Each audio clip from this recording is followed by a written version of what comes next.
Castro. The problem is you guys think that the majority of the people in the world love you guys and support you. It's so easy to check. You guys are so hated, disgusting people. The world that fucking thinks you guys are retarded. Look at the comments in all your posts on Facebook, on Instagram. You'll see everybody saying, there's nothing special about you, Castro. Nobody likes terrorists. Nobody likes Nazis and terrorists. You fucking go sitting here in Vancouver acting like a tough guy. Don't worry, I got you pegged, bro. I got your everything about you online. And I've already posted it on YouTube, you stupid fuck. Come on. Ghost is very sad that he lost his entire land. When he lost Gaza, now Hamas is like powering like the rats that they are. Hold on. One little fifth of Gaza. Hold on. You couldn't be trusted because you couldn't be because you're a terrorist. Because Bro, you you kill guys your own don't know. children. Ghost lives in Vancouver. He drives a fucking delivery truck. The guy's a piece of shit. Acts tough on this fucking app. And if any of you guys want his personal info, I'll give it to you. Just DM me. I got it all. This guy's and he looks like a fucking ugly duckling. It's fucking weird. So why do you move me down, baby? Why do you move me down? Because there's no point of having you on stage. You're inbred, bro. You don't know you guys fuck your cousins, and you're a product of inbreeding. It's fucking a waste to even talk to you. The problem is you're Jews. All of these Jews are educated. We're smart, and you can't handle the You guys keep fucking your cousins. You keep being a product of inbreeding. You don't want peace. That's the problem. If you wanted peace, I would gladly sit down and talk with you every day. You said I'm in Vancouver. Amir even sold you. Listen, bro. You said I'm in Vancouver acting tough. Is that right? Yes, sir. And you have everything about me? Yes, sir. I'll fuck each and every single Zionist Jewish of all of you combined all together. You lost your land. Can't do shit, bitch. Do something. You have my information. Do something, you little bitch. Don't worry. We don't do it like that. We report you to the FBI, to CC, to the rest I'll to the fuck all of you. You are All of you. you read a fuck us. We know you like to fuck coach. Fuck guys on Clubhouse. You fucking inbreed.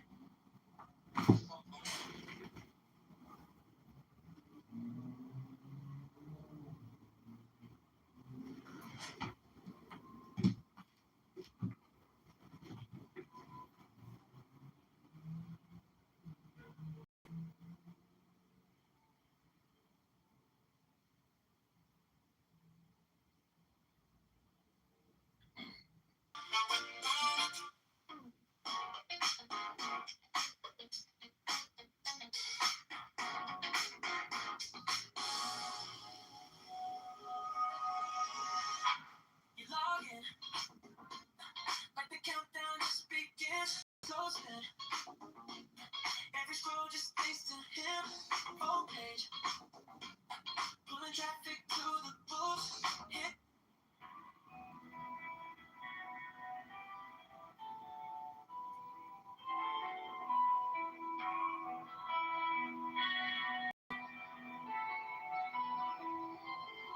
I am the charioteer of the east, Lord of the past and of the future.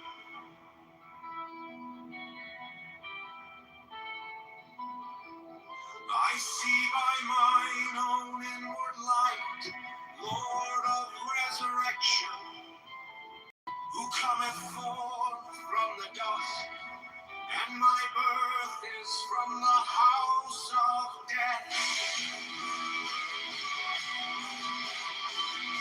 Only true divine hopes upon your miracles, who keep watch over the universe. Yea, who company appear to the house of rest, who guideth the ship of the Lord, advancing onwards to the heights of heaven.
those at the bottom. What I'm seeing here with advancements in AI technology, if I automate out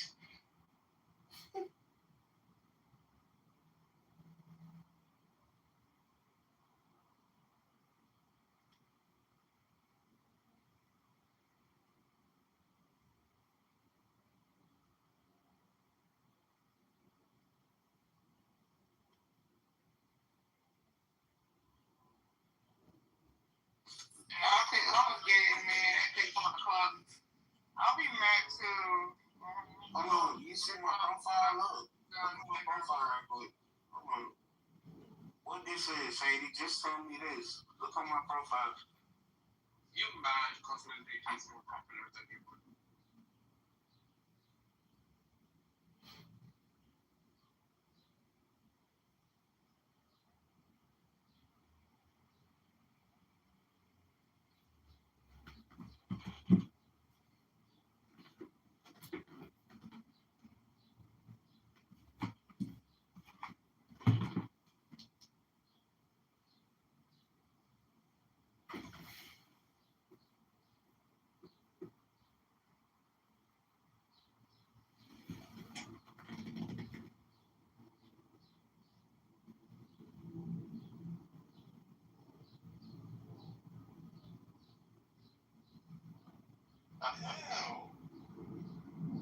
But this nigga drive trucks. You want to talk about being a business owner? You a truck driver? Shut up. Focus on the road, nigga. Nigga, bank owns trucks, nigga. Shut up. I hate. Listen, if I was a truck driver, I would shoot myself. I had to look at the fucking road every day. I would shoot myself. Oh no, he believes. Hey, what about be quiet, brother? Be quiet. So, Neil, you fucking depressed ass nigga. You lonely ass, depressed ass, truck stop ass. Fucking, what is my life like this ass? Shut the fuck up. I'd shoot myself. So, Neil, if I did a brain dead fucking job like that. GT. You shouldn't tell people to do that. No. I said what I would do. What I would do. Tiana, it's okay. Let that nigga swing. He you want to start it, now you mad. He has a lot of He mad now. He mad now. You're the only one that sounds mad, bro. You're the only one that sounds mad. Swing like a little bitch. Because I got a depressing ass job. Dusty Neil, are you there, Dusty Neil? Nigga swinging real hard. Neil, hey, where you want me to put these boxes? I got 100. So the 100, that is a lot. So I'm going to actually agree that now I'm kind of doing a little bit. That 118 is a lot. Shut your bitch ass up. So like, what do you think that that's?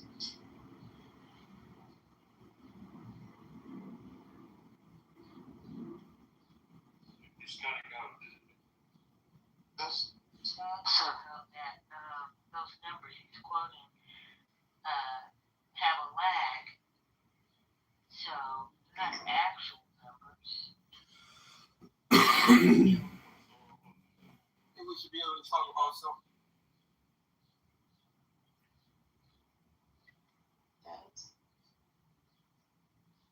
And I think the part 2 that we did of Is There Enough America on the economy, which is right here on Clubhouse, I bet if we just transcribe that,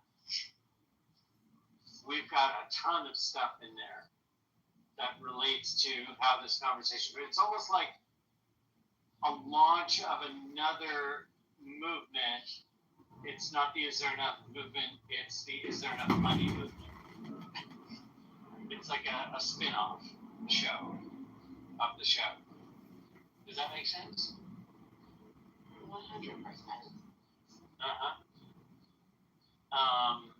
It's really, is there enough money to unburden America?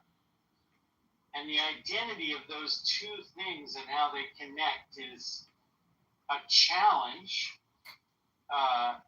and makes them both, much better, because one opens and the other, one asks the possibility, the other one comes in with a solution. And so, we're figuring that out, and we just threw up this clubhouse stage just to get the conversation going and doing some, almost the other thing to figure that out. But I think it goes on this basic, just to sum it up, this basic idea. Yes, we know that if we touch a hot stove. Yeah, so why is it that way? Why is it that way, and why doesn't it, so why did it come from somewhere else? Yeah, I never liked attempted design. And a lot of people try to run at it. They find it cool, but I don't think It's not really interesting. not interesting. But actor and group love that argument for some reason.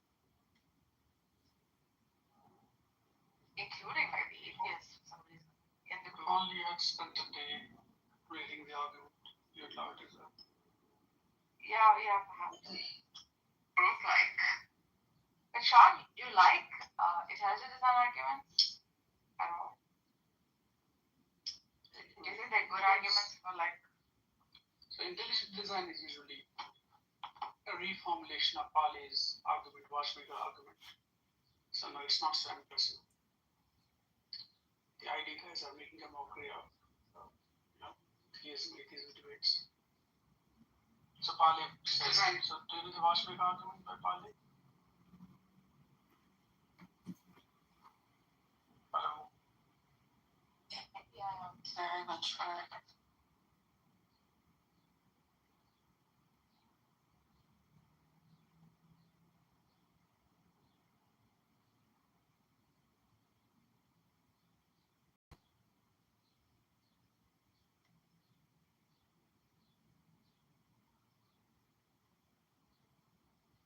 Because Gave anthems to murder, degeneracy, sexual that's assault. that's Okay, what else? What that's else? a What else? Those No, that's not a subgenre. Those are Normalize. subgenre communities. Normalize beating women, mistreating women.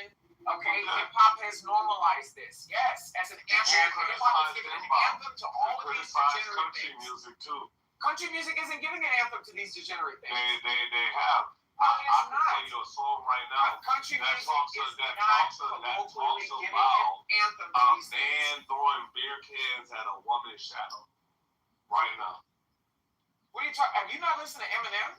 He was talking about burning bitches' homes down, stalking So women. what? It's just What do you a mean, big so topic. what? Okay, What do you but mean, so that's what? a no, big it's a topic. story though. Like he didn't. It's a story. It's a story we don't not need to to be normalize actualized. in the public. We don't What need to about normalize Clockwork that shit. Orange? What about We fucking? don't need to normalize that shit. What Let's about look at Death 3-6 Metal? Mafia. Whip that trick. Pimping women, putting them out on the track. Like, what the fuck are we talking about? I don't see country music doing that type of shit. Yes, they are. I can play Where? a country music song where they talk about pimping. Where do you see Shania Twain and Carrie No, Underwood that's busting it down? Shania Twain. Where do you see them white women busting it down? They're not That doing ain't it. Lil Wayne. That's They're Shania not doing it. Twain. Country music. Oh my God, you don't See, even. that's why Beyonce was right for going into country music. The same thing with K. Michelle right behind her. Okay? This shit needs to stop being normalized. It's disgusting. You know what? It's Well, good luck with disgusting. country music off of the back of hip hop's effort. See, what it is you sit You amongst the good. anti-black. No, you hate black women. That's exactly No, what it is. no, Yes, I you don't do. hate You black hate black women. Yes, you do. Because you're sitting here actually defending. work for the Sojourner. You're sitting here defending the Domestic degeneracy shelter. that created an anthem Yeah, I'm for the asshole to continue to disparage, humiliate, and use black women like cattle. That's exactly what hip hop music has done. It has disparaged and cheapened the image of black women. Yes, it has. All journalism. Yes, it has. It has nothing to do with journalism. I think objectively it has, like, and it's done good too. Like, but objectively, like, there has been some negative, like, What do repercussions. you mean some negative? What do you mean some negative? Some Hip-hop negative showcases shit. black Wait, women hold on. as meat. Hold on. What are you talking about? ATZ. So you mean like Q-Tip and Busta Rhymes and those people? They denigrate. They're responsible for destroying communities. And what's even worse is you black. Hold on 1 second, derisive. What's even worse is you had some monkey gorilla dumbass black men, okay, that gave space, Okay, to black women to go and be female rappers and to get this disgusting, degenerate representation for our daughters in the black community. Y'all should be hanging from a tree. The shit that the hip hop community has done to the black America is absolutely disgusting and degenerate. And I'm disappointed to hear you. No, you hate black women. You hate black women. That's right. What do you mean? Hip hop is a showcase for black women. Okay. You know, like heftier women. All of it needs to go derisive. All of it needs to go. Well, good luck in stopping that. It's like $1 trillion industry. Good luck. One of the main media imports. Good luck. Go ahead. Import. You go try to stop it. Doesn't most of it come from the US? Advocate for it. Exactly. Createachange.org. You see their margaritas? It's already confused. See what happened? But let's not ignore the positive part of hip hop, right? Like, there is no positive part of hip hop. Yes, there are positive parts. Not. I just named them. What part? Q-Tip, Busta Rhymes. Like That's what? not positive. That's what are you talking about? Q-Tip, De La Soul, Grand Puba. Are you crazy? Oh my goodness, y'all. Like just you hate just black people. Y'all hate yo, okay, hold up. Just admit it. The 70s, I just did. Okay. Who was Grand Puba? Liberty. What's up, Dip? We missed you, Liberty. I miss you guys. It's beautiful here in Ontario. Having a great time. Oh, nice. Are you in Canada? Mm-hmm. Ooh, good for you. You can Say hi. Yeah. you can continue your great ramblings. Oh no, we're just discussing how Kendo hates black women, and I think that It's discussing how you hate your own. No, you hate black women. So You can't prove it. Saying that hip hop, you're supporting hip hop. That ain't hating black women. Yes, it is. Because I support black women hip hop too. Hip hop gave an anthem to hatred for black women. It absolutely did. And it actually posted a social roadmap to how a young black man can exploit, abuse, and humiliate black women as a normalized part of culture. It's true. It's true. Kendo, Adam, this is some logic, right? You know about Lady You Ray. hate animals, you hate them. You just hate anything. I don't hate pussies. Let's go. Sorry. Oh, yeah. Yo, but like, think about like the 70s and the 80s. Like I think this is a more male-female issue than maybe. We don't live in the 70s. Ain't even a male-female issue. I'm talking about every 70s hair metal song. Hold on. We live in the days of the mumble rappers and the Catch Me Outside and the Sexy Reds. You sound like an old grandpa. That's the one. I am old, and I'm proud to be old. Okay, you don't see me out in the street busting it down up in the club and doing all this bullshit. That'd be kind of sweet if he did, though. No, it's not. No, it's not. You busting it down right now. Yeah, you busting it down right now, hot boy. 40-something-year-old people going to Coachella, like Kendall. Yeah, they're the ones that support. They got the money. Oh, so you're busting downward to younger people? Yeah. No, I'm talking about a bunch of gray hair bandana wearing idiots. Okay, going to music festivals, wearing candy bracelets and shit, listening to dubstep, doing all this other bullshit. Y'all should be golfing. Y'all should be golfing.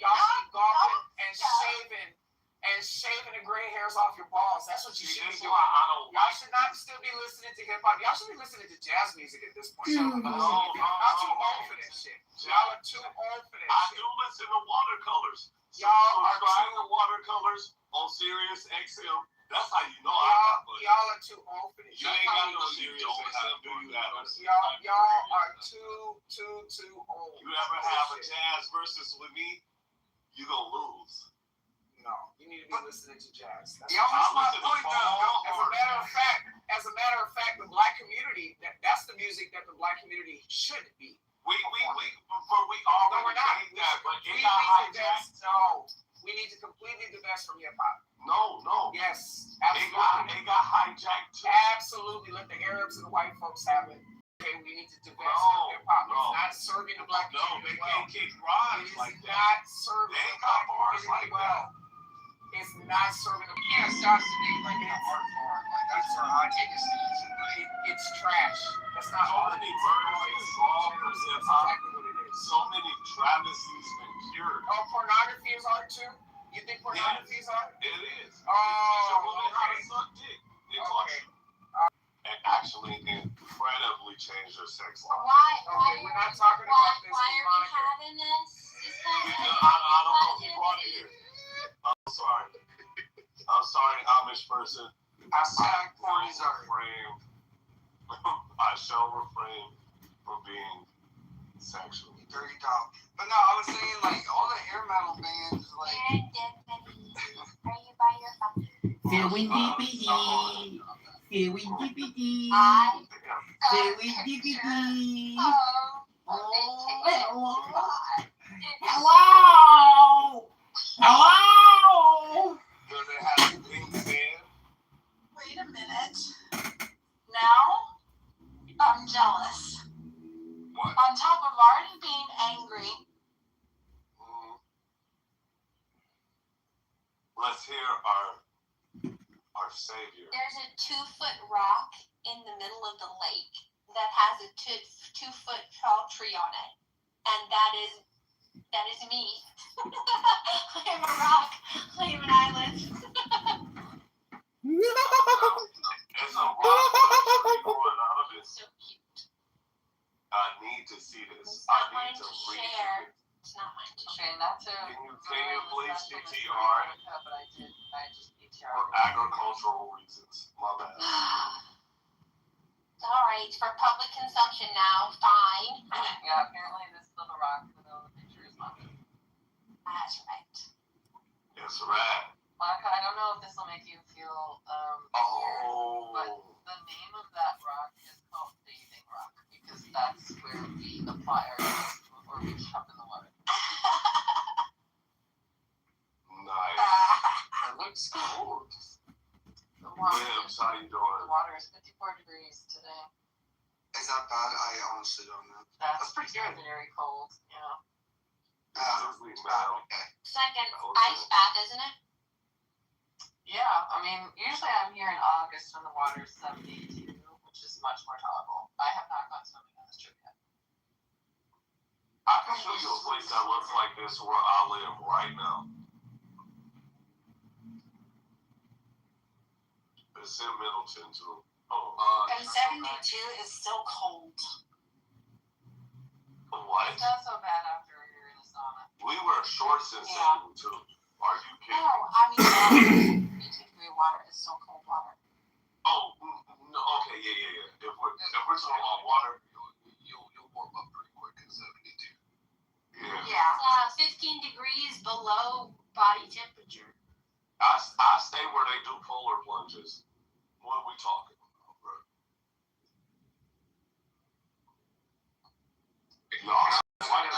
Wait a minute. Why am I applying for a friendship and getting like an visa not submitting her resume? I went on the western eastern front. That's too late for her, and she. Yeah. Betrayer. No regrets. I hope Brad and you and Jarl and Rich will be very happy together. Yes, me, Brad, and Jarl and Rich will all be very happy together. Y'all don't call him Jarl, it's Jarl. It's like a. He said we could call him whatever we wanted to. Well, y'all can, but I'm just. It's a little lore Can I to do that. Balgruff? I can do Balgruff. No, pause. Yeah. Anyway, look, all I'm saying is you don't want to. Jarl is my new best friend. He should come up here and get a bean. I love him. He's such an asshole. To be categorized. I can't wait until the dragon will come on this fucking app and blow me away. Fuck I you, y'all. kind of threw him in there. Fucking Crody. I could have said Florida man, Stigler. I'll let you listen to the ice cream. I had all of them on the list. Oh yeah, fuck you, Iceman. Florida man.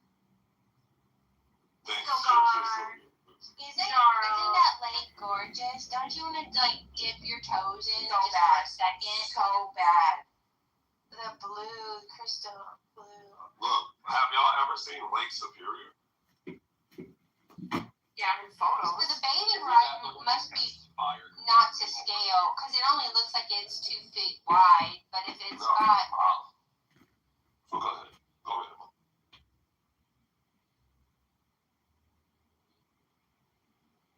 I posted some things about this topic on my WhatsApp status recently this afternoon, and I came to clock.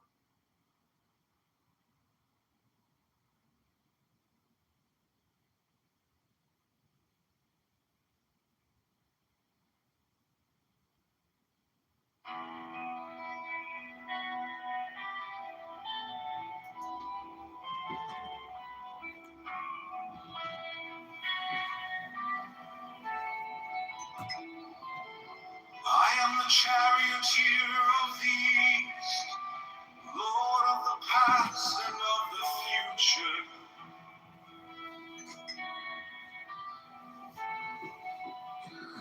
I see by mine own inward light, Lord of resurrection, who cometh forth from the dust, and my birth is from the house of death.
join me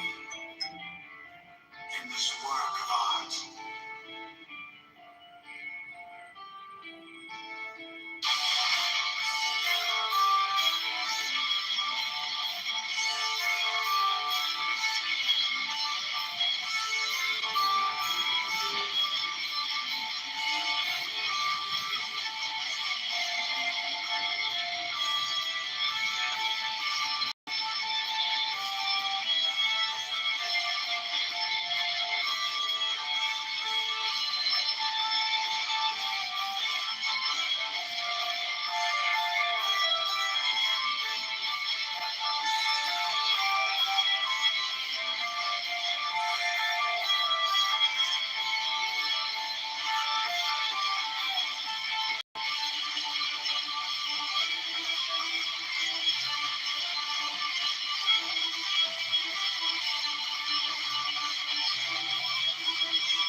Dad says, well, that's bullshit. It was your idea, and the kid's going to be with you. This wasn't nothing to do with me.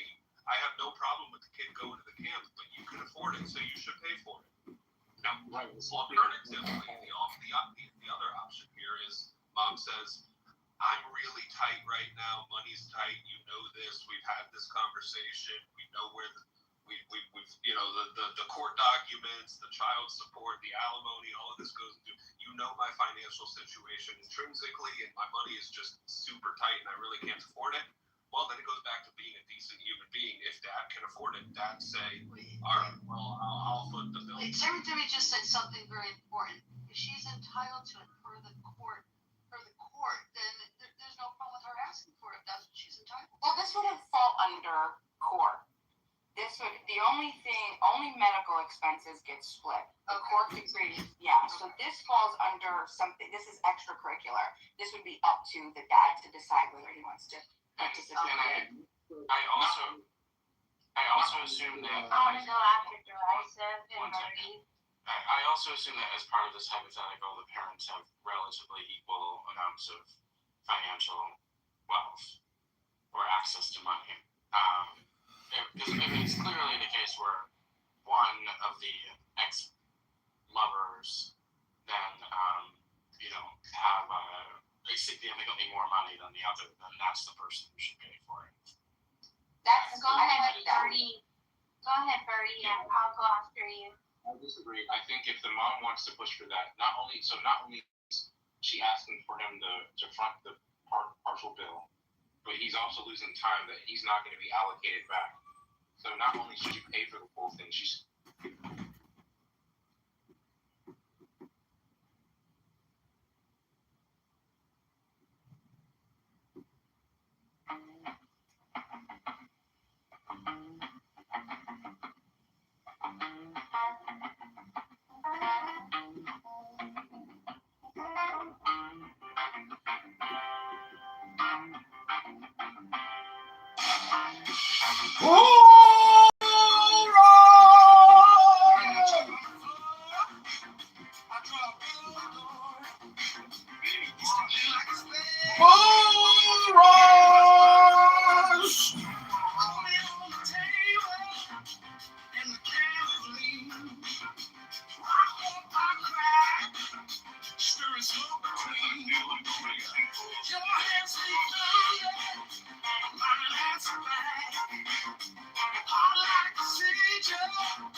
you say my name, I come home, I come home.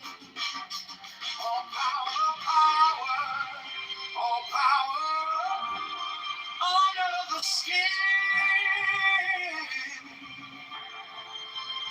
We close the circle and let the storm in.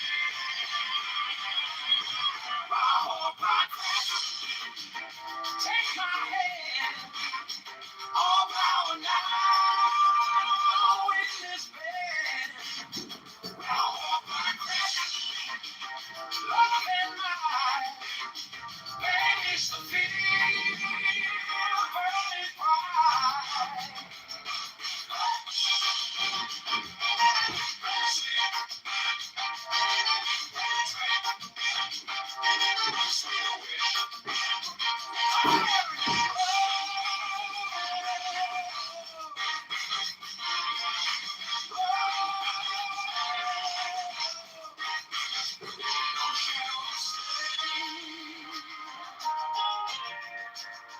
No shadow stay.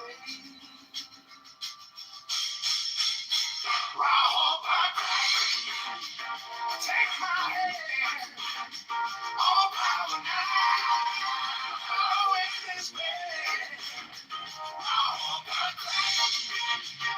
love and light. Banish the fear, burning bright.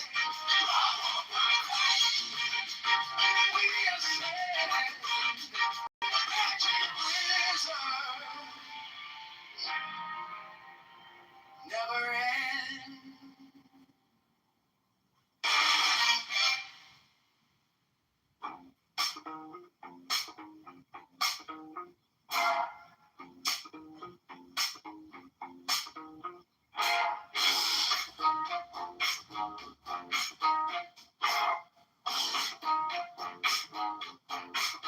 Midnight talk on the floor.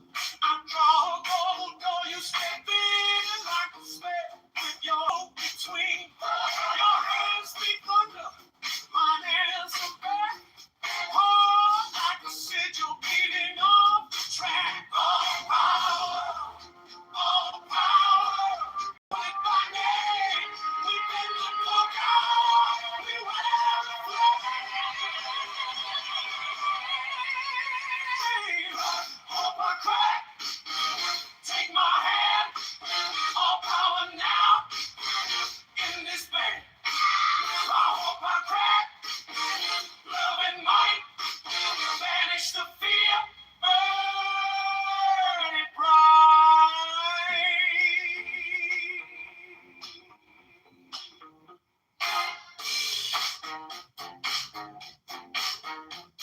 You move like a comet in a velvet coat. I've seen your secret from the throat of the note. Call up a cup shaking when you laugh that way. Even the moon drums at the edge of day. I don't need a crown, I don't need a throne. If you say my name,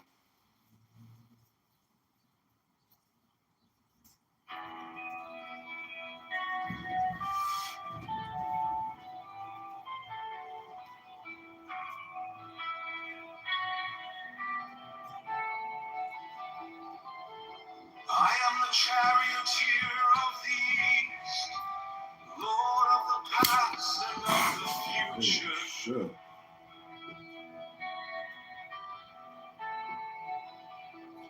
I see by mine own inward light, Lord of resurrection, who cometh forth from the dust, and my birth is from the house of death.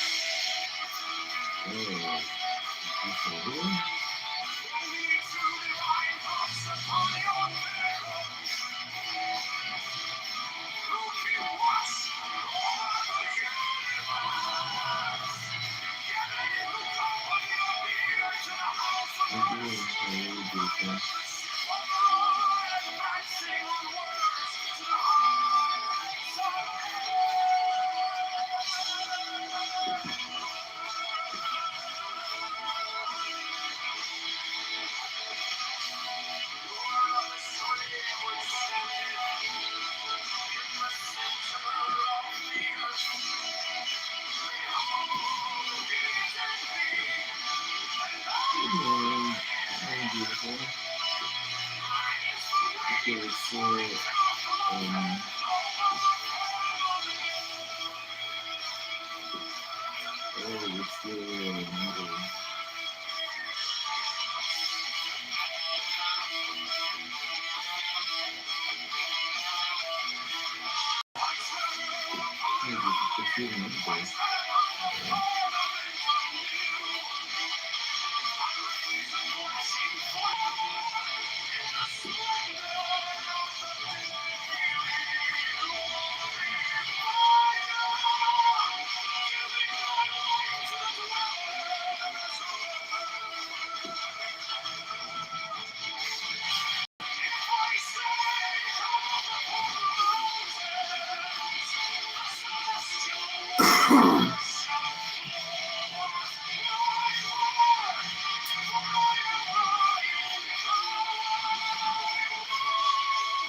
art still nameless to eternity.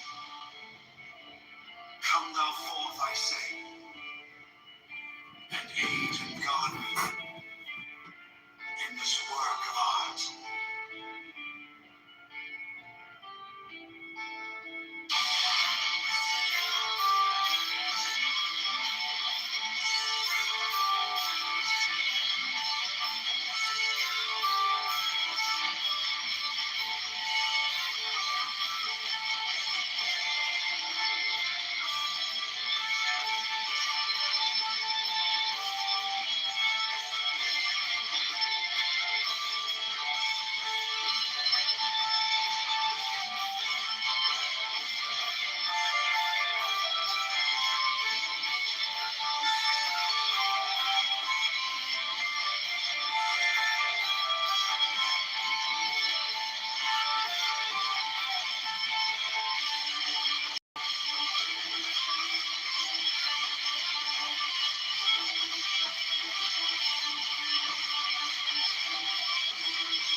don't think she did do the song.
My object all sublime, I keep it in my mind.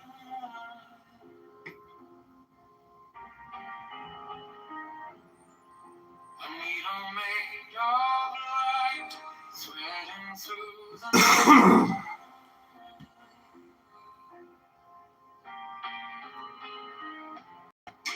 I mark the hidden seam, I sharpen up the dream.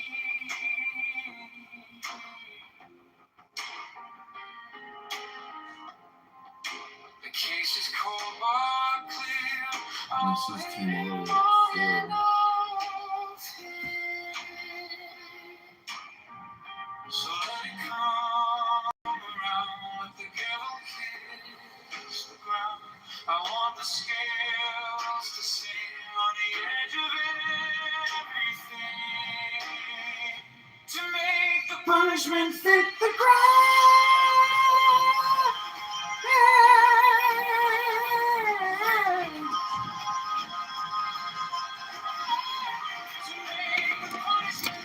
Do you want to try the outfit? You want to go let some boat?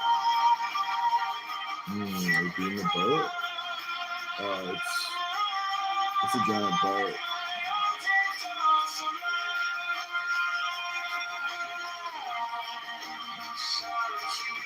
It's a giant boat on the land in North Iowa.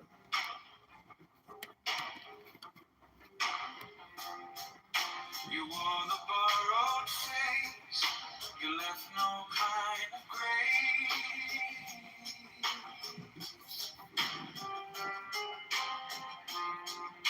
But every lie you spun turns bright beneath the sun.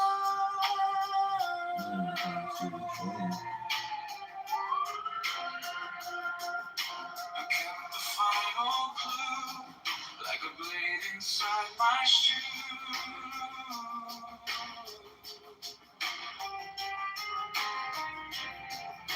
Now every step you take feels like the earth might break. So let it come around, let the gale kiss the ground. I want the scales to sing on the edge of it. Okay, bitch. It has a ticket, so I'm not buying you a ticket.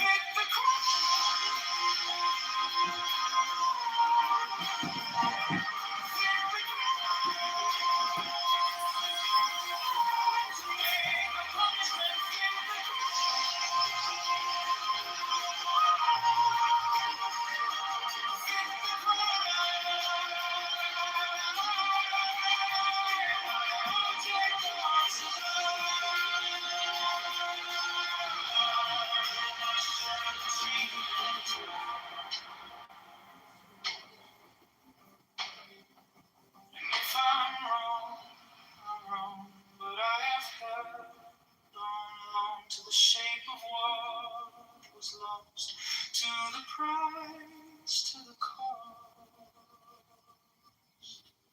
to make the punishment fit the cross.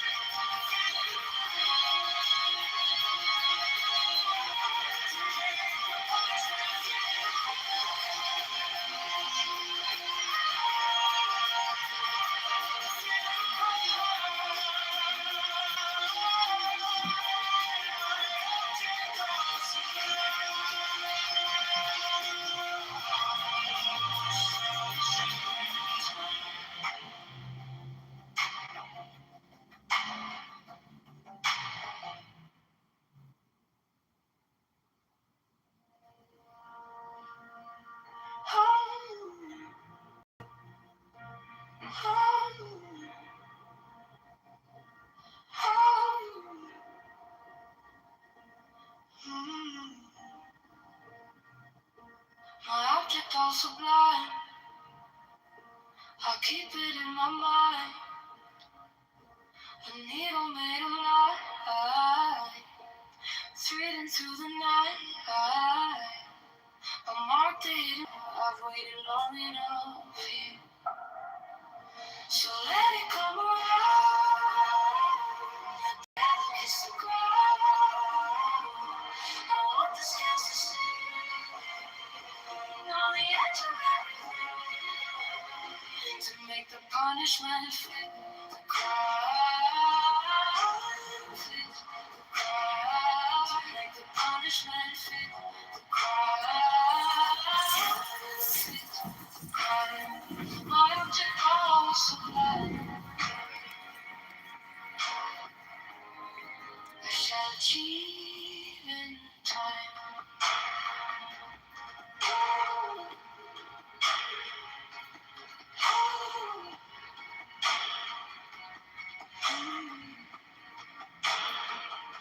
You wore the borrowed face, you left no kind of grace, but every lie you spun turns back beneath the sun. I kept the final clue, like a blade inside my shoe. Now every step you take feels like the earth might break. So let it come around, again kiss the ground. I want the scales to sing on the edge of everything, to make the punishment fit the crime, fit the crime, to make the punishment fit the crime, fit the crime. My object all sublime, I shall achieve in time.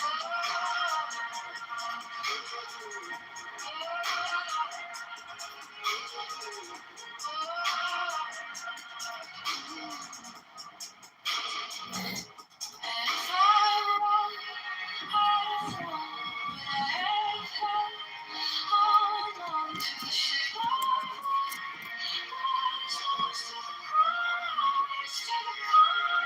to make the punishment fit the crime, fit the crime, make the punishment fit the crime, fit the crime. My object all sublime, I shall achieve in time. I'm gonna do this tomorrow with two friends.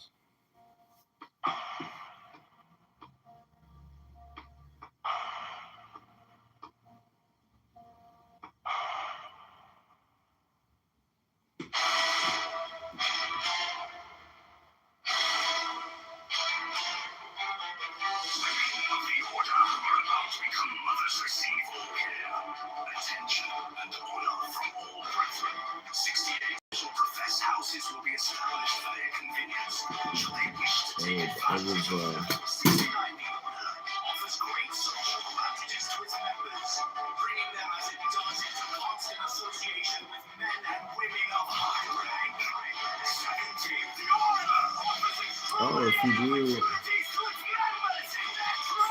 join me today, I'll be happy to get your Uber.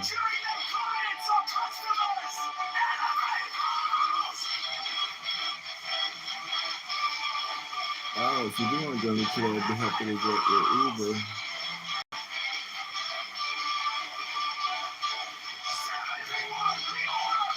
Phone EM. Yes. I believe so. I believe so.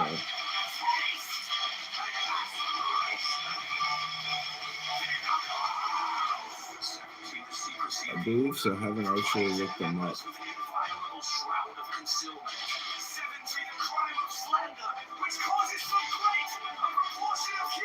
If you do want to join me today, I'll be happy to get your Uber.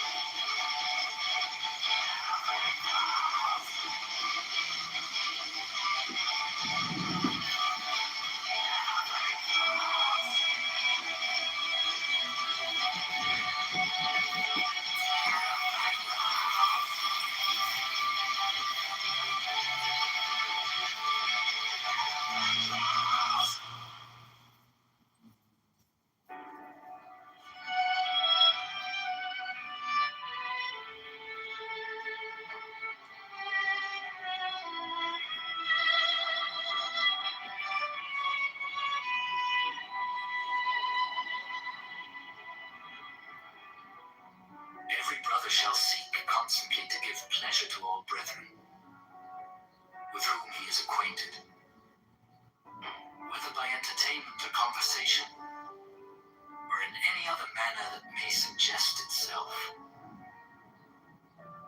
It will frequently and naturally arise that love itself springs up between members of the order, for that they have so many and sacred interests in common. Such love is peculiarly holy and is to be encouraged. All children of brethren are to be considered as children of the whole order, and to be protected and aided in every way by its members, severally, as by its organization collectively. No distinction is to be made with regard to the conditions surrounding the birth of any child. 15. There is an especially sacred duty, which every brother should fulfill, with regard to all children, those born without the order included. This duty is to instruct them in the law of the Lima, to teach them independence and freedom of thought and character, and to warn them that servility and cowardice are the most deadly diseases of the human soul.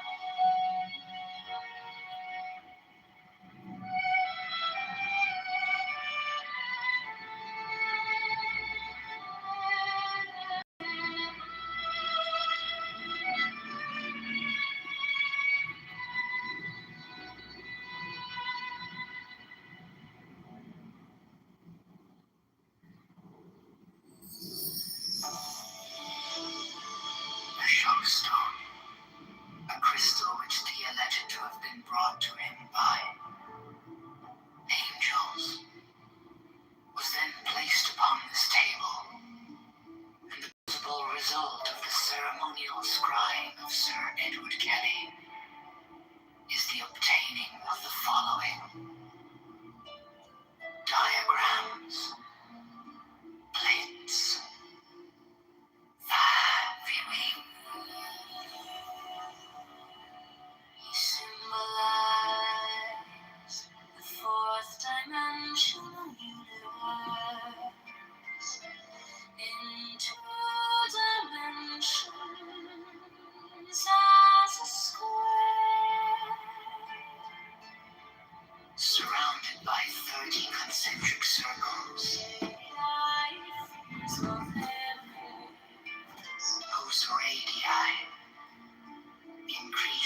the 4 great watchtowers, which are attributed to him. There's also a black cross. Central.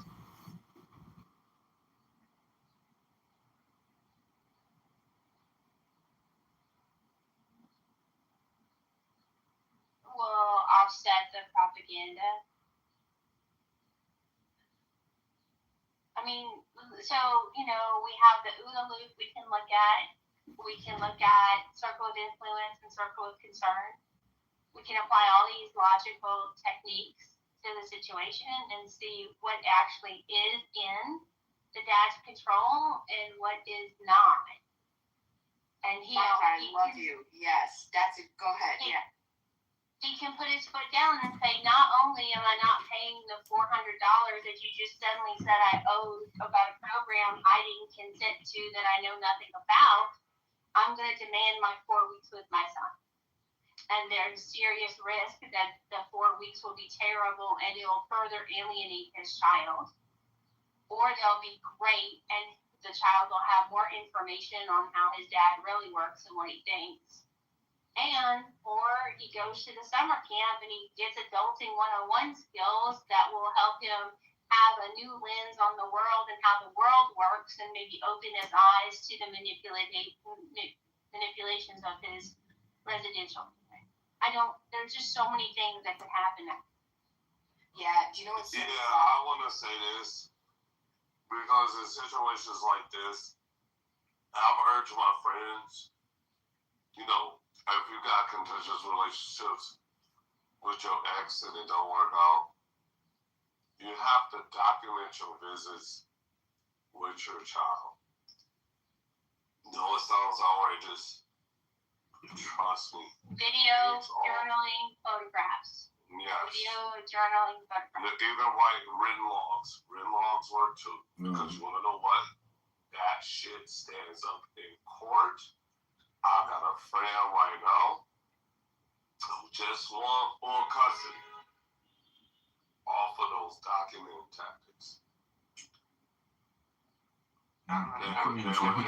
Okay, enjoy your day, bitch.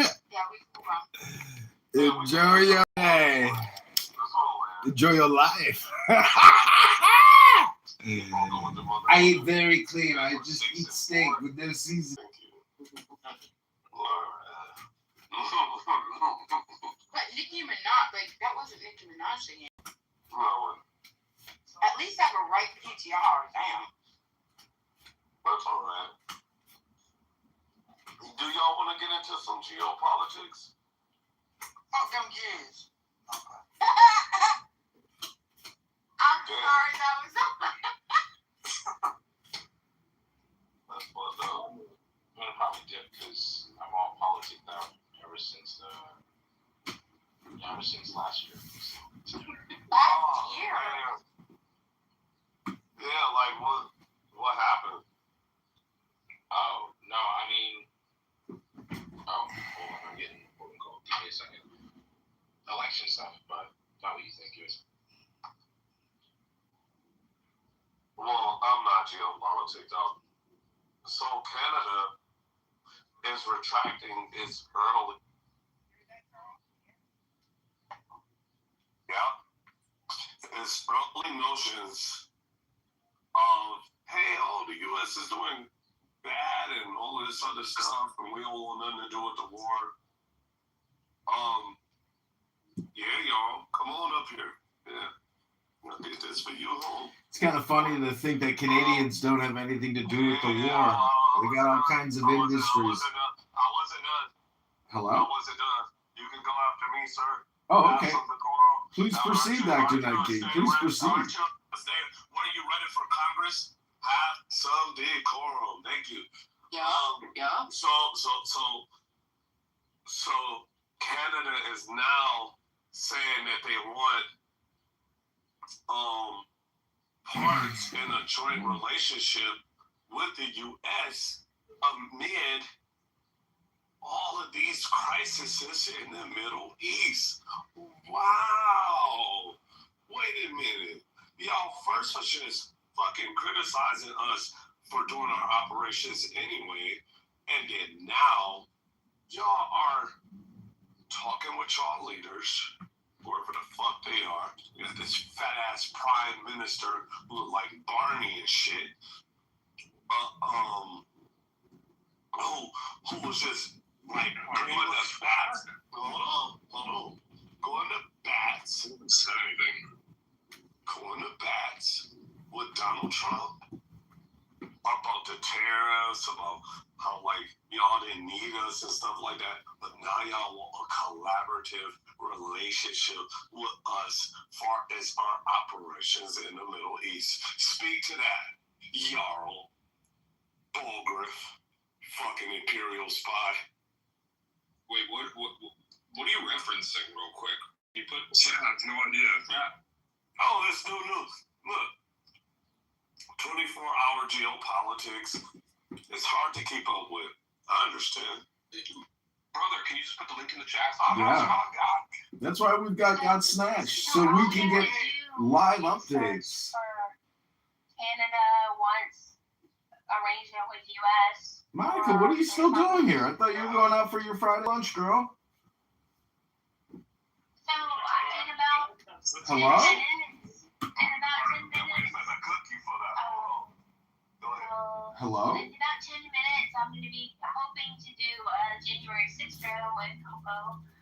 Oh, exciting. That's so great of you. Wow. That's so productive of you on a Friday. Oh my God, it'll be such an amazing banger room. Did you see the federal judge froze the $1.5 billion Trump slush fund? Did you see? Did you keep up with the geopolitical news? As Night King just said, it changes so quickly. It changes so quickly. I saw the Supreme Court cast out the federal judges. Yeah. Hamstringing of Trump's firing of federal employees. That was a win for the Trump administration. Well, I'm going to the gym, and then I'm going to go have a beautiful lunch with a beautiful girl at the beach. I hope you all enjoy your J6 room with Monica. And Night King, I hope you have a great day. I hope everybody here has such a great day. And, make the best of it. Be productive. Try to do a little work. Try to read a book, maybe. That could be good for you. Knowledge. If you get more knowledge, you could maybe start to trade. Because then you could become Ayn Randians. Oh, I'm not finished speaking. I'm sorry, moderators, if I'm over talking. I apologize. Good Shabbos, everybody. Baruch atah Adonai. Eloheinu melech haolam. Asher kiddushanu b'mitzvotav mitzivanu lahadlikner shel Shabbat b'nei Pri Hagam. Don't take your phone out at any point. Mm-hmm. Okay? Leave them home. Leave them all home. Just don't take them. Leave them all home. Okay. Yeah, maybe take one for an emergency, but keep it in the I'll go back to what Kevin was talking about. I still don't have enough context to really engage with it. Yeah, you need a link. Wait, hold on. Let me just say. Put it in the chat. I don't like you, bro. I don't know why. Actually, I think you got your initials backwards there. I think it's supposed to be AZT. That's the name of the super chemical from that movie, Limitless. Oh, no, I'm sorry. It was NZT. That was the name of the super compound formula. Hello? Disgusting. If we were to total up you, Bima, and Serendipity, you girls would weigh over 500 pounds. Serendipity saves us because she is really skinny. And Monica is hot. And so am I, so fuck you. This guy just wants massive melons. I get it.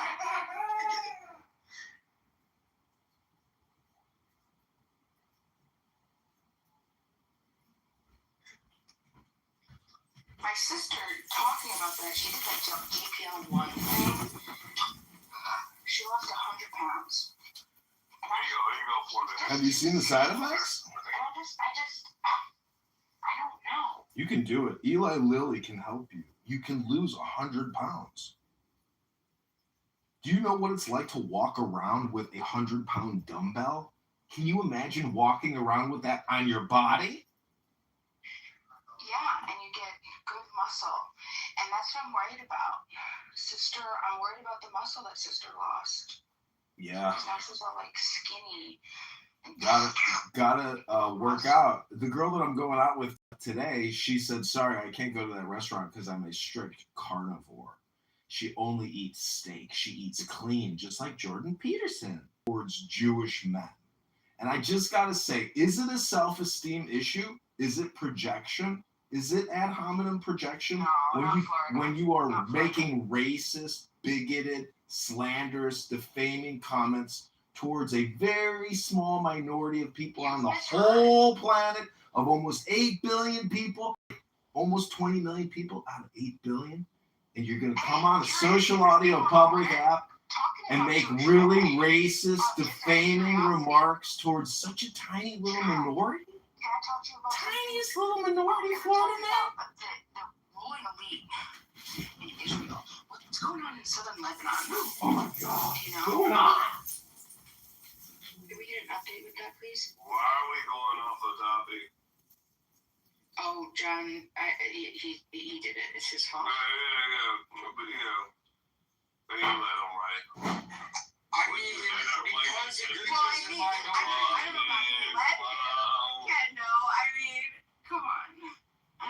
What? I put a link in the chat. I brought y'all to the discussion. That's right. He you know what I'm saying? Like, let me look at it. We'll pull it back. Pull it back. Is it nasty? Talk about your relationship, bro. Yo, I think Jared, well, right. Yo, hello. Kendo. This is a well, no. It's cool. It's cool. Let's just. Right. What? Decorum, sir. Calm down. What are you talking about? I'm just talking about how we let this little bitch named John Kitover fucking utilize our data and pillage us. And y'all don't have a problem with that. No, Florida, just hold on right quick. Hold that argument. Don't touch that down, brother. I'll be right back with you, I promise. Because we can talk about it. I feel raped. John Kitover, you do not have consent for any of this data.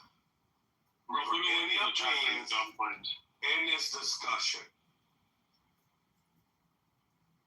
Well, I apologize. Are you a man or are you just raw data? Because to me, you're more data than man. This is just new capitalism, a new industry. If you want to joke, I can joke with you too. You're a bitch. You got That's ad hominem projection, sir. Whatever. We can do ad hominem projection. We can do syllogisms. We can do all that kind of shit. But I just don't want to do it with you. Well, you can do it with my nigga. You can do it with my nigga, Monica. Great. That's what you're doing. Well, my king, I hate to tell you this, but I think you're missing out because the preservation of the human race has got a big room going, and I think they need you in there. I think they need you. What? Do you know Mary? Do you know Todd? Who, Todd Blanche, DOJ, Acting Attorney General? Yes, as a matter of fact, I do.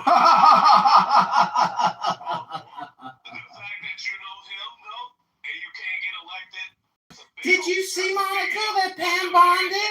Did you see that Pam Bondi was given a deposition today from the Jeffrey Epstein paperwork?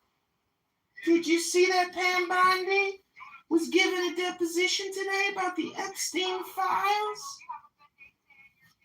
Thank you, Bima. I think it already got canceled, though, because she said she wouldn't go with me to the brewery. She said she has to go to an expensive steak restaurant. So I just immediately deleted the text, and I hope to never hear from her again. Oh, no, it's dying. Enjoy your life with Night King. Take care, Nighting. Bye-bye. I think my phone is dying. I think my battery's about to go out. Oh no, I can't find my charger. I can't find my cord. I can't find my charger. Is there an outlet here? Hurry, my phone's about to die.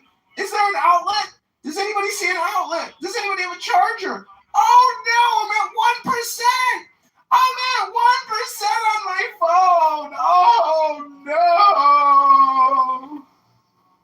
This could be it.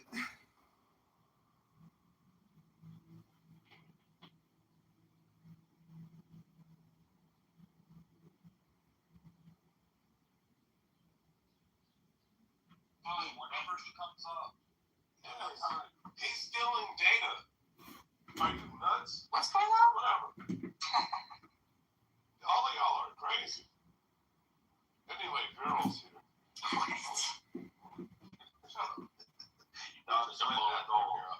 Anyway, Florida now. Yeah, you were saying? Yeah, so did you check out the link? Yeah, apparently Cardi gave a speech in New York where he wants to try to end the relationship with the U.S. still, right? So what was your point again? Basically, he said some shit like, if you're not on Oh yeah?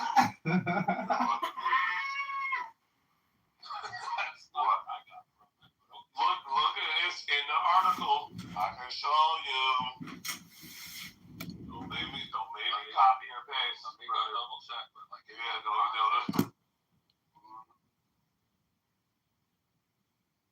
He didn't even mention like trying to build up like any kind of partnership with America. The purpose of that visit was to show China that just like we're trying to show America that we're not like we don't bend the knee to them. I just don't understand how you got that idea out of that. No, because he does. It seems to me like what he's trying to do. Just give me a second here. I can briefly give you my synopsis of it. It seems like all he's really trying to do here is like, number one, ensure that like he's hedging his bet and not putting all of the eggs in one basket, so to speak, or too many eggs in a single basket, so to speak. Where like even though there are a lot of disagreements and separation between the current governments. Oh my God, it's the Elon Musk. Adrian. The Dirt Man himself! Adrian. Dirt Man. I need to go eat my cooked buttered steak as I I am watch. the charioteer of the east, Lord of the past and of the future.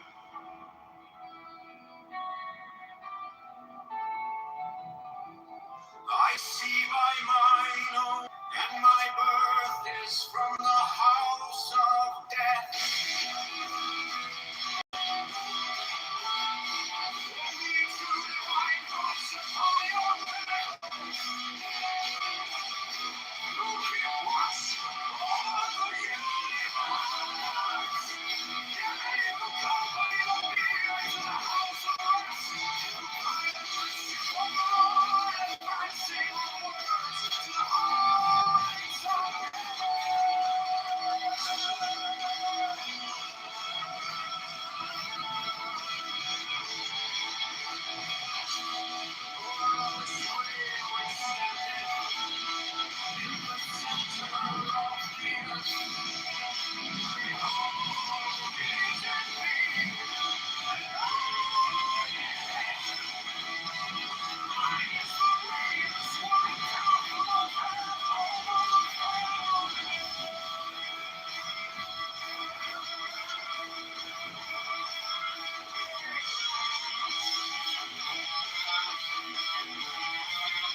six.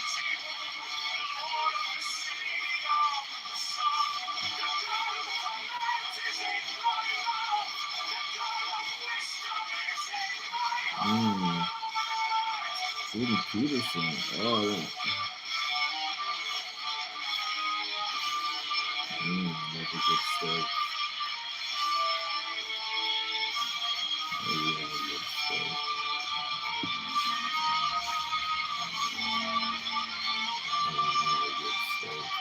Oh, catch a peanut? Can I cook for you? Can I cook for you? Oh, love. Can I cook for you? I love a good steak. Can I cook for you?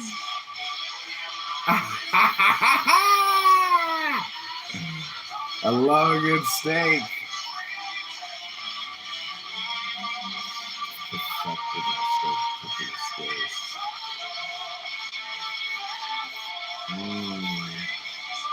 Alright, I cook a good steak.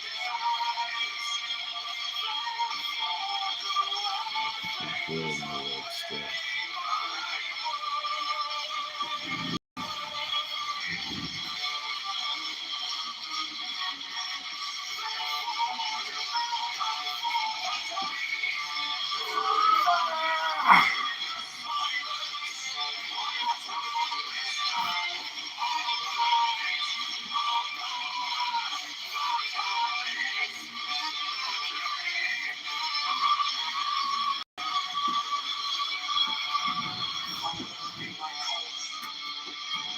Thou art still neighbors to eternity.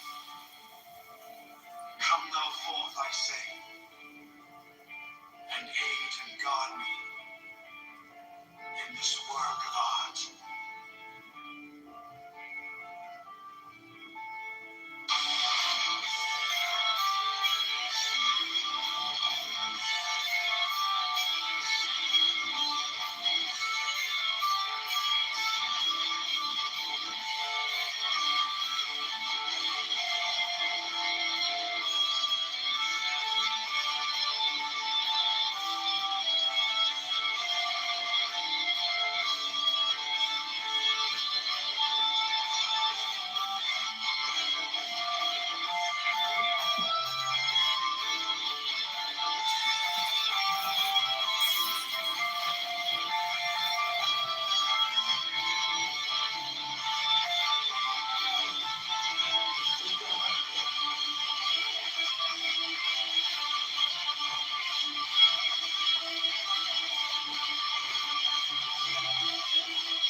The Gnostic Catholic Church, the Order of the Knights of the Holy Ghost, the Order of the Illuminati, the Order of the Temple, the Knights Templar,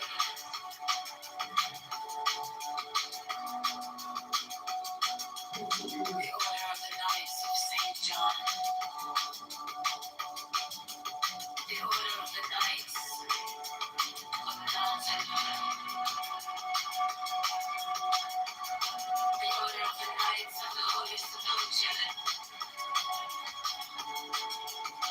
the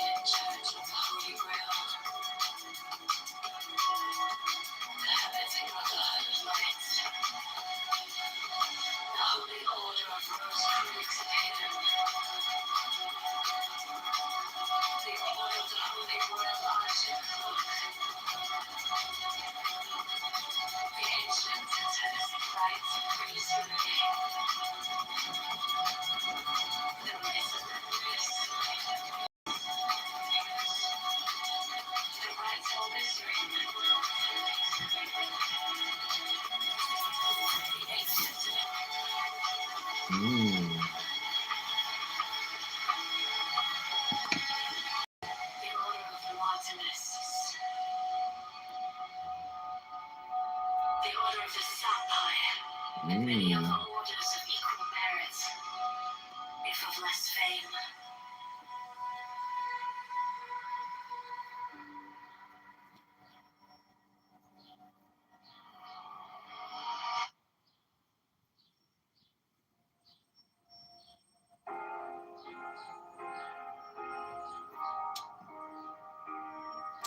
Is your mom or dad Jewish? Is your mom or dad Jewish? My object all sublime, I keep it in my mind.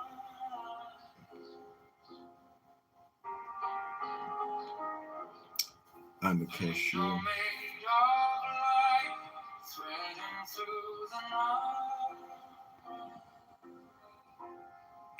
Dad is J, mom is C. I mark the hidden sea, I sharpen up the dream.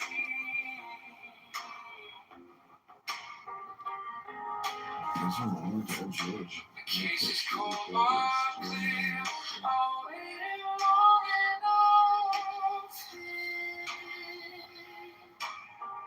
So let it come around, let the given kiss the ground. I want the scales to sing on the edge of everything, to make the punishment fit the crime.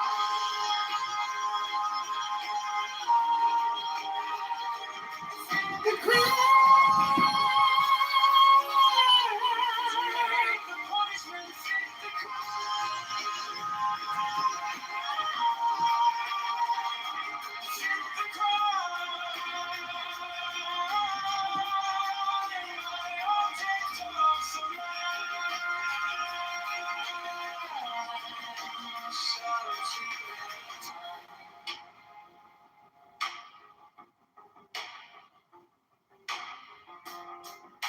you wore the borrowed face, you left no kind of grace.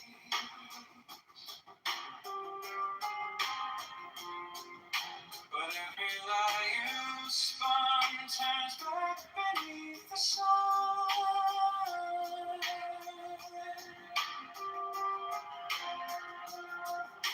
I kept the final clue, like a blade inside my shoe.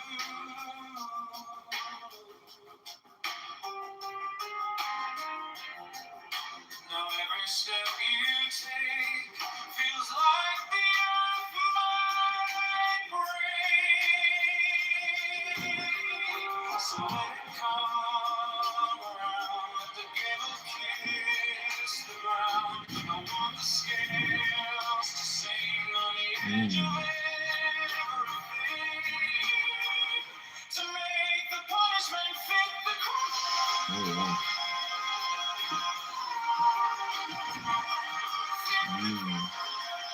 Oh, you did do something good, dude.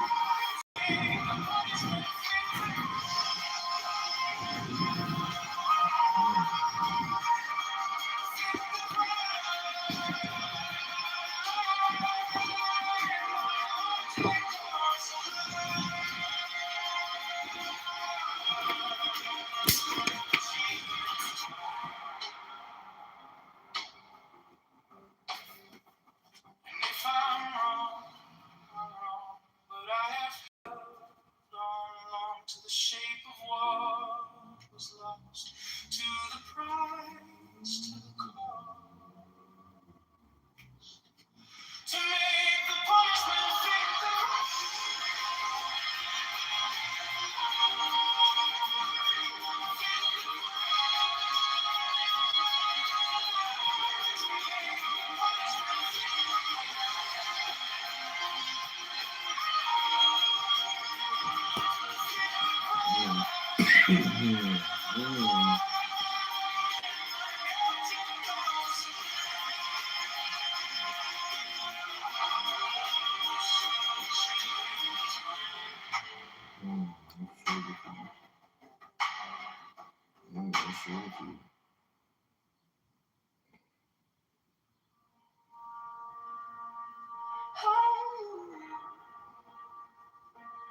Oh.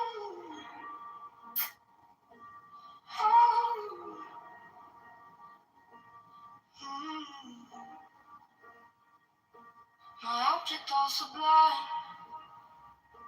I keep it in my mind.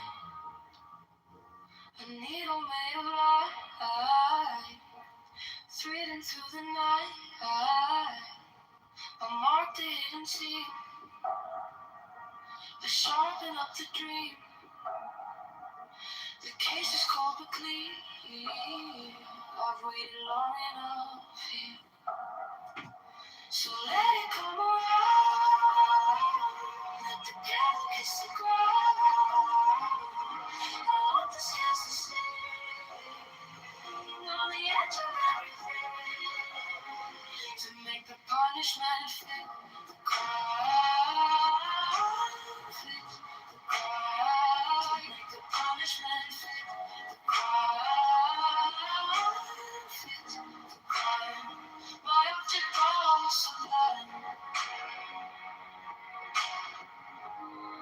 I shall achieve in time.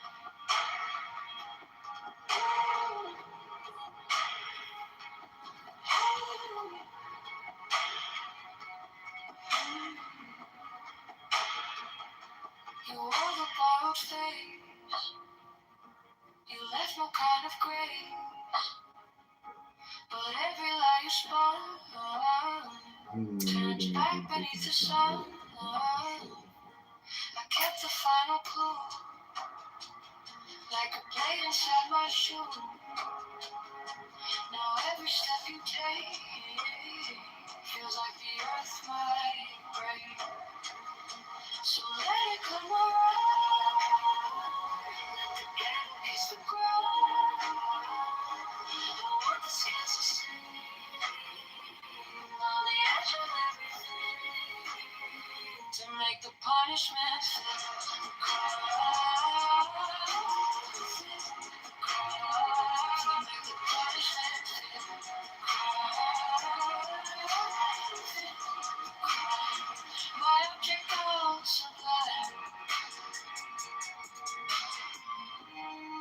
I shall be in time.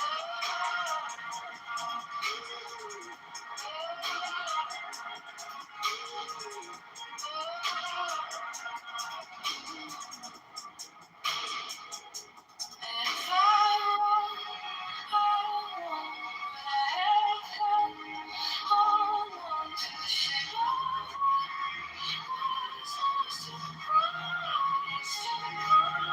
to make the punishment fit the crime.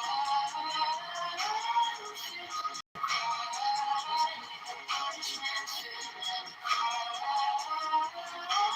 Fit the crime. My object all sublime.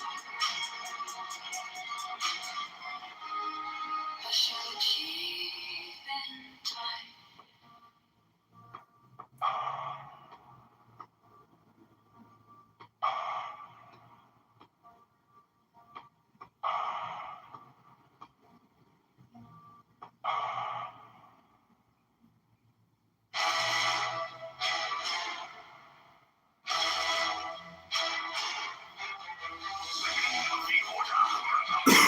Receive all care, attention, and honor from all brethren.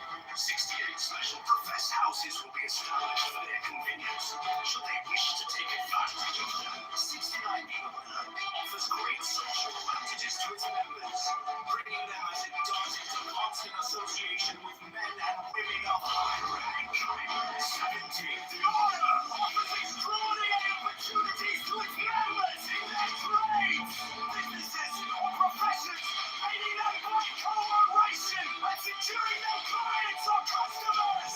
Elevate house! Elevate house! Standing on the order of persuasion to its members, bringing together men and your similar character, taste, and aspiration. The secrecy of the order, providing to members covers with an inviolable shroud of concealment. 17, a crime of slander, which causes so great a proportion of human misery, is rendered extremely dangerous, if not impossible, within the order by a clause in the obligation of the third degree.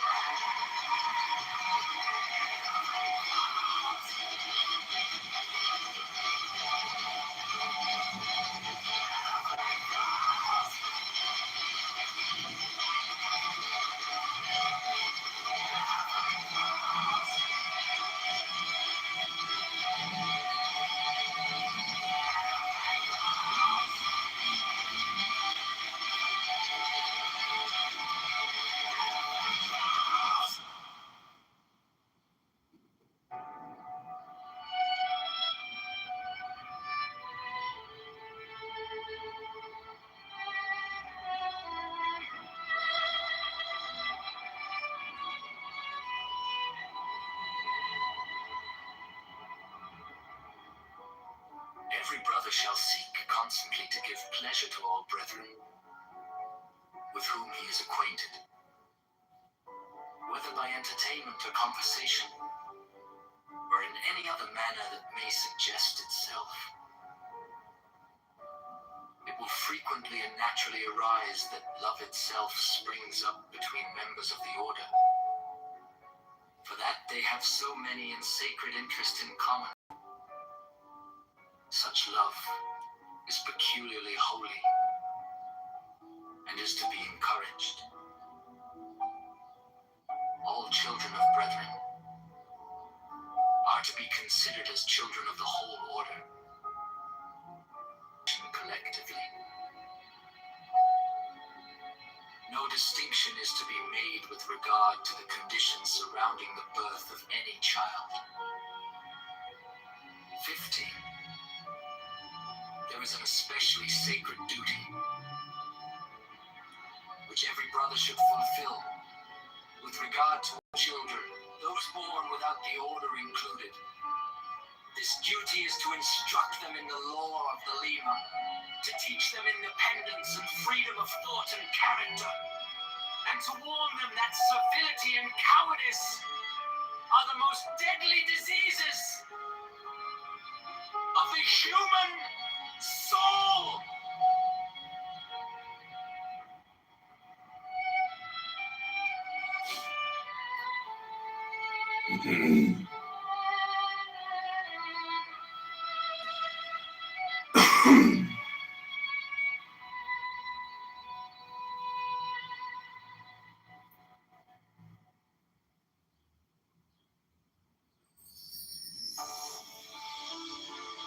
Shockstone, a crystal which Thea alleged to have been brought to him by angels, was then placed upon this table, and the principal result of the ceremonial scrying of Sir Edward Kelly is the obtaining of the following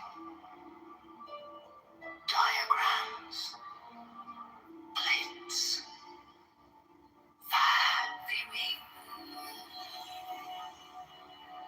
he symbolized the fourth dimensional universe into dimensions as a square, surrounded by 30 concentric circles, whose radii increased in a geometrical proportion. The sides of the square are the 4 great watchtowers, which are attributed to there is also a black cross, central tablet according to the arrangement shown. Compare the black cross bordering the tablets in plate A with plate B.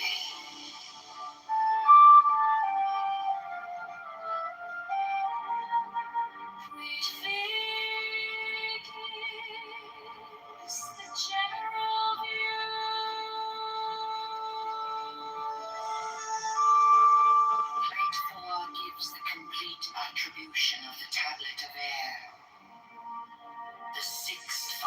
is called linea patris. The seventh file is called linea fili. The seventh line is called linea spiritus sancti. This great cross divides the tablet into 4 lesser tablets. The left hand top corner means air of air. The right hand top corner, water of air. The left hand bottom corner, earth of air. The remaining corner, fire of air. Each of these lesser tablets contains a Calvary cross of 10 squares, which governs it. Plates V, VI, and VII are similar for the other elements. This is the way in which the names are drawn from the great tablets.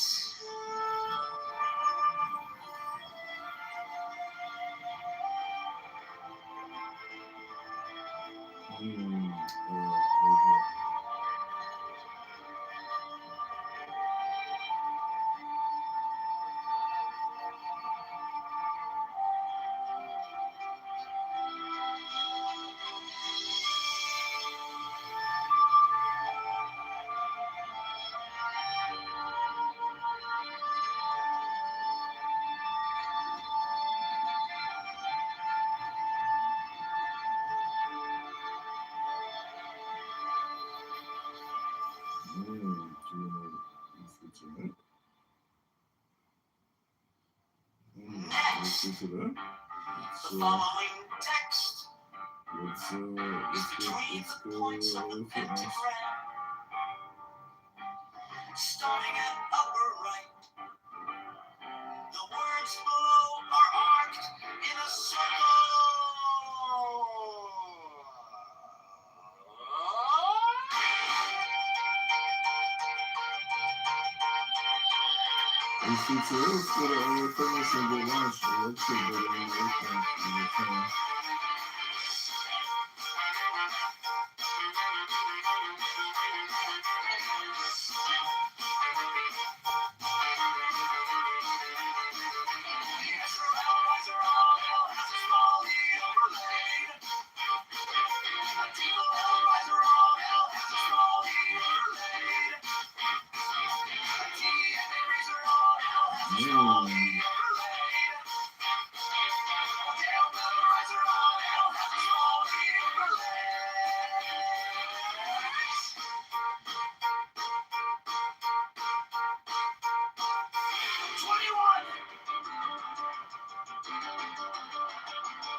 The letters around the rim are Enochian letters, facing outward in the illustration, including the corner letters facing toward the outer point of each corner.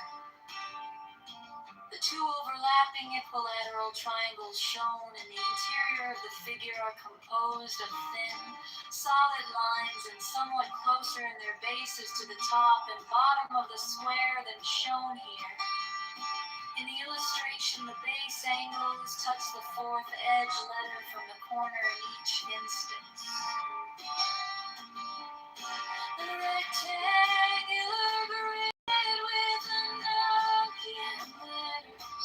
In the center of the diagram has been adjusted to align with the edge letters of the original illustration.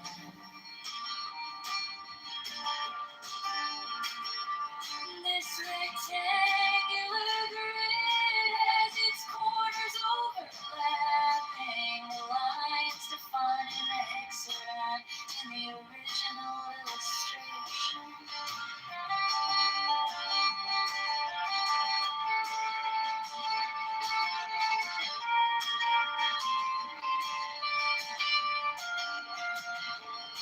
There are 7 small devices, 5 squares and 2 circles, symmetrically arranged in the pattern of a 7-pointed star with point upward. There is no actual 7-pointed star drawn. These devices are all oriented to be viewed from the center of the figure. Their size is about that of 3-edged divisions vertically and horizontally, and their text would be at right angles to any straight line that might be drawn from the center of the figure. These devices have been represented by the numbers 1 through 7 in the approximation above. They are separately approximated below, not to scale.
Mine is the head of the hawk, Abrahadabra, and N. 6. I bear the rose and cross of life and light. Abrahadabra. Giving the sign at each Abrahadabra. Remaining in the sign, the invocation concludes. Therefore I say unto thee, come thou forth and dwell in me, so that every spirit, whether of the firmament, or of the ether, or of the earth, or under the earth, God the vast one, might be thee. Abrahadabra. The adoration. Impromptu. Close by banishing. I think this was omitted at W's order.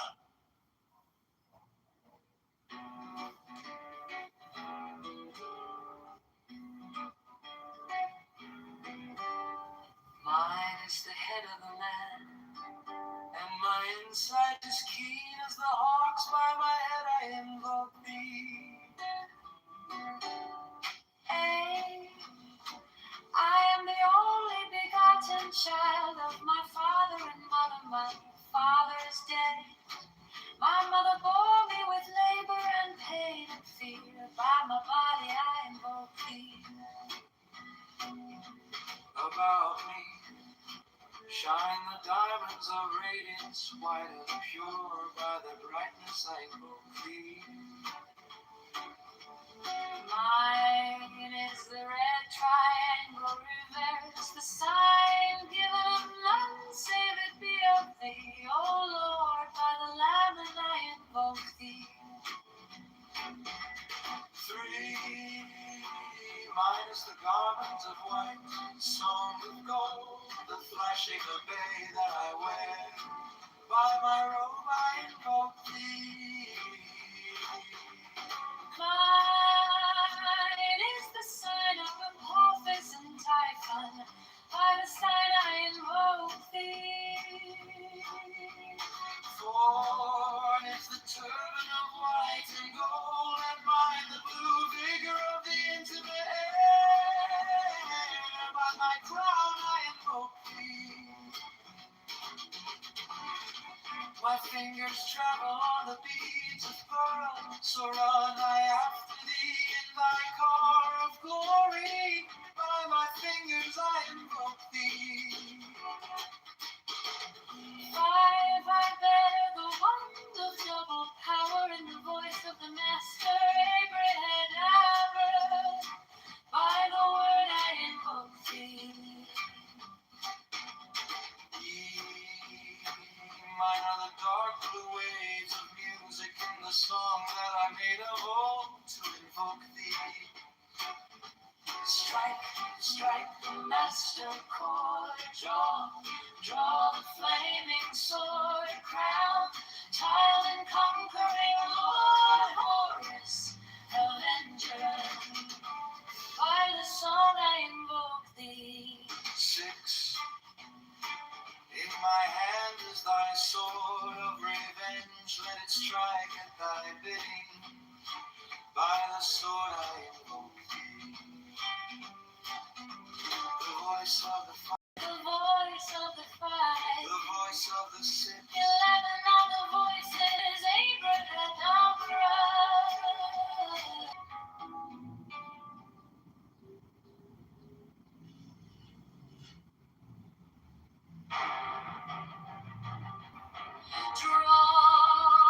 Draw the flaming sword, crown, child and conquering Lord, Avenger. Thou the head of the whole, the iron fold. Thou only begotten child of Osiris thy father, and Isis thy mother, he that was slain. She that bore thee in her womb, flying from the terror of the water.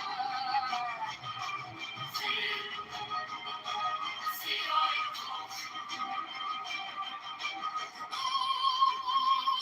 Whose apron is of flashing white, whiter than the forehead of the morning. The iron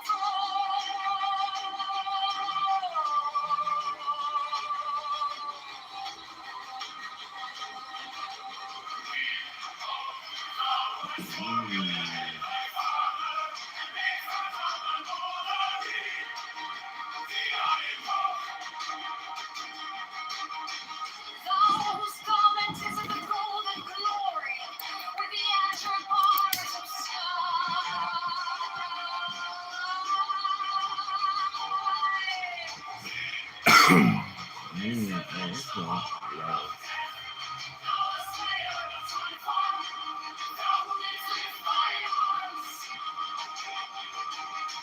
and the dragons of death were as dust.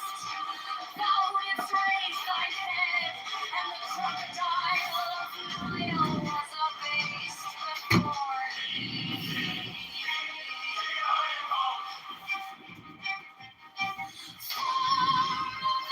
Whose menace hideth the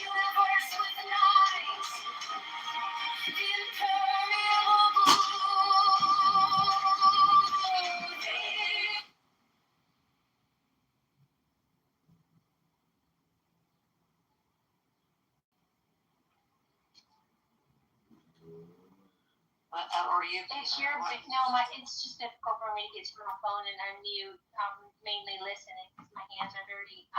It's your baby, Francie. I'll support it if you don't want to use the femininity form. It's fun.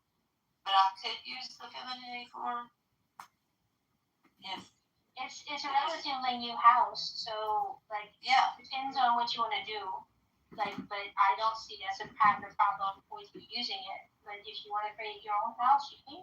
I mean, I'll support you. I don't know that. I mean, I've got one created. It's called Clean Bees. Do you like that? Clean Bees. But you know what? I mean, Time for real change. change. And people see something's going on, and they know that's already been established. They're more likely to come in. I think. You know what? I don't need to reinvent the horse. Maybe to get them to participate without coming up on stage, you could do like polls and stuff for the men while the stage just for the women. Right, that would be cool. So we can gauge what they're thinking. I love that. And then maybe even to get them to stay around. If you do like a designated hour or something, you can be like, the last 15 minutes will allow guys to come up and just, if they want to comment on anything, but it's not going to be, it's 15 minutes flat, you know? Well, you know, the thing is, like, depending on what topics and I think some days will be just funny and ridiculous, and some days will be very serious. And I think that most men and a lot of men on Clubhouse, you know, want a relationship to work. They want healthy relationships. And not all of them, but, you know, most of them. And I think that the reason they liked our room so much is because it was their chance to say, hey, you know, we're not like that. Like, we want this, you know. And I think that was what was cool. But then you would have a female say back, yeah, I believe you. I think that you want it like that, so because it's healthy, but no one's doing it, and this is why I think no one's doing it. You know what I'm saying? So it was kind of like it gave them men a chance to express, but also to say, I mean, I don't think men think like that. I think this is the reason why, you know. I think that women always think about themselves. Men think about you guys more than you think of, and a lot of women are all about themselves. Garnet, I don't care. I have a question for you about that then, because this is very curious. If that's the case, okay, and it's not, and men aren't communicating it, because I think, listen, that's my problem, okay?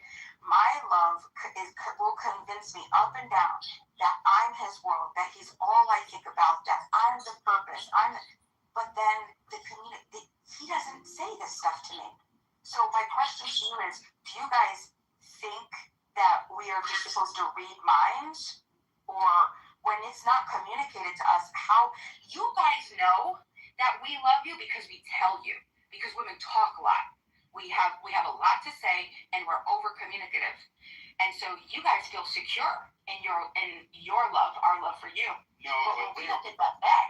So that's my question to you. Do you think that you have to communicate it verbally to a woman if you love her, or should we just know? You should just know. I mean, those are just words. The issue is that I can't speak for all men, but when I speak to a woman, I think about my words, like how I say, what I say, how it may affect what I say to her. And if I hide something from you or something like that, it's actually just to protect your brain. It's not to like be sneaky with you or get over on you or something like that. But a lot of women always think about themselves. Like, and I'm not a women hater by any means. I date plenty of women. Women love me. I love them. And as a matter of fact, I cape for you guys all the time. Like, you know, you got these men who hate women absolutely, and I stick up for you guys. You You know, I had a guy the other day, he was like, oh, we're so much better than women, blah, blah, blah. And I was like, how can you say that? Like, that's crazy. One thing I just want to jump in and get beyond to say is, so I'm married and been married for about 16 years now. And, you know, I'm sensitive. I'm a female. I'm sensitive. I usually lead with love, lead with emotions instead of logic. And I've tried to change that.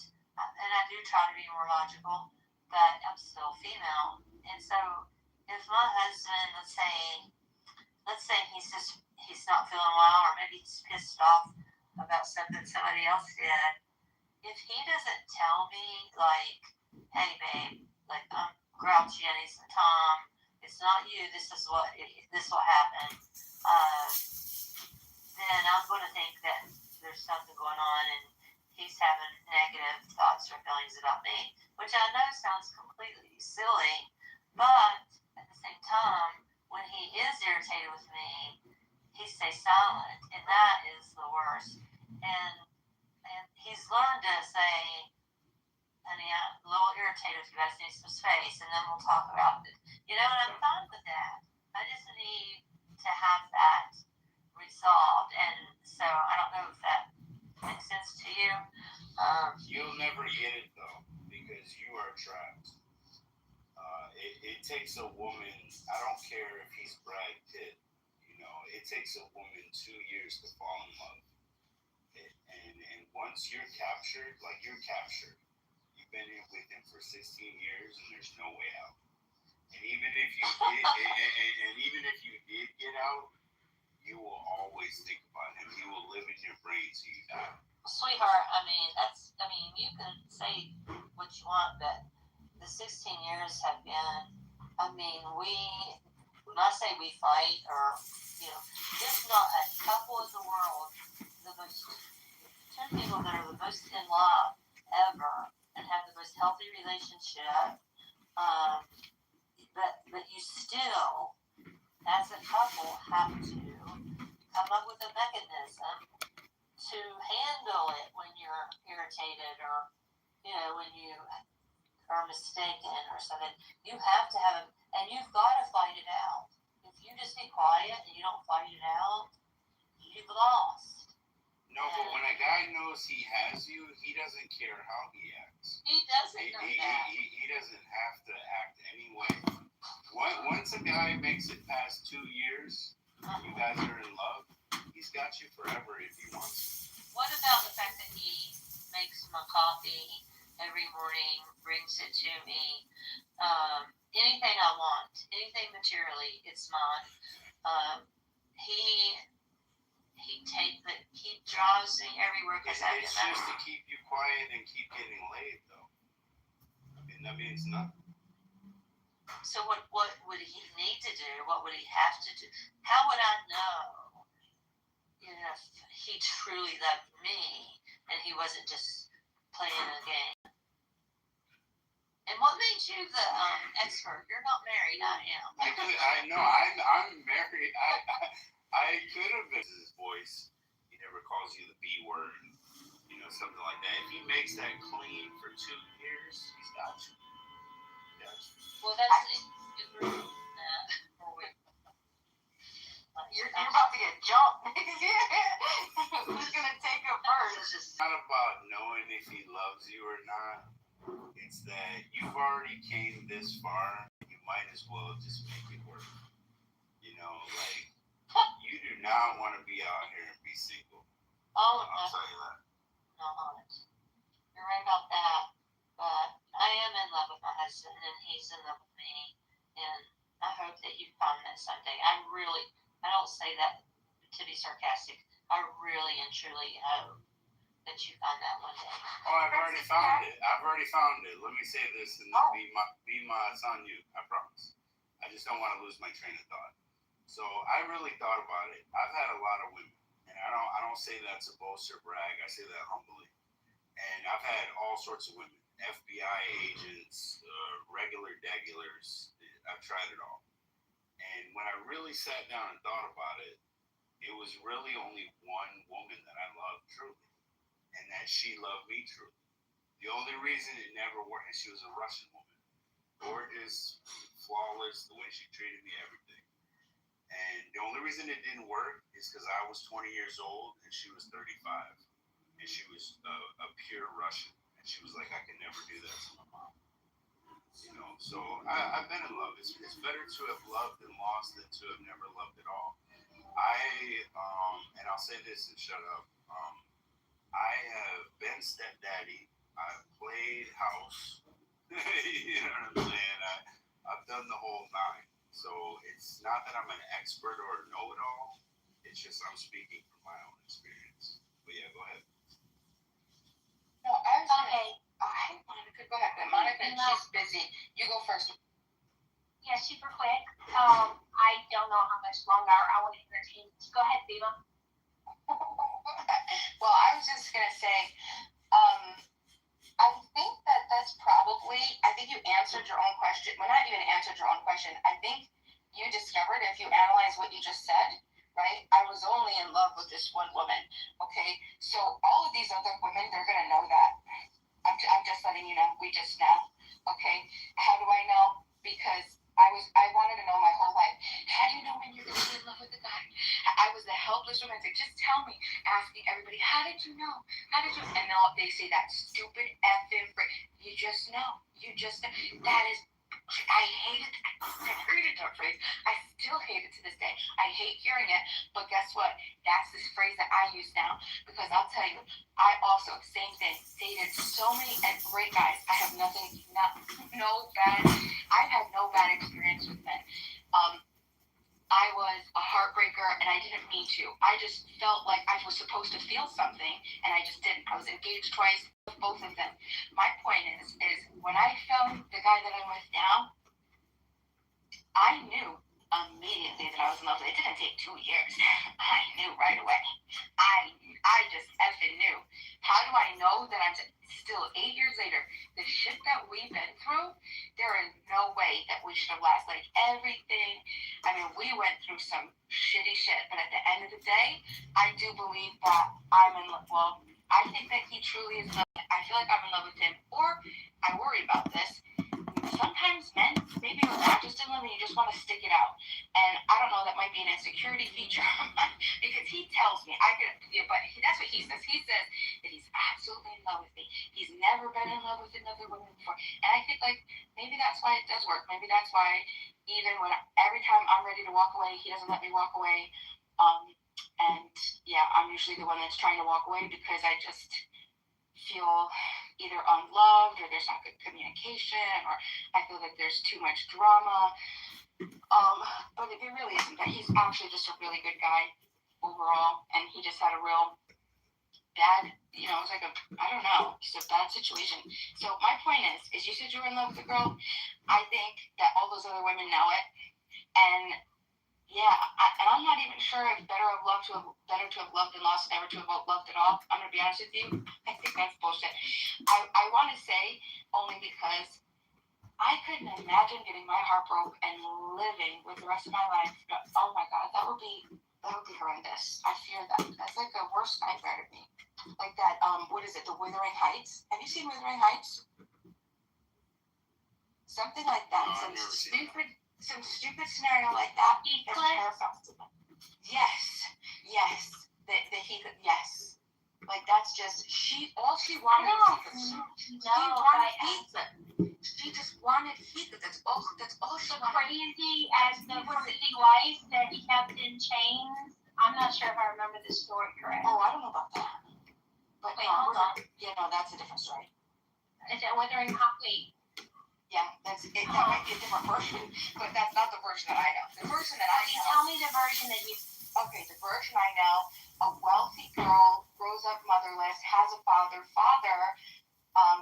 Finds a boy in the town and makes him the stable boy when they're children, and has him watch over his daughter. They end up grow up together. They live together, because he's the stable boy forever. And they fall in love, and they talk about falling in love. But then he's not proving himself, and he's not doing anything to prove, like, to go out and do something bigger and better for himself. He's just being a stable boy, not doing anything. And she's just like showing it.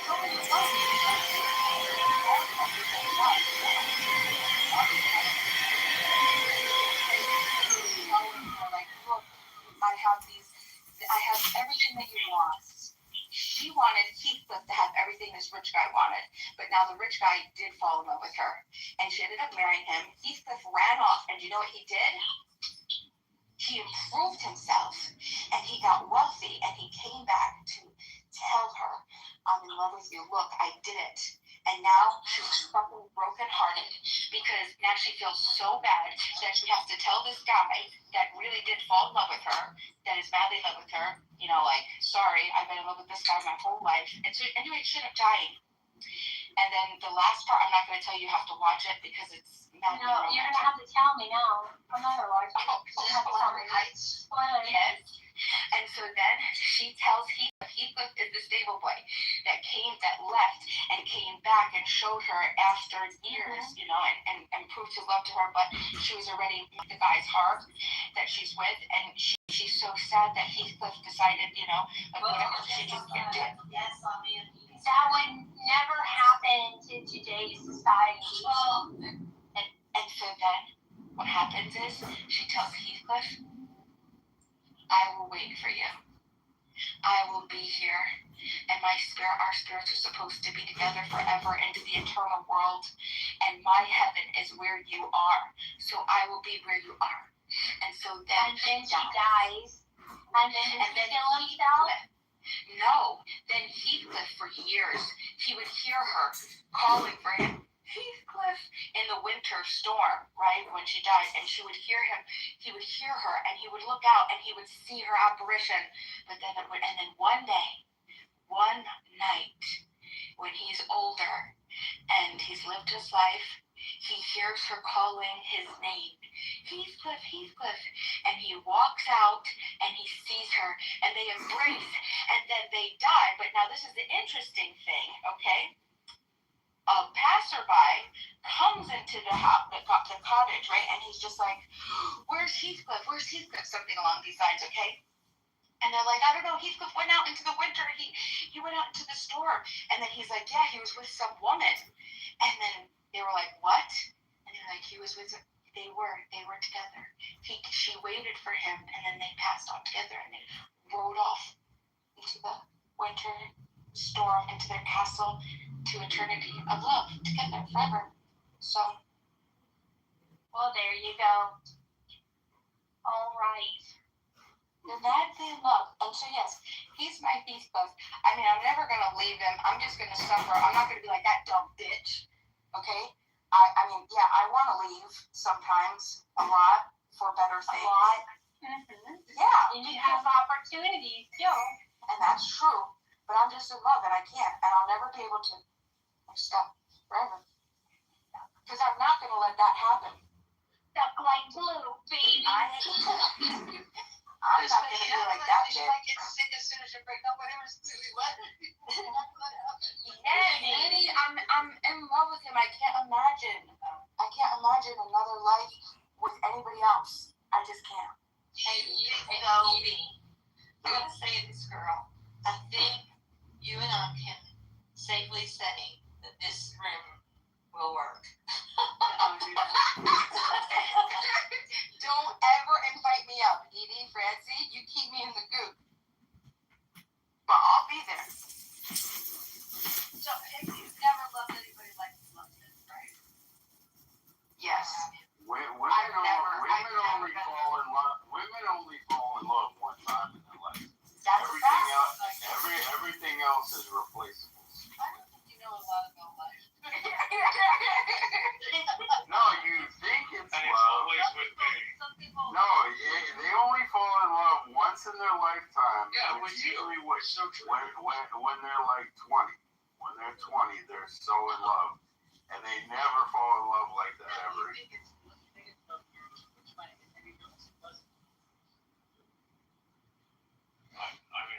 I feel like like intimate romantic relationships are different in your 20s, and as you get older,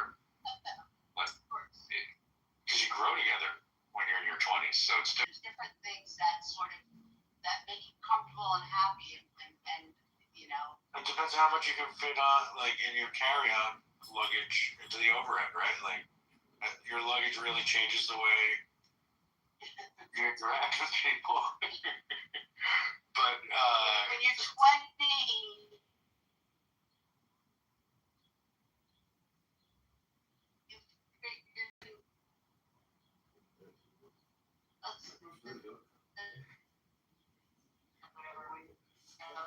that stuff better just because by that time you should be stable in life. so I'm sure I would agree with you if I heard a single word you said.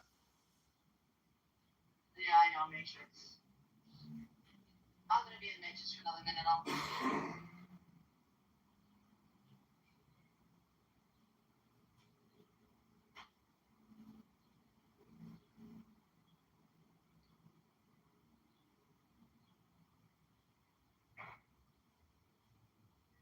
Well, that was nice, and I think Austin, it's awfully good to see you.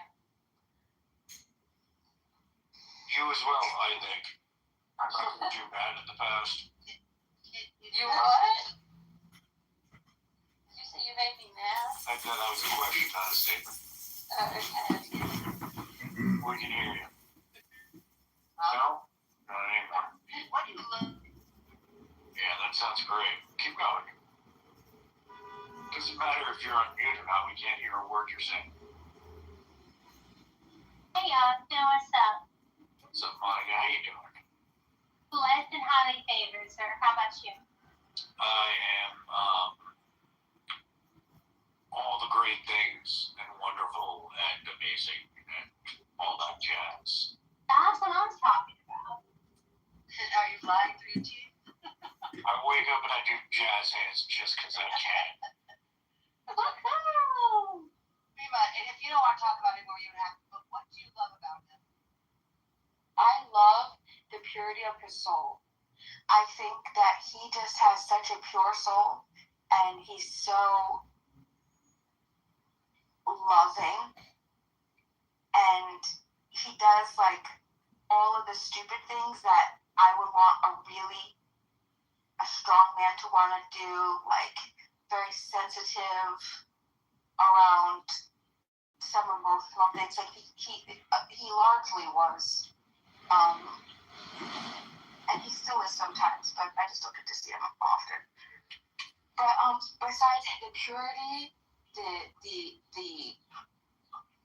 his loving nature, I just like his soul. I just like who he is as a man. I really can't explain it. And I fell in love with that. How long have you been together around? I don't have to be exact, but like 10 years more? Since 2017. Okay. Do you think you were looking for different things when you were dating guys before him? Like, do you think you gave yourself the opportunity to be with somebody that's of his nature? Oh yeah, I couldn't find anything that was even close. I didn't think he existed. I thought I was getting into like, what is it called? Oh, roommate. Okay. My mom's trying to show me something. She showed me this thing. And guess what? Aw, she sounds cute. She is adorable. Mom, can I say hi to my friends? Hi. Hi, Mama Vima. Hello. Vima's, that's my name. That's me. So you're Mama Vima. Tell us embarrassing stories. No, please don't. So yeah, no, I thought that I didn't think that I was gonna find it. I was very picky, Edie. I was very, very picky. Like, no, I had like this. It ended up being like this rule of 3, where it was like, if you last 3 weeks with me, then you're good for another 3.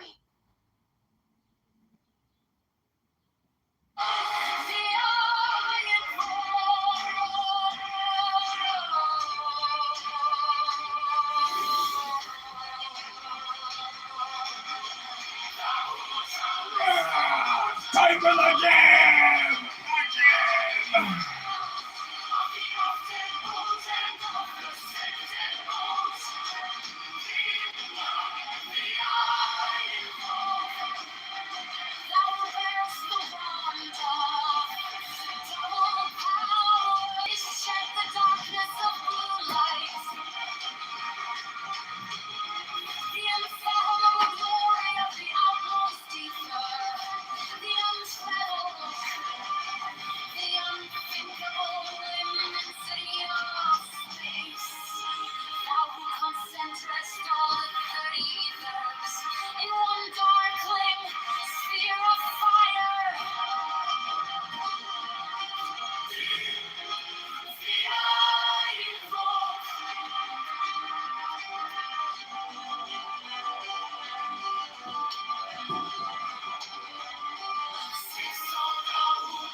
line of Apophis. The only begotten child of Osiris, thy father, and Isis, thy mother, he that was slain, she that bore thee in her womb, flying from the temple of the water.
a scam. Brandon Johnson is the tax. Open the books, transparency now. Public spending tracker now. Brandon Johnson is the tax. Brandon Johnson is the tax. Brandon Johnson is the scam.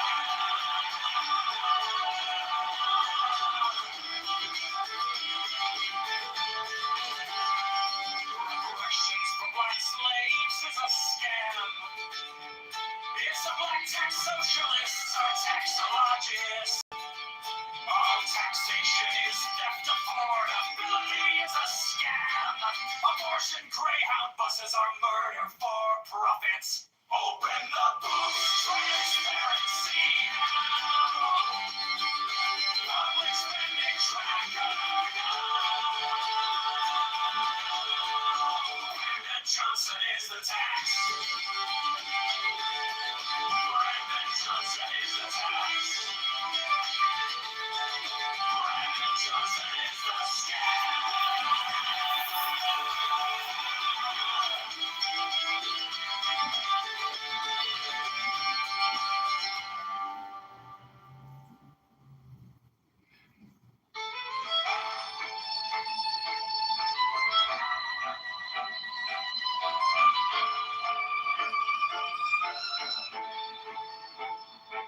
You sent our paychecks with a smiling mask.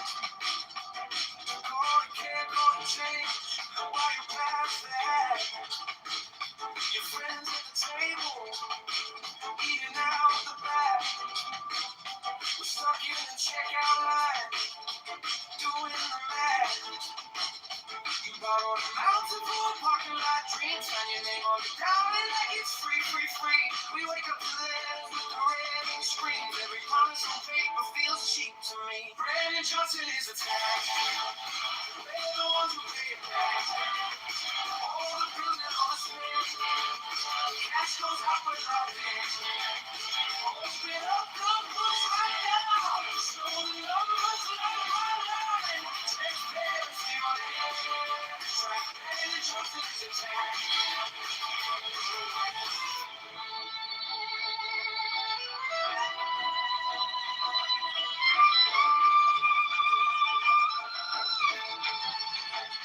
You call it for the people, but the doors stay closed.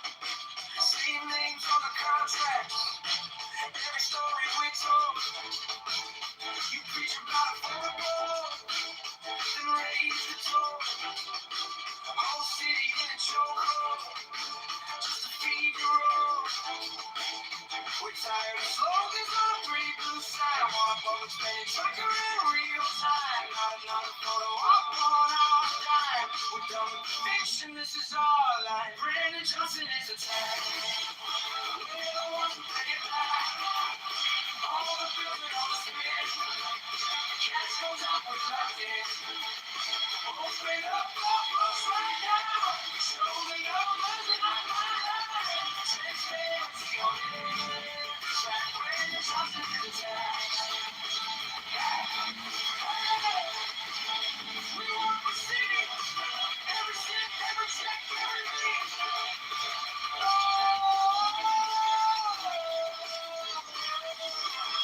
Turn the lights to the ceiling, to the cracks, to the shadows, pull back, pull back.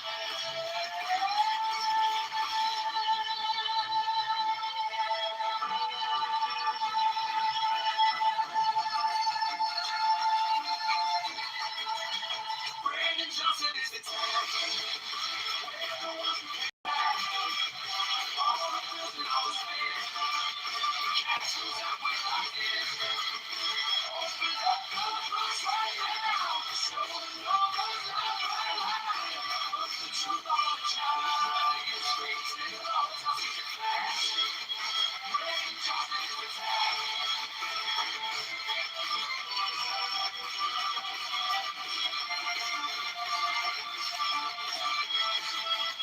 Brandon Johnson is the tax.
Johnson is a fraud.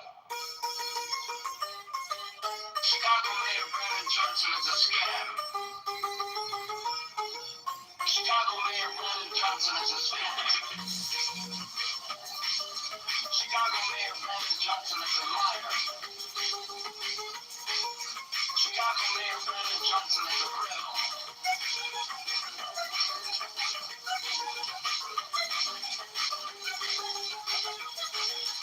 Morals want $3 billion to get the crony doctor. The CPU is a mafia propaganda. Organization of portability is a scam. Farming Johnson is a coward.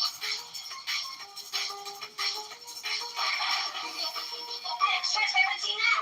Public spending tracker now. Brandon Johnson is a tax. Brandon Johnson is a scam. Transparency now. Public spending tracker now. Brandon Johnson is a tax. Brandon Johnson is a scam. Reparations for black slaves is a scam. It's a black tax. Socialists are taxologists. All taxation is theft. Affordability is a scam.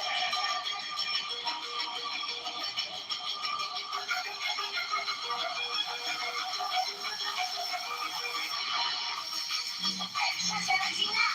Public spending tracker now. Brandon Johnson is a tax. Brandon Johnson is a scam. Transparency now. Public spending tracker now.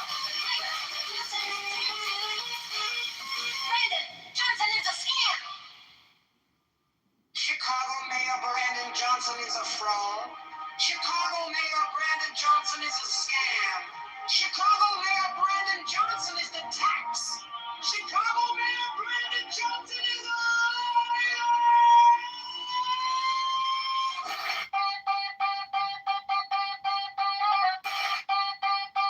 Chicago Mayor Brandon Johnson is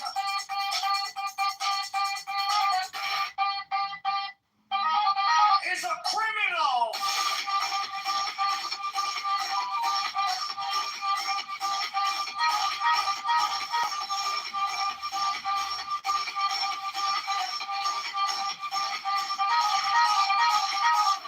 Borrows $1.3 billion to give to crony nonprofits. The CTU is a mafia propaganda.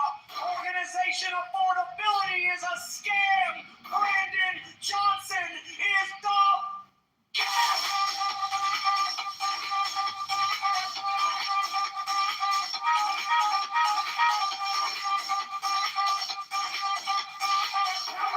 transparency.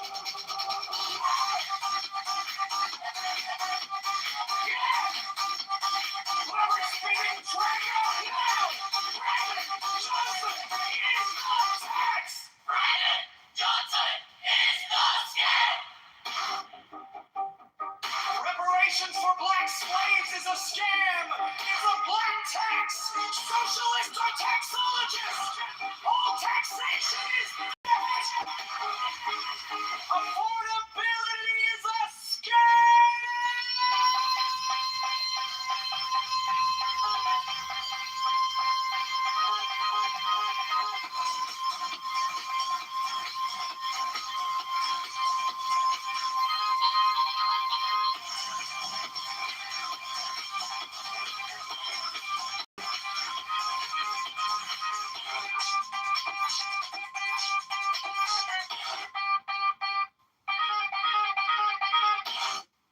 Chicago Mayor Brandon Johnson is a fraud. Chicago Mayor Brandon Johnson is a scam. Chicago Mayor Brandon Johnson is the tax.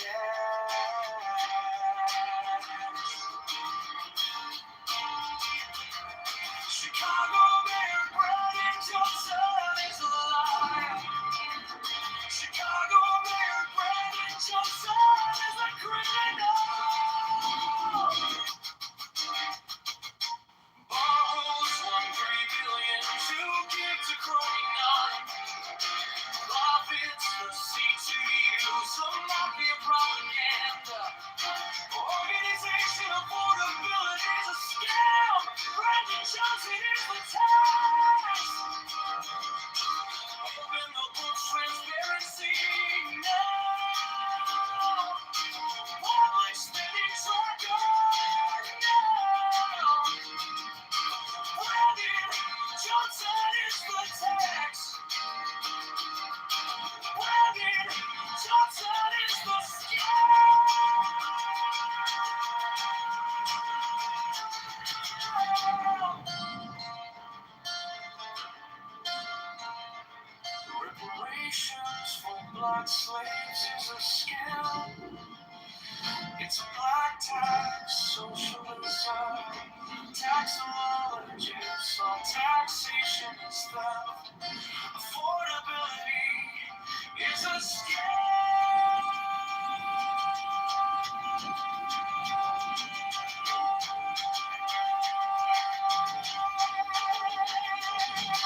brand new superstar is suffering.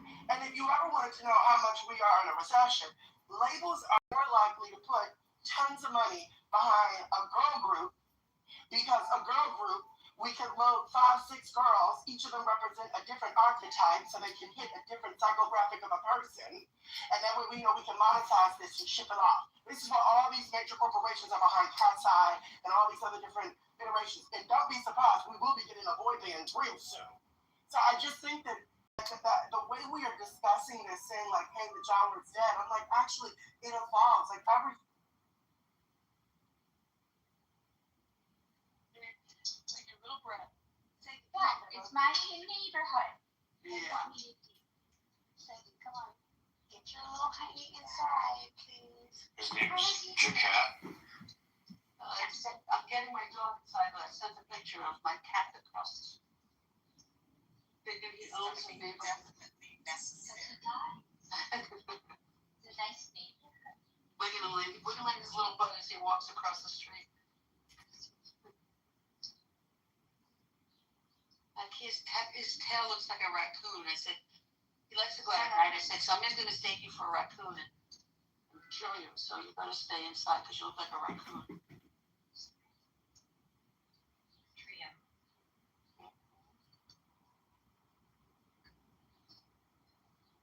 My creamy, my redhead, or flip-flop. She was so snuggly this morning. It was so cute. I know. It's Friday. We can do this. Don't make me. You know, Mom. You can go and say. All right, well, we're going to eat lunch. We'll be back on later. All right, bye.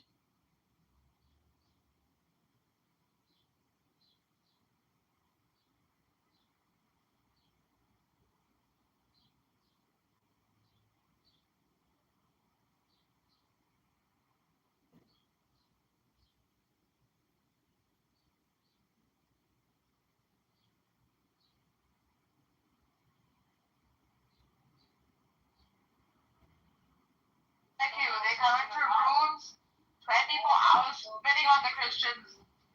Didn't the Quran say to not debate them, to talk with them kindly, to not freaking point fingers at them? Yeah, you're right. Why is this behavior not being shown on platforms like this? We're not killing people. We're not killing children. In the name of the book Talmud, or if the government is helping out the Western government. I'm talking about Christians. I don't care about those other people. I'm talking about Christians.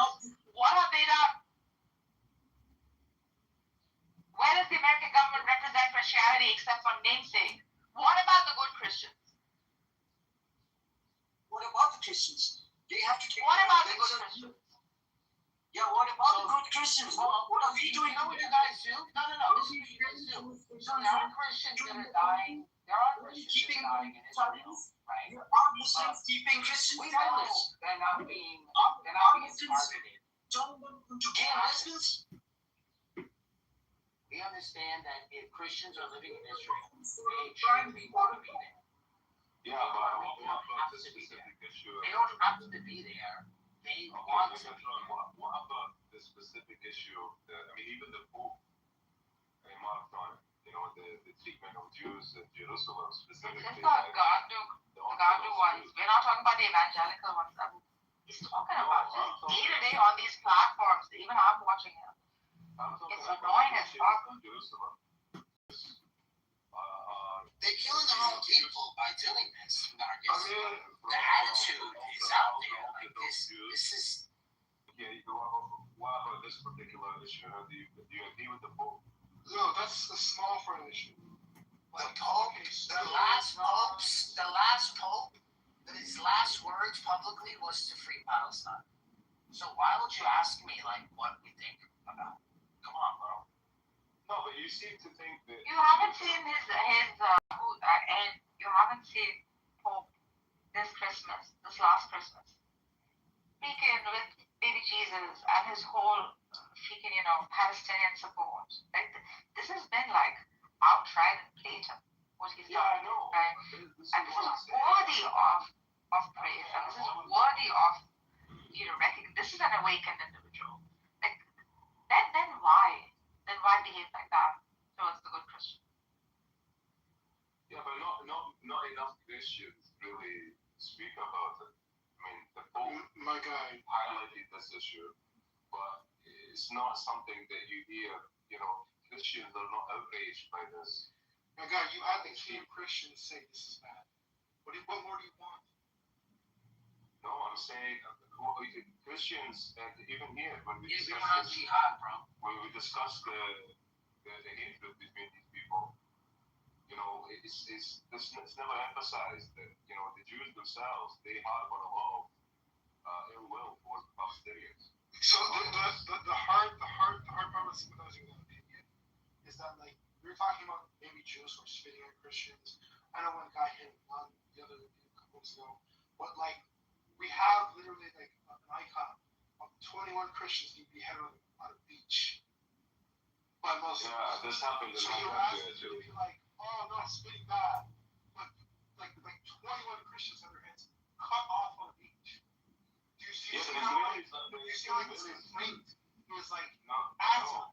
I don't see it at all because church buildings are being bombarded. And Christians are being sold in Syria. What do you want from us?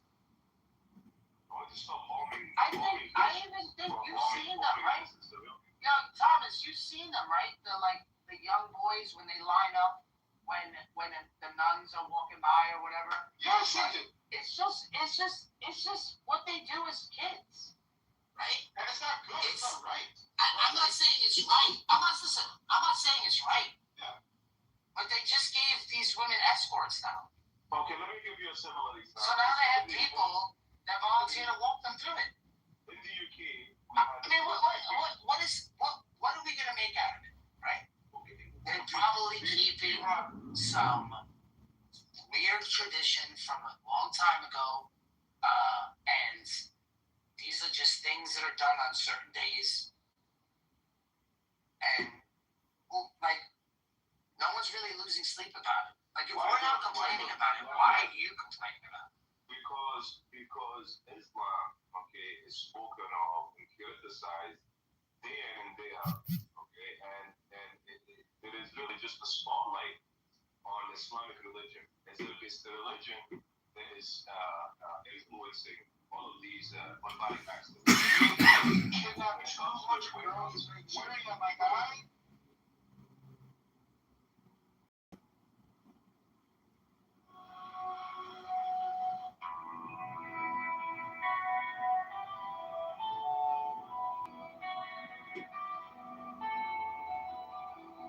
I see by mine own inward light, Lord, house of death. Walk me through divine hearts of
Ones tell you, they're the ones that want to live there.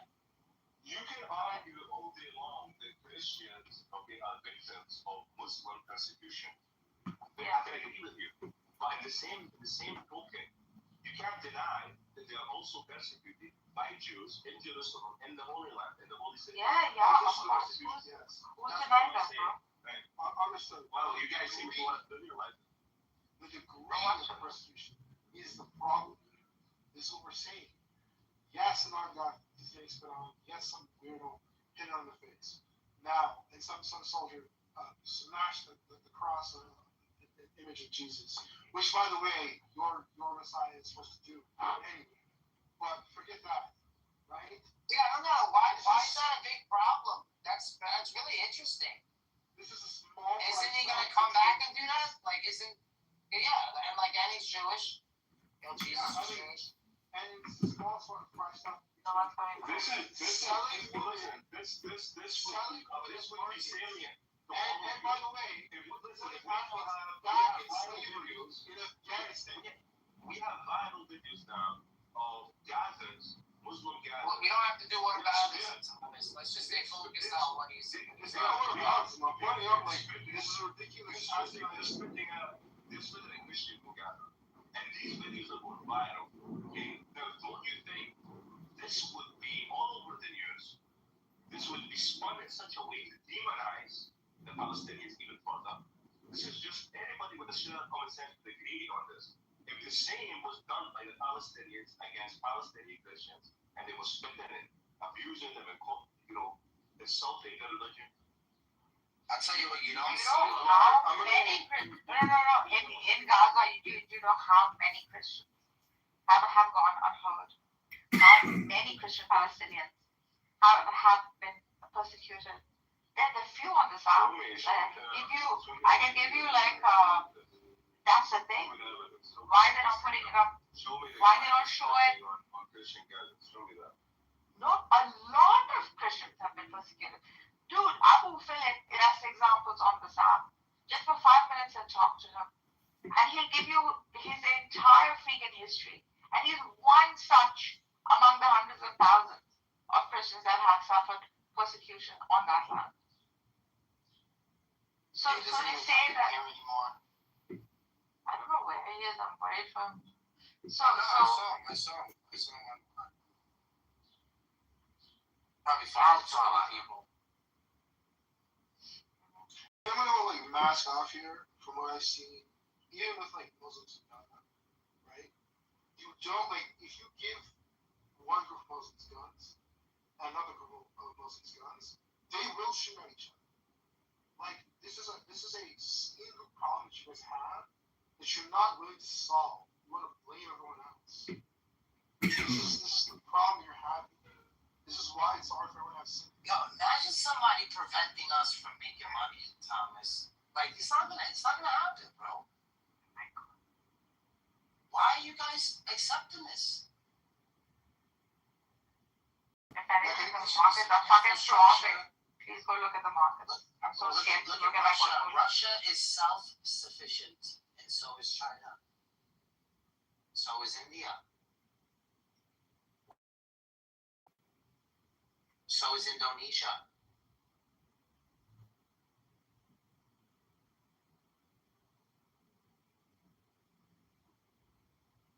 Yeah, but look at the markets. Hey, Palantir is safe. I'm okay. Huh? Palantir is safe. I'm okay. Who's that? Actually, should I invest in AI anymore? Israel. Megatron? Now that the Butler Jihad has started with. I don't think you should now. Wait, it's gonna crash. Did you just say that when Larry John started? Yeah. Sorry. Just wait a bit. Just wait. Why is It's gonna hit. There's gonna be a time. Just remember me. Put it all in that. It goes down. It goes down. It's fine. Okay, you can see how the market's moving. Just read the charts. It's gonna collapse. Hey, wait, what is ANOS? For all you have it. Is ANOS together? Okay. Yeah, the ANOS at the bottom have like matching little. It's kind of cute. I don't know. It's probably just John Kitover. It's probably just like two John Kitovers. Nah. Abby and Toast or something. John Kitover has many accounts. He doesn't count it. Sorry, my bad. Just had to shout out the ANOS, you know?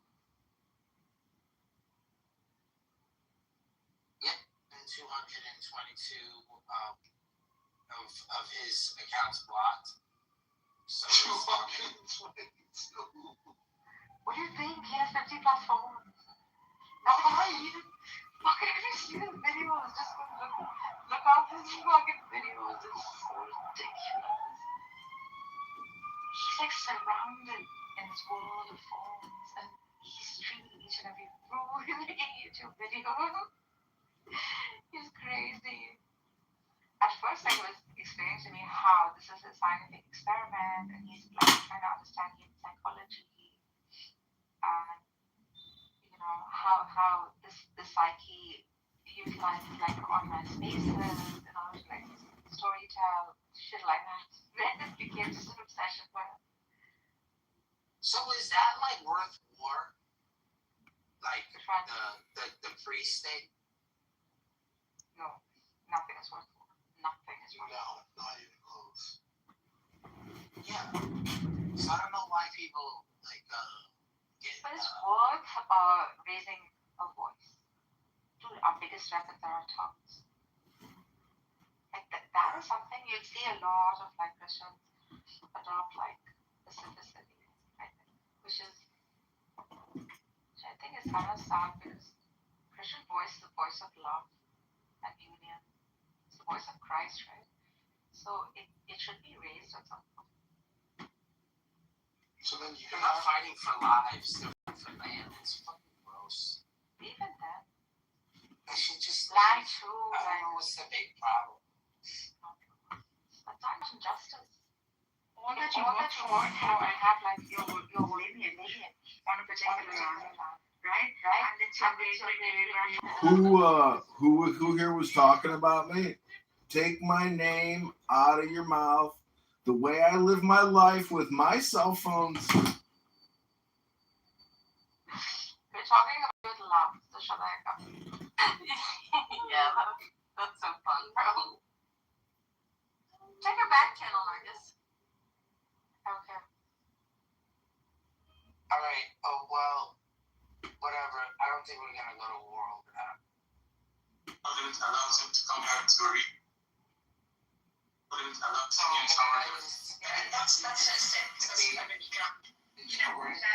you guys get a space, you'll have more educated people.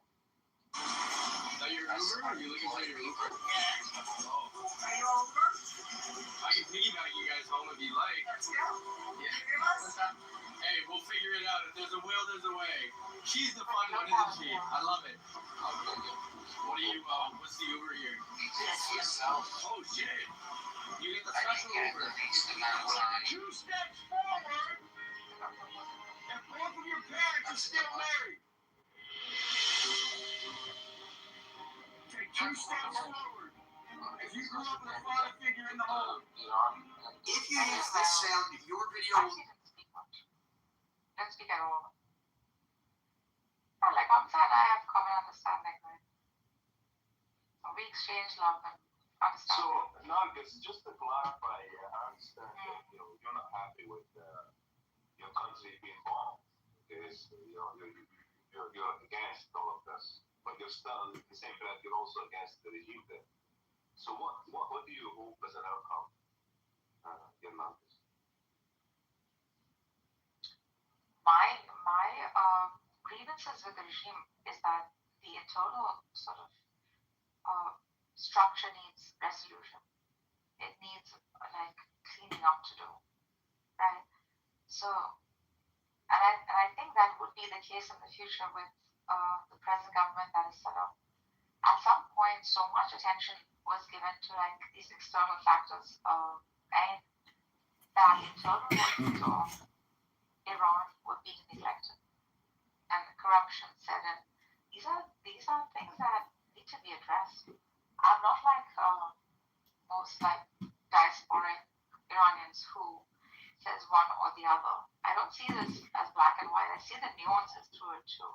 But especially How do you feel addressed? Yeah, but do you think this is the only thing you only want to achieve these goals? Like, I mean, guys are ignoring one thing that, like in Iran, the support of Assad was something that was completely like, everybody was unhappy with it. Assad was running a brutal election. And he was getting his own people. That was bad. Yeah, it was bad, but they had a limited number of options to help reform or to let alone, and then you get consumption of the beast.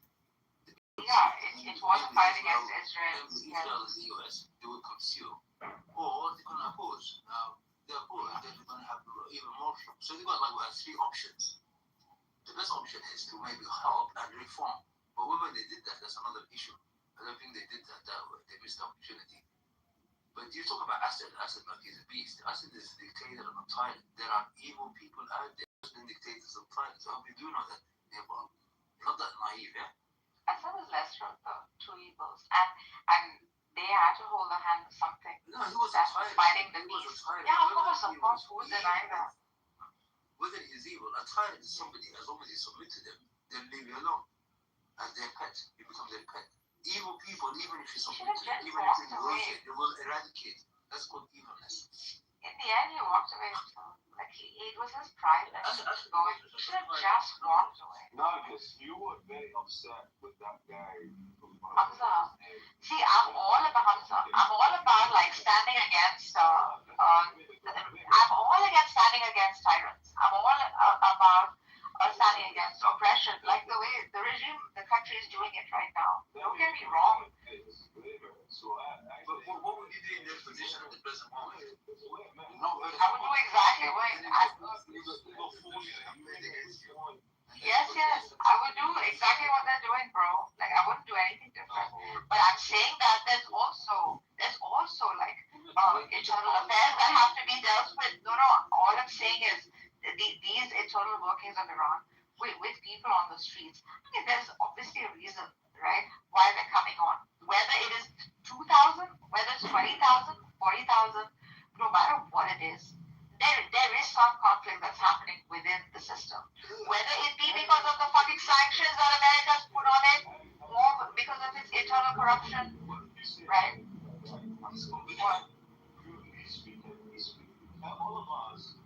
He's speaking in black and white. I'm asking him to see the nuances to it. You have the first-hand experience. Okay, you're speaking from experience, right? Now, when we speak aside,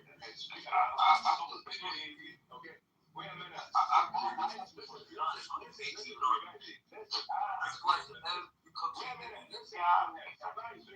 If I bring up Gaddafi, man, okay, you guys I won't be shocked if I hear a bunch of people saying it's crazy.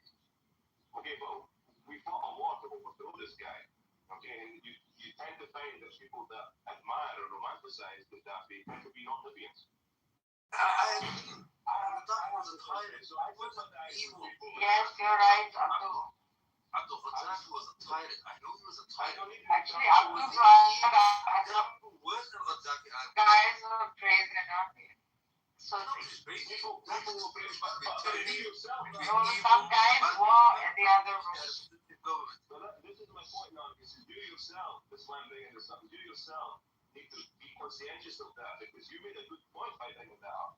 But when you bring up Syria, and you say, oh, he's the lesser of two evils, and also that discussion we were talking about before, that room we were talking about Gaddafi, you did chime in. No, I condemn Syria and Iraq. I wholeheartedly condemn it.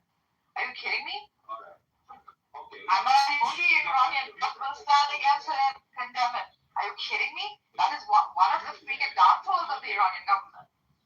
You kidding me? In that sense, yeah. In some senses, not so much. Think about it. In some senses, not so much. In one sense, absolutely. You kidding me? You think see what Hamza is doing is taking one side, leaving the other. He's doing the easy job. What I'm doing is I'm showing the nuances. Some evil forces campaign. Yeah, they have no choice but to fight it. They have to fight it.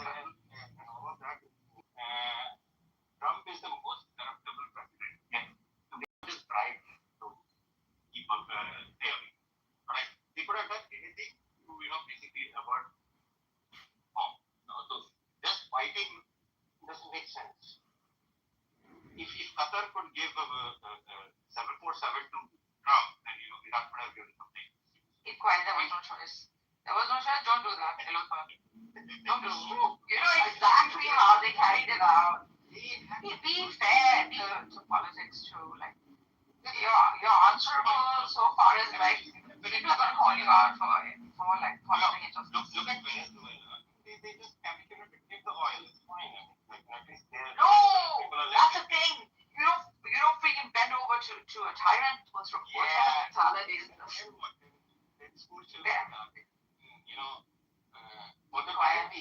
You're not gonna understand. Forever. Yeah, I didn't think they're making the deal. He said, dude, Iran is very strategic. Don't freaking think of it as. So then we shouldn't complain. And this is all according to plan. Why? We can't complain about his internal workings. As citizens. And it's all on the gold mine, right? No, black and white, that's what I'm calling out. But you're essentially supporting the regime by extension. If you recognize that the greater evil here is that you're being effectively, you're potentially going to be a bait, even, right? All the speech you were given earlier and getting so worked up over Hamza, calling these turban heads and all of this stuff. In some ways, I do, because they wear that dress of piety and they act like they're within the system. These things also need to be called out. This is why because he's seeing things so black and white that by which he's completely negating the nuances, right? So I'm sorry, but this too is a problem within the system. Outside, what it's doing is great. It's defending itself, whether it be for its own power or greed. In some ways, protecting its people within, right? But whatever the reason is, right? For standing against the tyrant of oppression, all these are things that one can probably should be like. However, there are within it some too that have to rest. This is what I'm asking Hamza to see. It is not that freaking squeaky clean. And that's what Peter pointed out. He doesn't want to see that. He doesn't want to look at that. I think it's a bit hypocritical. That is what I was calling out. So-called Islamic inside out, and then there's evil outside, literally evil. There is, bro. Like there is. Like you can't. Evil. And the corruption in Islam is what's going on for over a millennia. The Muslim was in denial of it. There is. and all this. The evil doesn't want No, there is the entire freaking eradication of an entire people called Naga, bro. Like, are you blind? I mean, look what you've seen enough of it. As human breathing, they feel pain. That you're breathing, you must be eliminated. By the actions that's the nature of evil. By the actions that you will of people. Yeah, no, the people themselves have become evil. Actions that the people represent. Yeah, they are. Okay, fine. Evil actions, right? They do not do these mistakes, but you listen to this carefully. They sit and plan and scheme and sit again, plan and scheme the destruction of other people. That's what they do. This is pure and utterly evil people. They've lost their humanity a long time ago. They need to be stopped. They need to be stopped. This is a question of how much cost does it cost? Yeah, this bullshit. They will stop. This madness will stop. Now, that's what you need to face up to. So you got evil, you got tyrants, and then you got some options. You use these words, you know. No options. I must pursue. He's using theistic words, so what? Just deal with it. What happens? The problem, what happens is that when people try to do, they do wrong things because it's not the goal to do it good. You know, like Iran is going to now execute. They have executed already thousands of people. Right? There are some people that should be executed. Evil people in the that work for that entire nation. This is the wrong thing. Yeah, that's okay. People become ideas. That's okay. You know, the problem is some innocent people in between get stuck. You know what treason is? In every country, it takes steps against treason. You know what treason is, Nearby? Okay. Do you understand? No, but you understand what treason Do you is. understand what I said? Yeah, no, you understand what treason is. Treason is when you operate as part of a society, you need them all such that they can all be destroyed. Now here you don't commit the crime against one person. Commit the crime against everyone. Yeah. So when you put things in black and every white, country has steps to deal with treason. You understand what I'm saying? You understand what I'm saying? Or you just want to keep shouting? You haven't said anything for me to understand it. Oh, okay, exactly. That's why. Because you keep shouting. Blah, blah, blah. So why are you asking me? You want to say something? Yes, I am saying that. So I'm saying that what I was saying is that when you put things in black and white, when you make people say like, okay, they are evil and we are good, then the good be and you say that whatever we do are right is righteous, and you will still do wrong things, you will still do evil things, but you will think that you're doing it because you're the good side, you know. Brother, I don't know why you don't listen. Wait, I'm not done. But what are you going to be done? When the Americans were fighting the Germans in the Second World War, they would say that, oh, we are dropping firebombs on Dresden is because we are on the good side. Okay, so we can do these things. All right.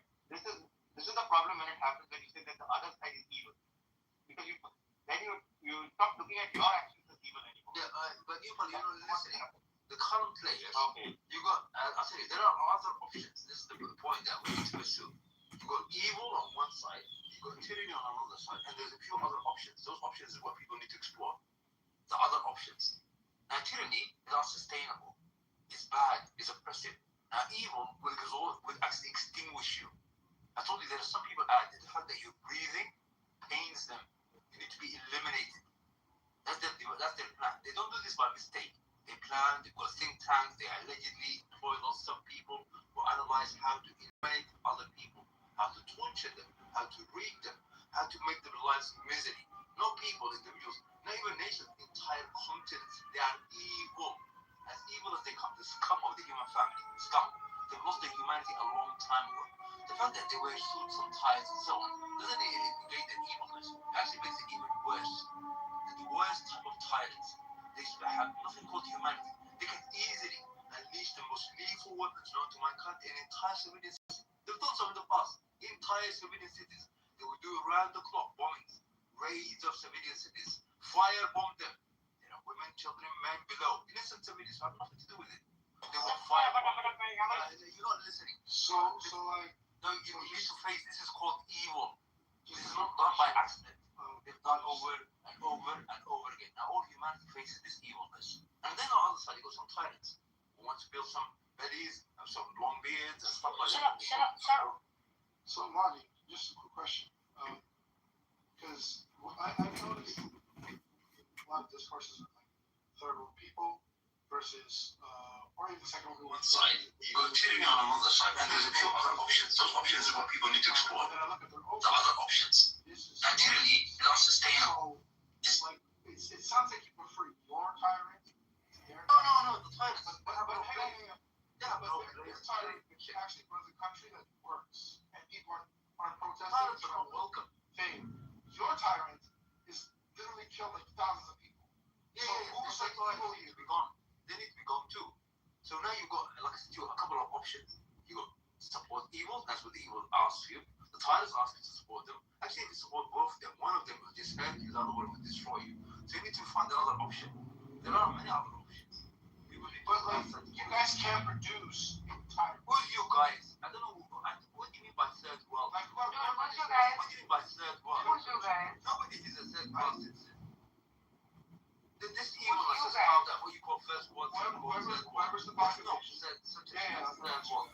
There are no So leaders don't come out of thin air. They come from the population.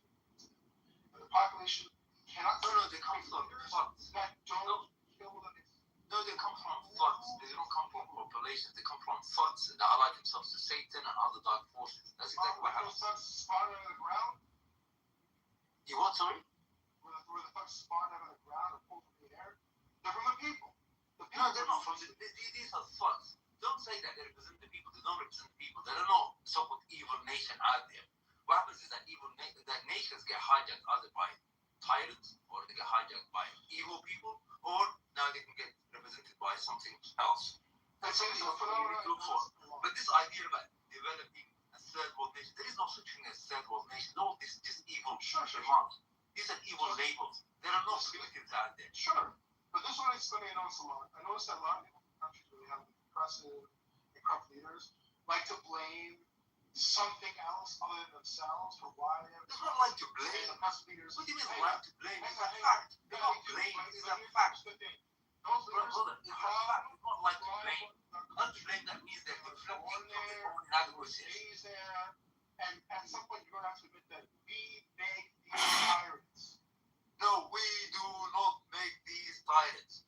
There are no people who chose a tyrant. So why don't you come? No, why don't you just tyrant and just do your thing? There's no people who ever chose this. There's no people who ever chose evil forces to come and rule them. Maybe you don't think you are, but it never happened. Not once in history. The way of life you like. Sometimes we don't make these tyrants. Yeah, I agree, but sometimes we don't make these tyrants. I don't know where sometimes these tyrants, one second, are built by like higher forces. Those that walk through the freaking crevices of freaking corridors in the White House. Point them out. Like, oh, you don't believe in the 1%ers or what?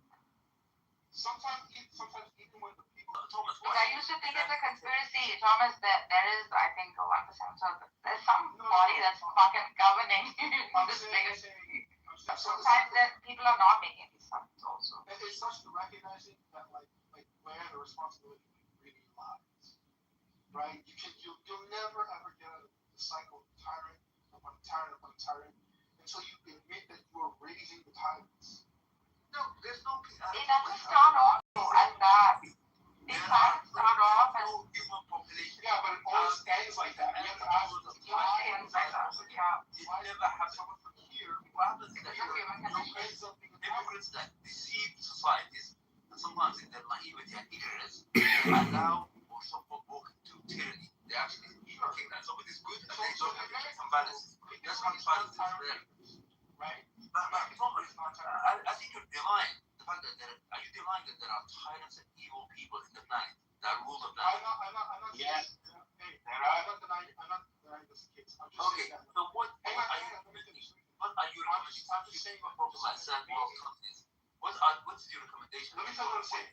I'm not saying that maybe the system you guys love is what forces these people who seem good or may be good to become tyrants. No, there's no system like that.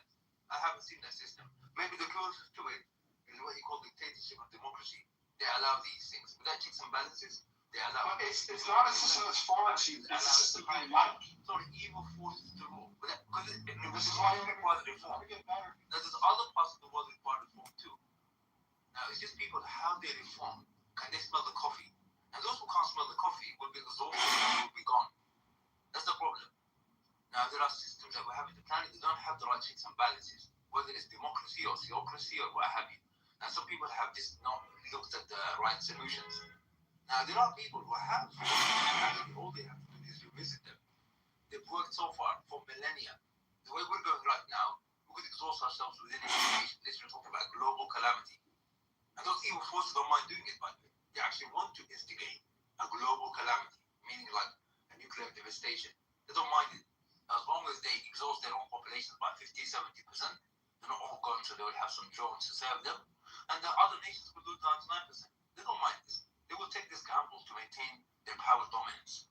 They don't care how many people die, as long as they remain in control. That's how evil they are. I know you're entire continents. It's just that, like, I think that as a nation, any nation kind of reaches the point where they have some self-determination, and like, you know, could you tell me that nation? Iran. Give me that nation. Self-determination. Name one. Self-determination. Yeah, name one nation that's got self-determination. Tell me. Ghana, Nigeria. Oh, Nigeria, Ghana. They're puppets. Absolutely puppets. Like, just because they have power, power, there has to be the missing link. If you can destroy Mali, Like, if you think the Africans they've got leadership that represents them, then the Africans are the missing link. I know what the Africans do. Thomas, I know you think these said, well, countries are primitives and you have to do anthropological studies. These populations are as diverse and talented as any other people on the planet. They got all these pigeons. Oh, I told you, I am leader, I went to Washington, and Washington told me this is pigeons. These are, I'm trying to be diplomatic, by the way. They don't have any representation. These are all public leaders, the whole lot of them. And I come from because that continent is full of talent to none. The fact that this continent is the scum of the human family today in every area, not because they're capable or because they're not talented, or mentally challenged. They don't have resources. It's not because they also don't have resources. I know you think that the third world countries, but Thomas, you're not facing the coffee. You need to face us from the coffee. Showing against America is why. Not against America. America's been hijacked by the same public leaders as other nations. And that would still be another tyrant on the presence of humans. No, this thought process. Who told why you cannot get out of this cycle? Who told you can't get out of it? Of course you can. You just need to face reality. There have been good leaders in the past. Maybe good candidates, I can't number of fingers. He's Thomas, like he's pointing out like an Abstinian movement, right? He's pointing out like the era of where we don't have much. There's not much weight in our speech anymore. Think about it. There's really not much weight in our speech. Where people with green cards, immigrants are just being thrown out. Families are just being separated. All this is happening around us. We've not had an era in American history where things have been so dramatically freaking dictatorial. This is a reality we have to accept. I think dictatorship is the human norm. Dictatorship is the human norm. You think? It is. Doesn't mean it's okay, right? Sure, but it's the human norm. That's what human beings literally had since the beginning of time. Yeah, but one doesn't just submit to it. Yeah, but often you just replace one dictator for another. That's it. That's all that happens. Usually, just like yeah. you like. Right. That is why, like, I think beneficent, a merciful dictator, it also exists. That can very much like replace a tyrannical or freaking, inhumane dictator. I agree. I agree. But it never lasts forever. There's no point in doing shit that lasts. Nothing lasts forever. Roses never rain. There needs to be some understanding that if you have a series of bad dictators who are all citizens of the country, then maybe there's something with the country that's causing you guys to bring up back. Hey, Marcus. Hey, Pranav. I just came here because you were here, and I was also wondering why are you here?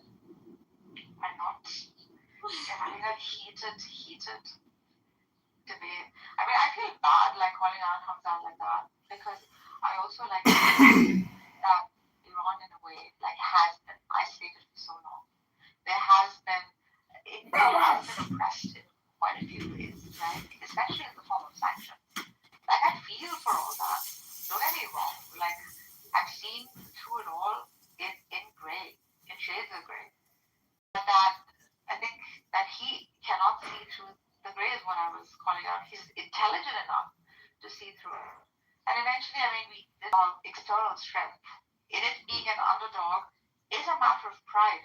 Like, don't get me wrong, deep inside, like, as much as we may dislike the governmental body, we still find it to be a matter of, great pride that we alone can stand and have been self-sufficient for 50 plus years, right?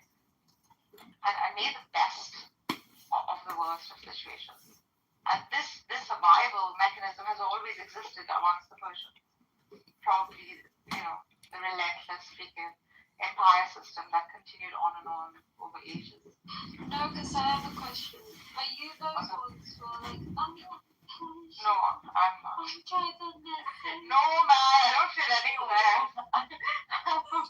And neither fit. I have PhD yet. I love the monarchy. I want king to come back. No, I don't fit there. I don't fit on the other side either. Like, I'm seeing it as is. I'm calling it out as is. So, yeah, people like us don't fit in. By the way, I have a really big crush on you. Like, I literally love you in all the rooms you go into. You just own them. Thank you, you too.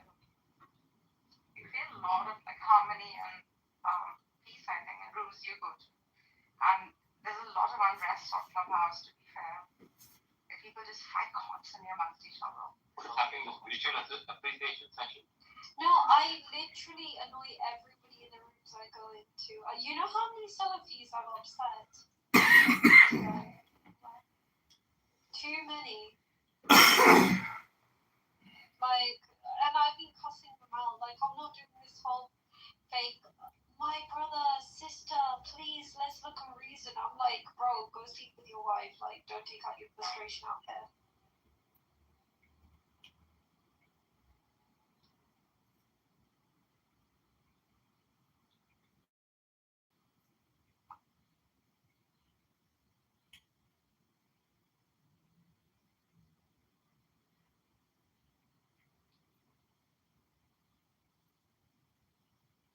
That's so quiet.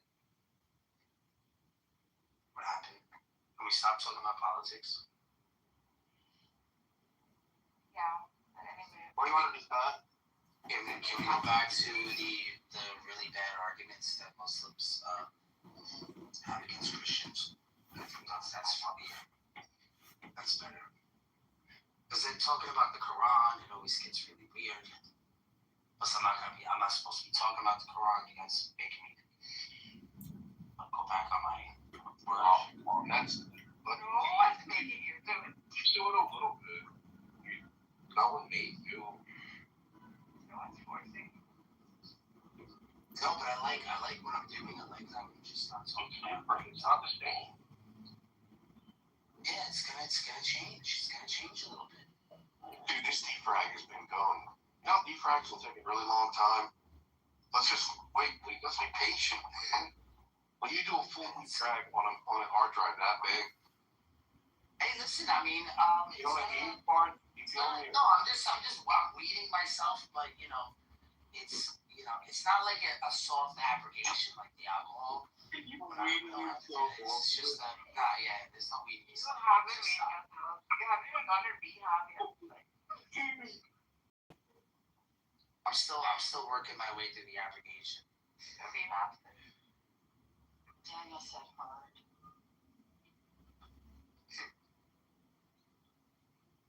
It's very hard. Good fun. What other arguments do they give? I don't know. I just went over the basic ones. Well, the man god as well, right? So this is also like common. Yeah, it's also common to, I think, the Jews would bring it up. So, but more so, I think the Islamic apologetics would bring that up. The 3 and 1 quantitatively, that is also what is brought up. Does 1 plus 1 plus 1 equal 1? Yeah, equal 1 that one. But it's supposed to be 1 times 1. Times Oh, I just asked, how many numbers is the number 3? And there's just silence. Yeah, we don't say, I'm just thinking about. Yeah, those people don't know how to count. Because if 1 person plus 1 person plus 1 person equals 3 persons, which is exactly what Christians are doing.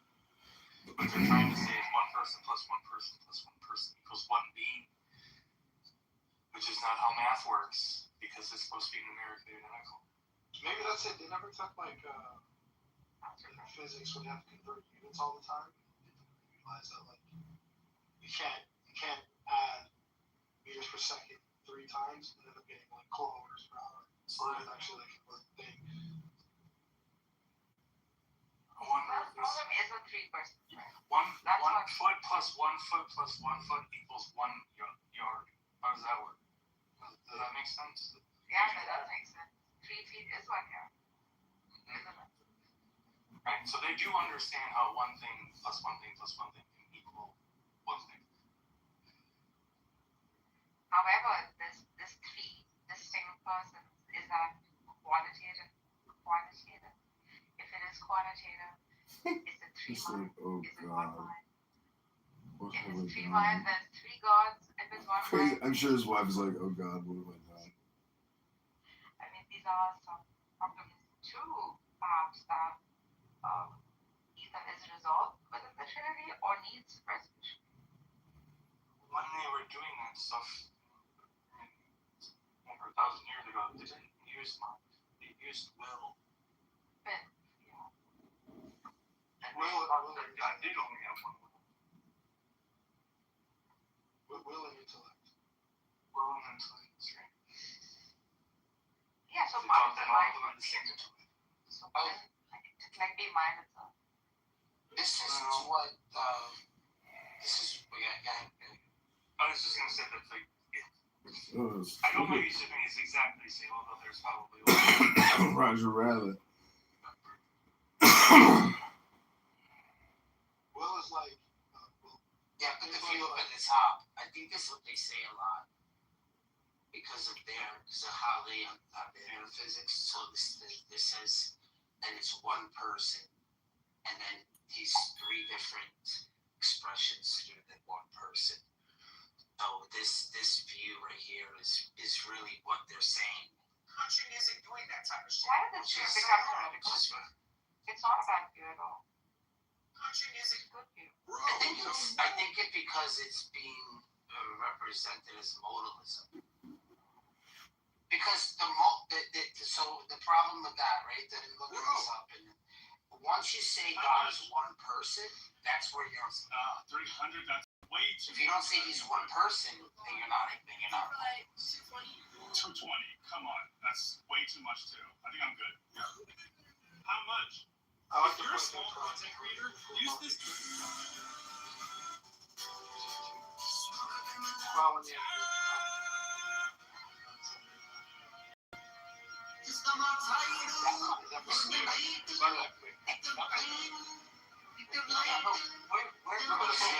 This is what the scriptures say. We're not making it up by logical deduction or some shit. Like, God, forsaken me. Dude, look at the picture. Everything read the end of Psalms 22. We were going over this yesterday.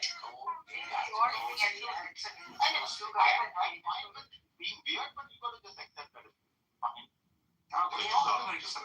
Something like that always got 2 right hands. Like, what? There's not like any scripture where there's not something weird that doesn't make you think perfect. Can you please pretend I'm famous? Don't buy another charger until you see this. Are you sick of not being part of I think that whether the Quran specifically admits it, that they're part of their theology does. Yeah, a particular smaller group within Islam does hold to that freaking anthropomorphic idea of God. But Sabellianism, like the one that Bath put up, would be very much in line with like the monotheism that Islam and Judaism teaches, right? Because he sort of eliminated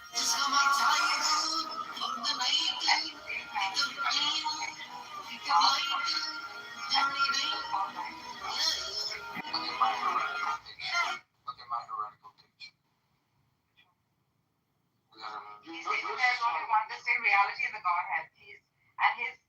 You see the three faces? Yeah, that's the fucking little woman. That is where the problem lies. Well, there's only one head now. That's It is one head. That's one head, not three heads. How many times? It's not allowed anymore. For a while, we can't represent Christmas anymore. This is like. Oh, it was a description of what people are doing, and I think it's genius because It looks too much like modalism. That's what I'm saying. It's a metaphysical model of it's just another way to say Trinity or It's a Trinity model. Oh, because supposedly the persons exist simultaneously, not just like one at a time. And when you apply it to the story, it doesn't work because you're saying the Father is the Son. So it doesn't work. The way you're reading the story. No, it doesn't work. Christ literally says he was sent by the Father. How is it Written in possible? so many languages. What are you talking about? It's the way it's being understood. They went over this. They could have What's wrong with these things the later monarchical on. model? Again, what's wrong with the monarchical model of the Trinity? I think of it more as like the equivalent of like a cubist painting, right? A cubist painting takes something three-dimensional and flattens it into two-dimensional space, right? So if you take something that's four-dimensional, like goes out other dimensional and flatten it into three-dimensional space, you're only going to be able to see one aspect of it. That doesn't mean that all the rest of it isn't there. They just want to see it one way. That's why. And same with like other scriptures too, and the way they're read. So it's compromised for like logic and rational. We gotta say one way, because otherwise people will get the wrong idea. Yeah, but it's your mind-dependent reality that is perceiving it in such a way. Where steps are being taken to reduce gun violence and right? Why is it that when we write things, Nargis, right? When we write them for someone else to read, it's different than you explaining it, right? But when you write it and you can manicure it, it has like this deeper meaning, like the words are being put together because they are being read. Yeah. Versus something being preached. That makes sense? Yeah. It always has a different feel. Yeah. I think a lot of us start to think like because we could do the speech, the talk, that we think that's how people write, but they don't write like that. So is the limitation in the writing, or the limitation is in of how it's being understood? Yeah. So when you're writing, you're kind of like you're playing it out of the person reading it. I think, in a sense. But not every writer, you know what I mean? Like some writers are speaking from within. Like it's you know, I'm not saying that's just one style, but it kind of.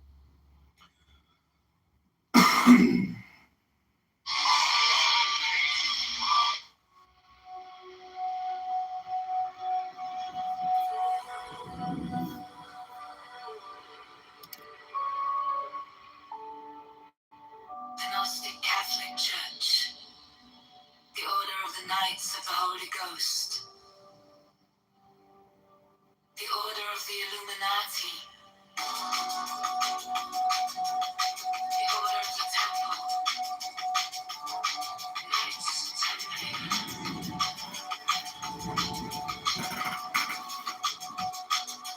the Order of the Knights of St. John,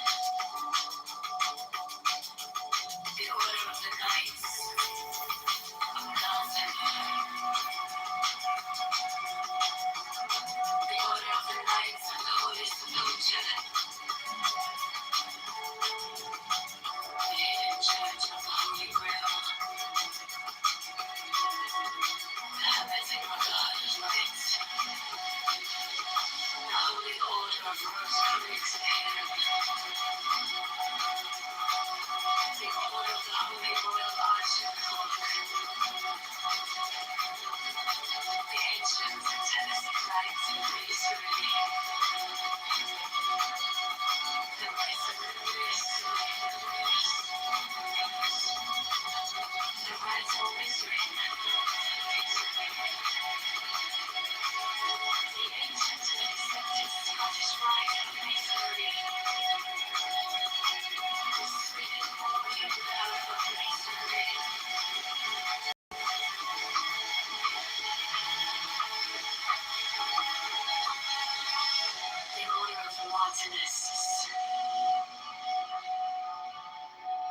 less fame.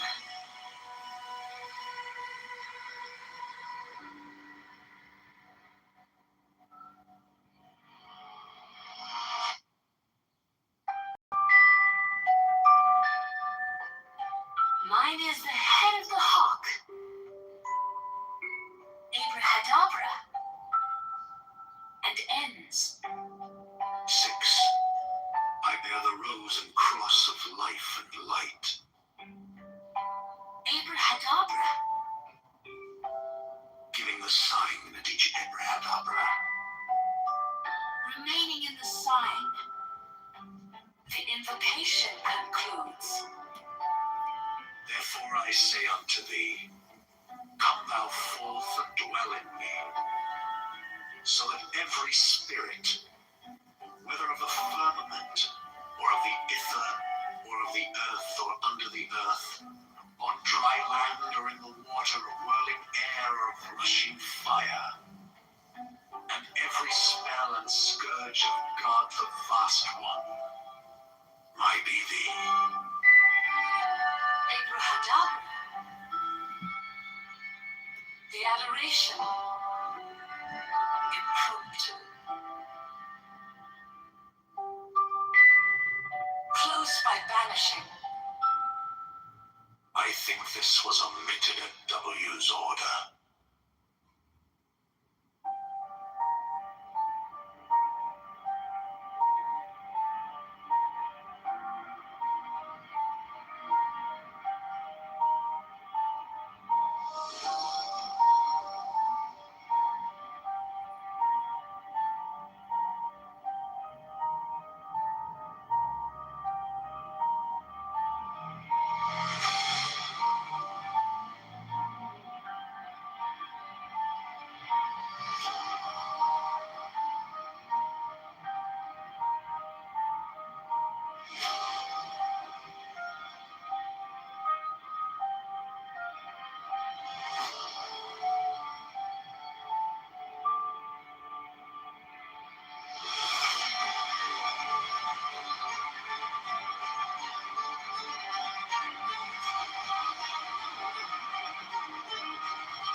charioteer of the east, Lord of the past and of the future.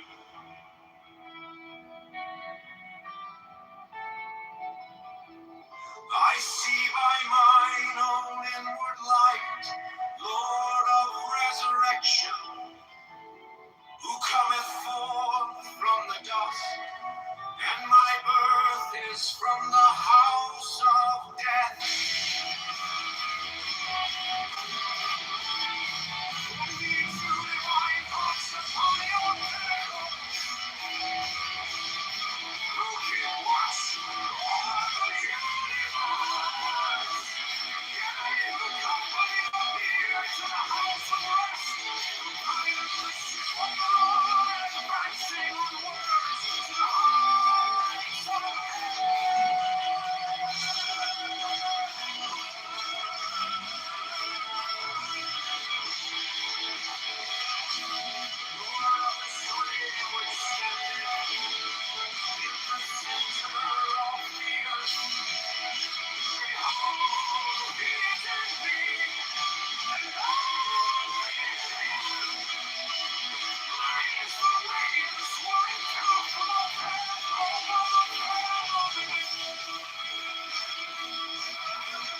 Thou art still nameless to eternity.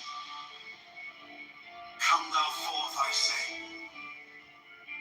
and aid and guard me in this work of art.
shall seek constantly to give pleasure to all brethren, with whom he is acquainted, whether by entertainment or conversation, or in any other manner that may suggest itself.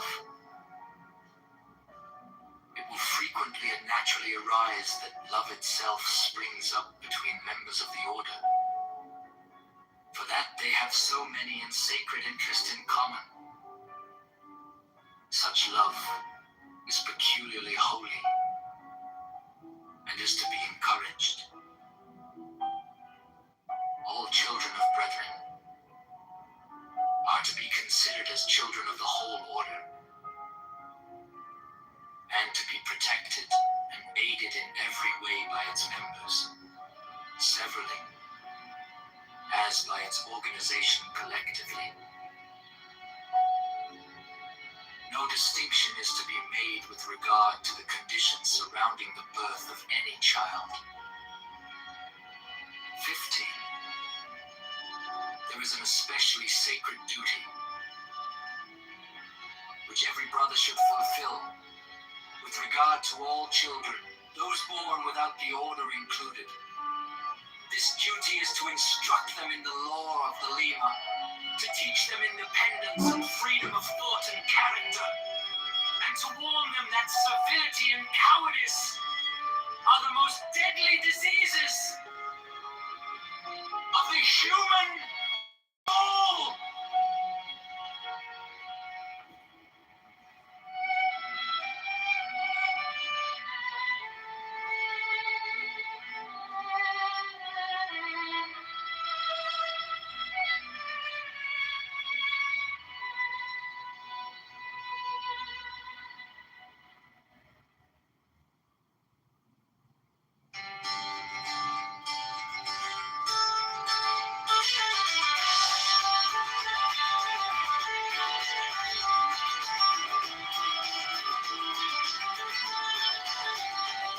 Chicago Mayor Brandon Johnson is a fraud.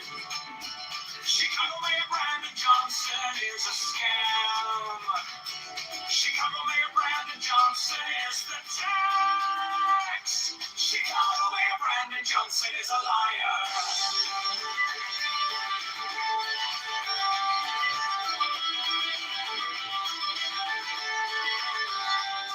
Chicago Mayor Brandon Johnson is a criminal.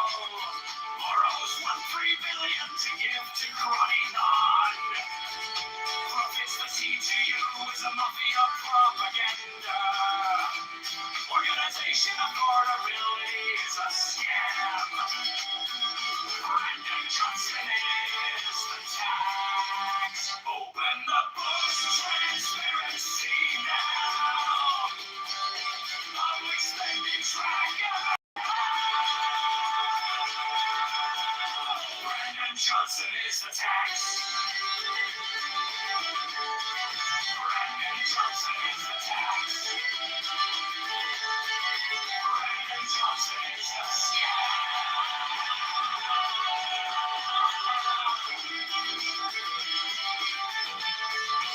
Transparency now.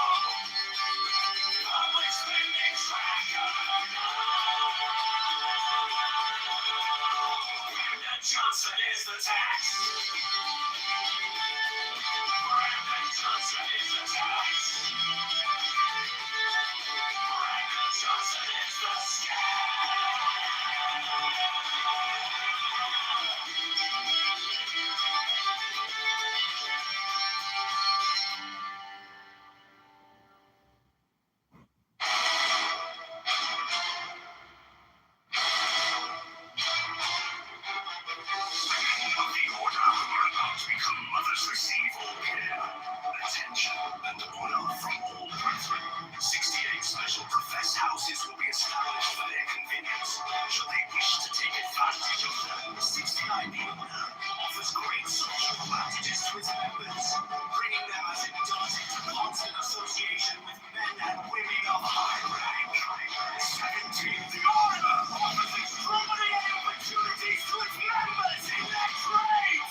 others with an inviolable shroud of concealment. 7, the crime of slander, which causes so great a proportion of human misery, is rendered extremely dangerous, if not impossible, within the order by a clause in the obligation of the third degree.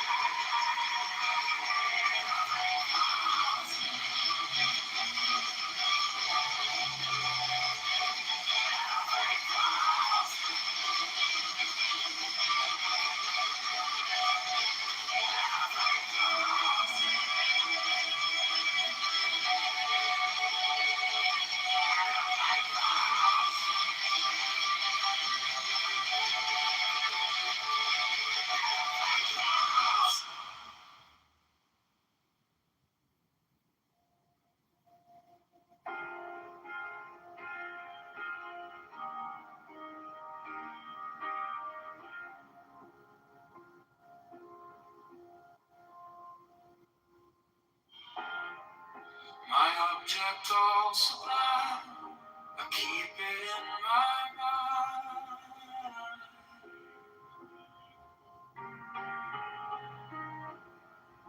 A needle made of light, threading through the night.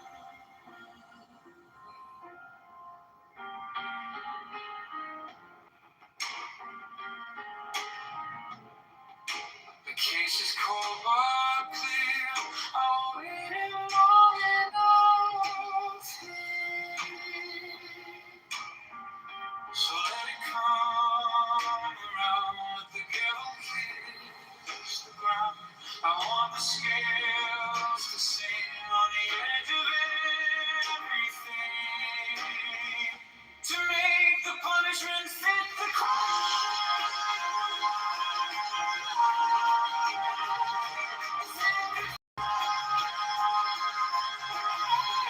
To make the punishment fit the crime. Fit the crime. My object of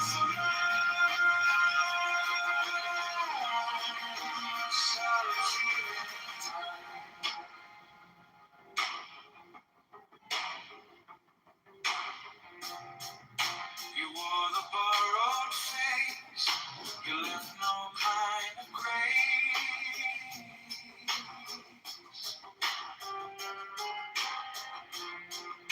But every lie you spun turns back beneath the sun.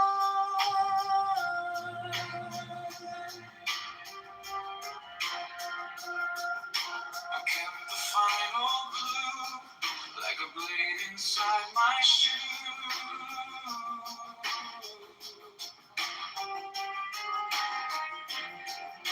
Now every step you take feels like the earth might break.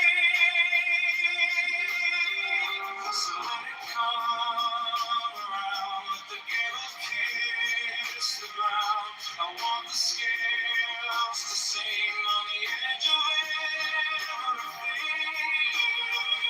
to make the punishment fit the crime.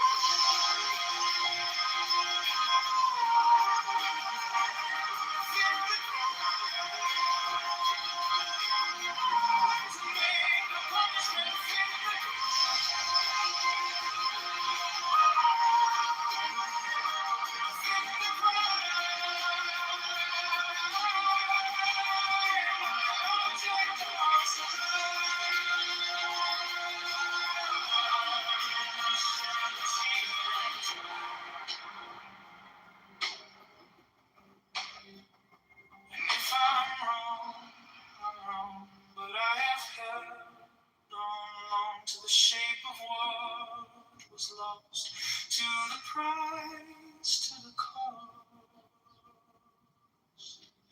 to make the punishment fit the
You stamped our paychecks with a smiling mask.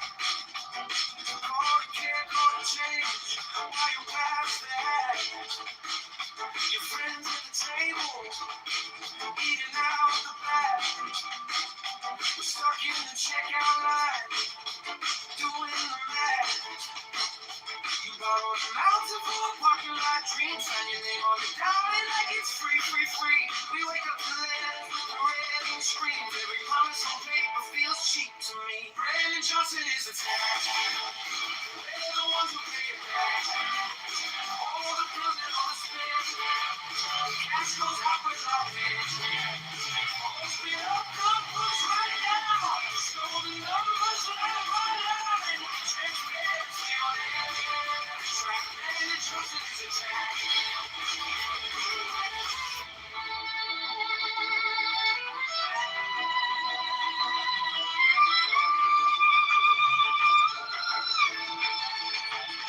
You call it for the people, but the doors stay closed. Same names on the contracts, every story we told. You preach about a football, then raise the toll. The whole city in a chokehold, just to feed your own. We're tired of slogans on a pretty blue sign, while the public's paying tracker in real time. Not another photo op on our dime. We're done with the fiction, this is our line. Brandon Johnson is attacked. We're the ones who pay it back. All the bills and all the spends. Cash goes out with nothing. Go straight up, go books right now. Show the numbers line by line. Transparency on every track. Brandon Johnson is attacked. We want receipts. Every cent, every check, every beat.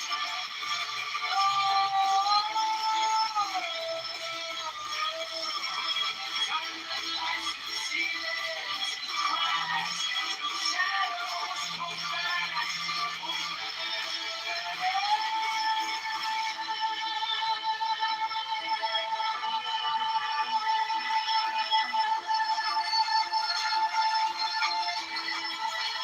Brandon Johnson is the top. We're the ones who pay it back. All the bills and all the spends. Cash goes out with pocket. Open up the books right now. Show the numbers line by line. Put the truth on the giant. Scream till all the time we crash. Brandon Johnson is the top.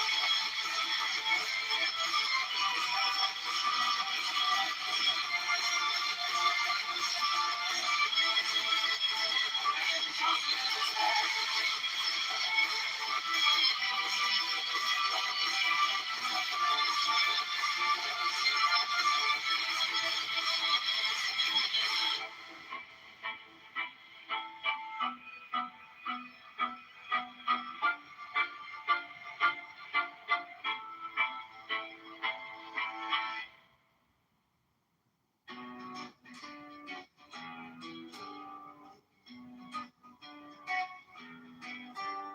Mine is the head of the man, and my insight is keen as the hawks. By my head I invoke thee. I am the only begotten child of my father and mother. My father is dead. My mother bore me with labor and pain and fear. By my body I invoke thee. About me shine the diamonds of radiance, white and pure. By the brightness I invoke thee. Mine is the red triangle reverse, the sign given of none save it be of thee. O Lord, by the Lamb and I invoke thee. Three, mine is the garment of white, sewn with gold, the flashing bay that I wear. By my robe I invoke thee. Mine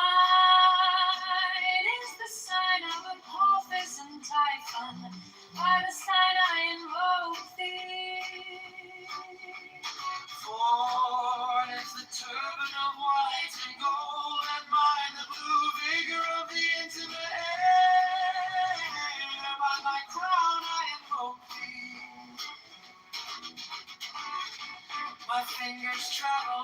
feet of pearl. So run I after thee in thy car of glory.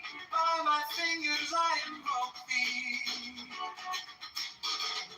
I bear the wand of double power in the voice of the Master Abraham. By the word I invoke thee. Mine are the dark blue waves of music in the song that I made of old to invoke thee. Strike, strike the master chord, draw the flaming sword, crown, child and conquering Lord, homeless avenger. By the song I invoke thee. 6. In my hand is thy sword of revenge, let it strike at thy bidding. By the sword I invoke thee.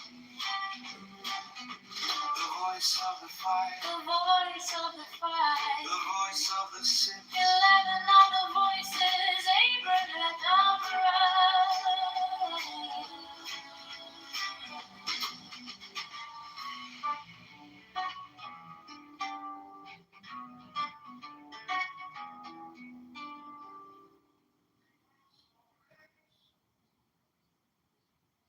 Chicago Mayor Brandon Johnson is a fraud. Chicago Mayor Brandon Johnson is a scam. Chicago Mayor Brandon Johnson is a scam.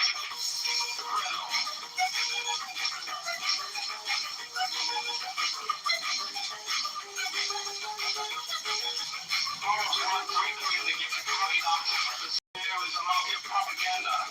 Organization of portability is a scam. Farming Johnson is a fraud. Hey, transparency now. Public spending tracker now. Brandon Johnson is a tax. Brandon Johnson is a scam. Hey, transparency now. Public spending tracker now. Brandon Johnson is a tax. Brandon Johnson is a scam. Reparations for black slaves is a scam. It's a black tax. Socialists are taxologists. All taxation is theft. Affordability is a scam.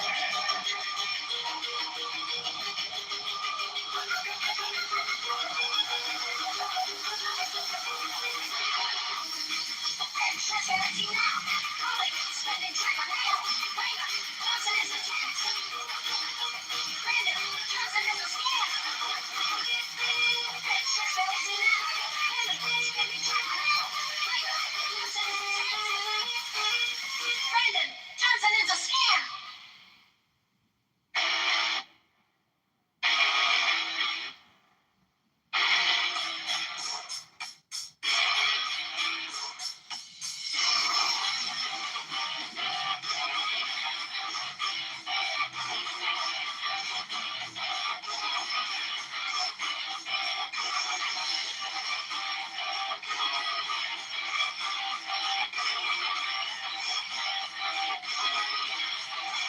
Chicago Mayor Brandon Johnson is a fraud.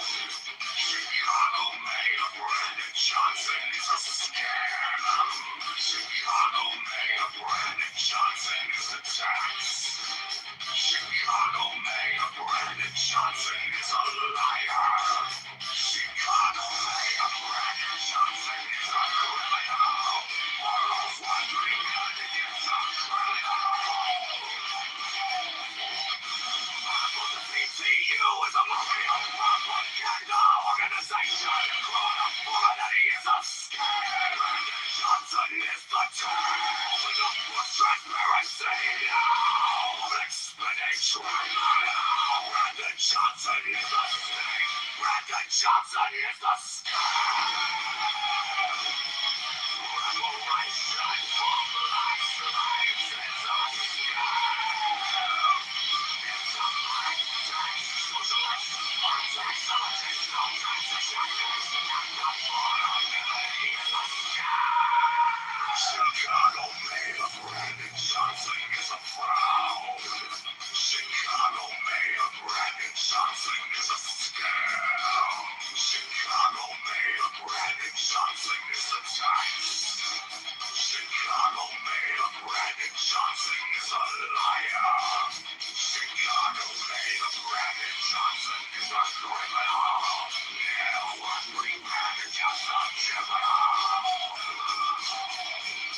as a square, surrounded by 30 concentric circles, whose radii increased in a geometrical proportion. The sides of the square are the 4 great watchtowers, which are attributed to the There's also a black cross, central tablet according to the arrangement shown. Compare the black cross bordering the tablets in plate A with plate B.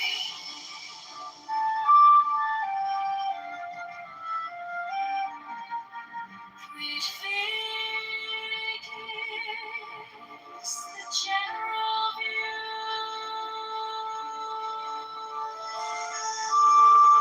Plate 4 gives the complete attribution of the tablet of air.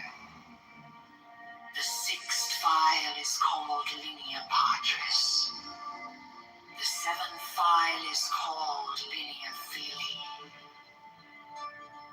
The 7th line is called linea spiritus sancti. This great cross divides the tablet into 4 lesser tablets, the left hand top corner being air of air, the right hand top corner water of air, the left hand bottom corner earth of air. Plates V, VI, and VII are similar for the other element. This is the way in which the names are drawn from the great tablets.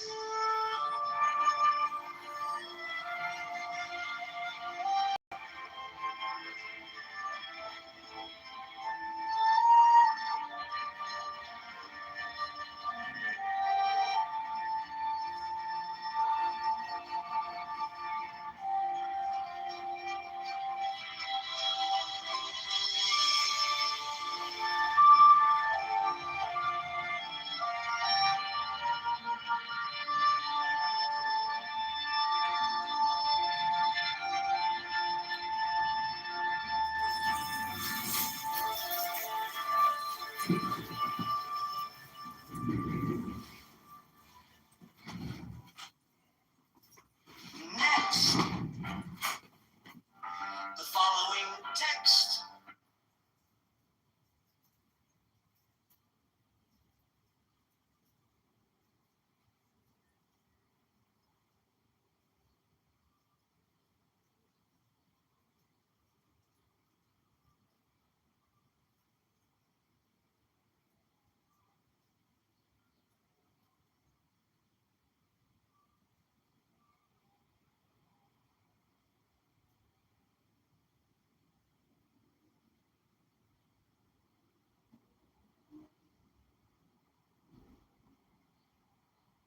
Like longer than it's the first time she brought up kids in this conflict.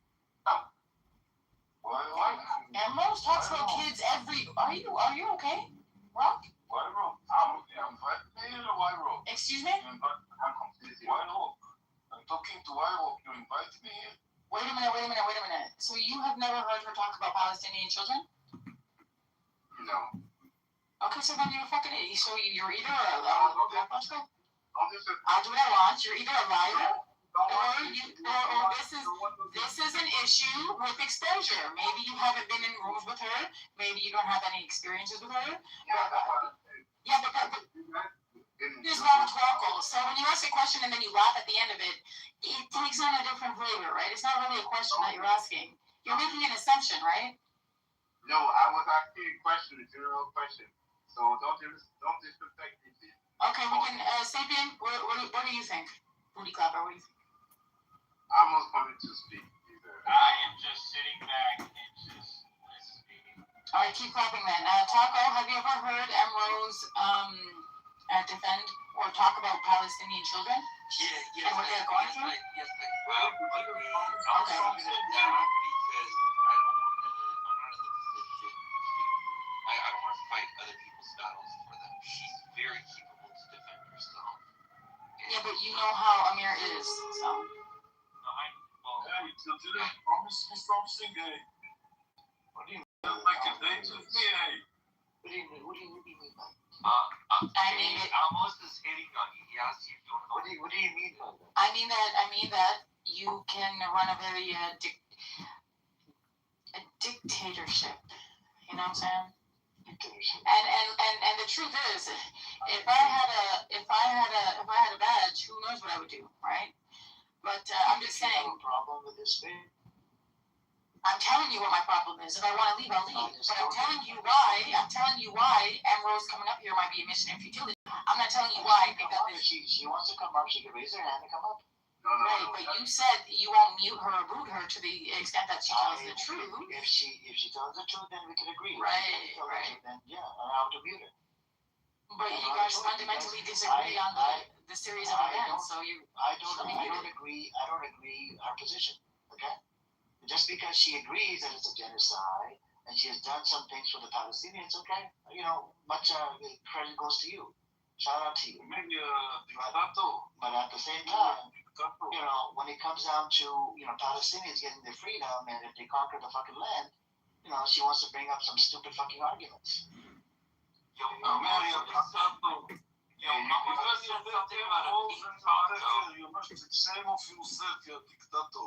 No, he's not. Not a shame of your existence. Existence. Guys, you want to tell me, Amir, dictators, that you're attacking Rose? Did they know? Hello? I did not attack Emrose. I attacked Fayaz yesterday. Even the woman who keep your mind, who keep your You know she called him cunt and whatever yesterday? Did you know that? This woman has no fucking respect for people that are Emrose called Fayaz a cunt and whatever yesterday. We have the clip, yeah, and we'll listen to it later.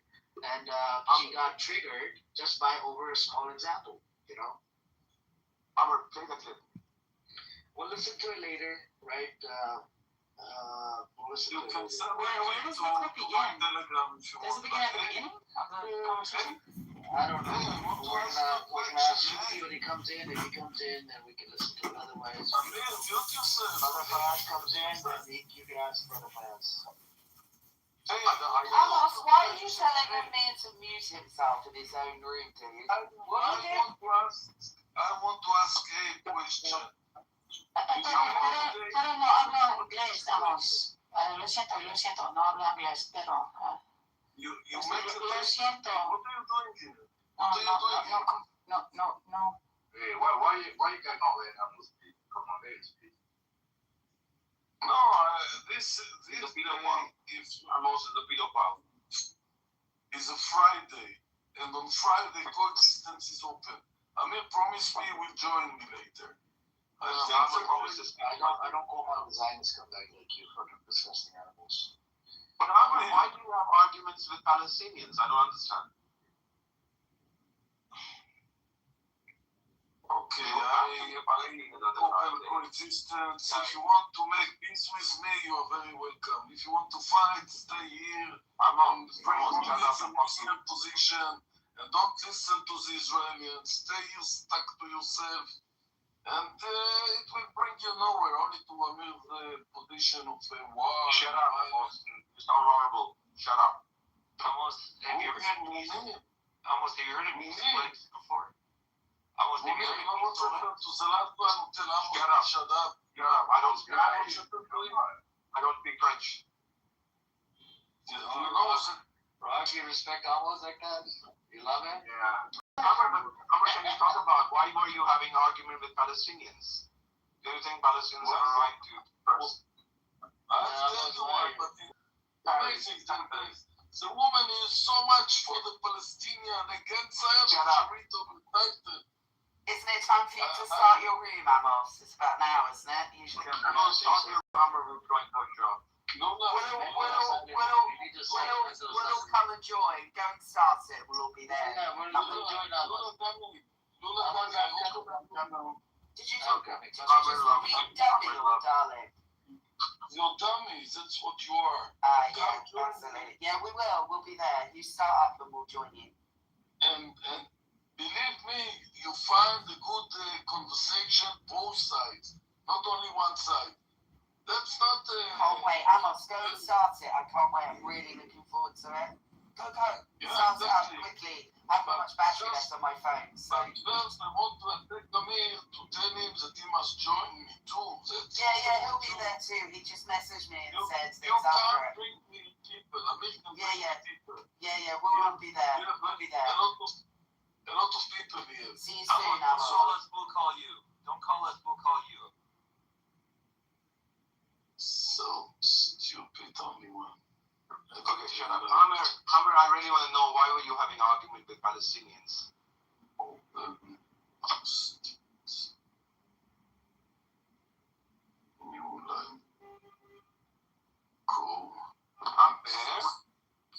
What happened, Amir? What's your question? My question from Amir is that why was he having an argument with Palestinians? I think he supports Palestine. I think the solution for Palestine will be what Palestinian people want. Amos, what are you even talking about, man? Are you stupid? Are you trying to what? Are you counting yourself? Counting a shot of yourself? Don't turn your mic on. The loser. Chaco, that was exactly what I'm saying. He's literally counting and shit. Hey, you guys, when Amos is the kind of guy when he FaceTimes, the camera's like in his nose. Oh, yeah, on his ear. So, you have to understand, people like Amos, Black Rabbi, these are assets for Armor. These people are like very, very special for Armor. Like no matter what they say, Armor will never kick them out. When I hate anything. I think Amir is doing his afternoon prayers. That's why he's not speaking. Afternoon prayers, okay. I know you're trying to take him on. Amir's back. Okay. When you were trying to egg you on there for about 5 minutes. What are you doing? What did you say just now? I said you weren't noticed. I said you're doing your prayers. That's what. Yeah, I do have to pray as well. I know. So, Amr, my question is, why were you arguing with Palestinians? Which argument? The other day, you were asking these Palestinians what they're going to do with the people who are living at the place. Are they going to kill them or kill them out? And they said that we have nothing to do. Why would we kill innocent children, Jewish children? And you said, no, it's not your problem. Which one? The other guy you were having an argument today also you had, I think earlier. Which Palestinians? Which Palestinians? I'm not good with names. The other day you were asking this question that what if you get the authority to kick them all out? Will you kick them all out or kill them? Whatever. I wasn't asking. There was no Palestinians. I was asking for Palestinians and people that support the United States. When I asked you the same question, you changed it. It was a hypothetical. So what about my hypothetical question? The answer, bro, I don't even know what question you're asking. Didn't I ask you? I said, what if my people come back and ask for their places? Will you allow that on the basis of humanity? Bro, who am I now? You should take it up. I don't even know the fucking context. I don't know the history. You should go ask your Pakistani government and see what they want to do. So, when it comes to Pakistan, Saudi Arabia, or any other Muslim country, there's a problem of countries. But when it comes to countries, because it's a sovereign nation. It's a sovereign nation. Right? It's a sovereign nation. Look, I'll give you an example. If the place that you're living in, if it was occupied by India, like Kashmir is, and you're being oppressed and suppressed, and Kashmir is not occupied by India. Kashmir is not occupied by India. Hold on. It is occupied by India, Pakistan, China. Three countries are occupying it. Okay, calm it down. It's occupied. It is occupied by India. India gets to hear a lot of complaints. because I used to do rooms with a bunch of Kashmiris. One of the Kashmiris even got arrested by Indian Army, by the way, because of the room we did on Clubhouse. The room back in the days, it would get up to 500 people, 400 people. So the if your land right now is called Pakistan, it's a sovereign nation.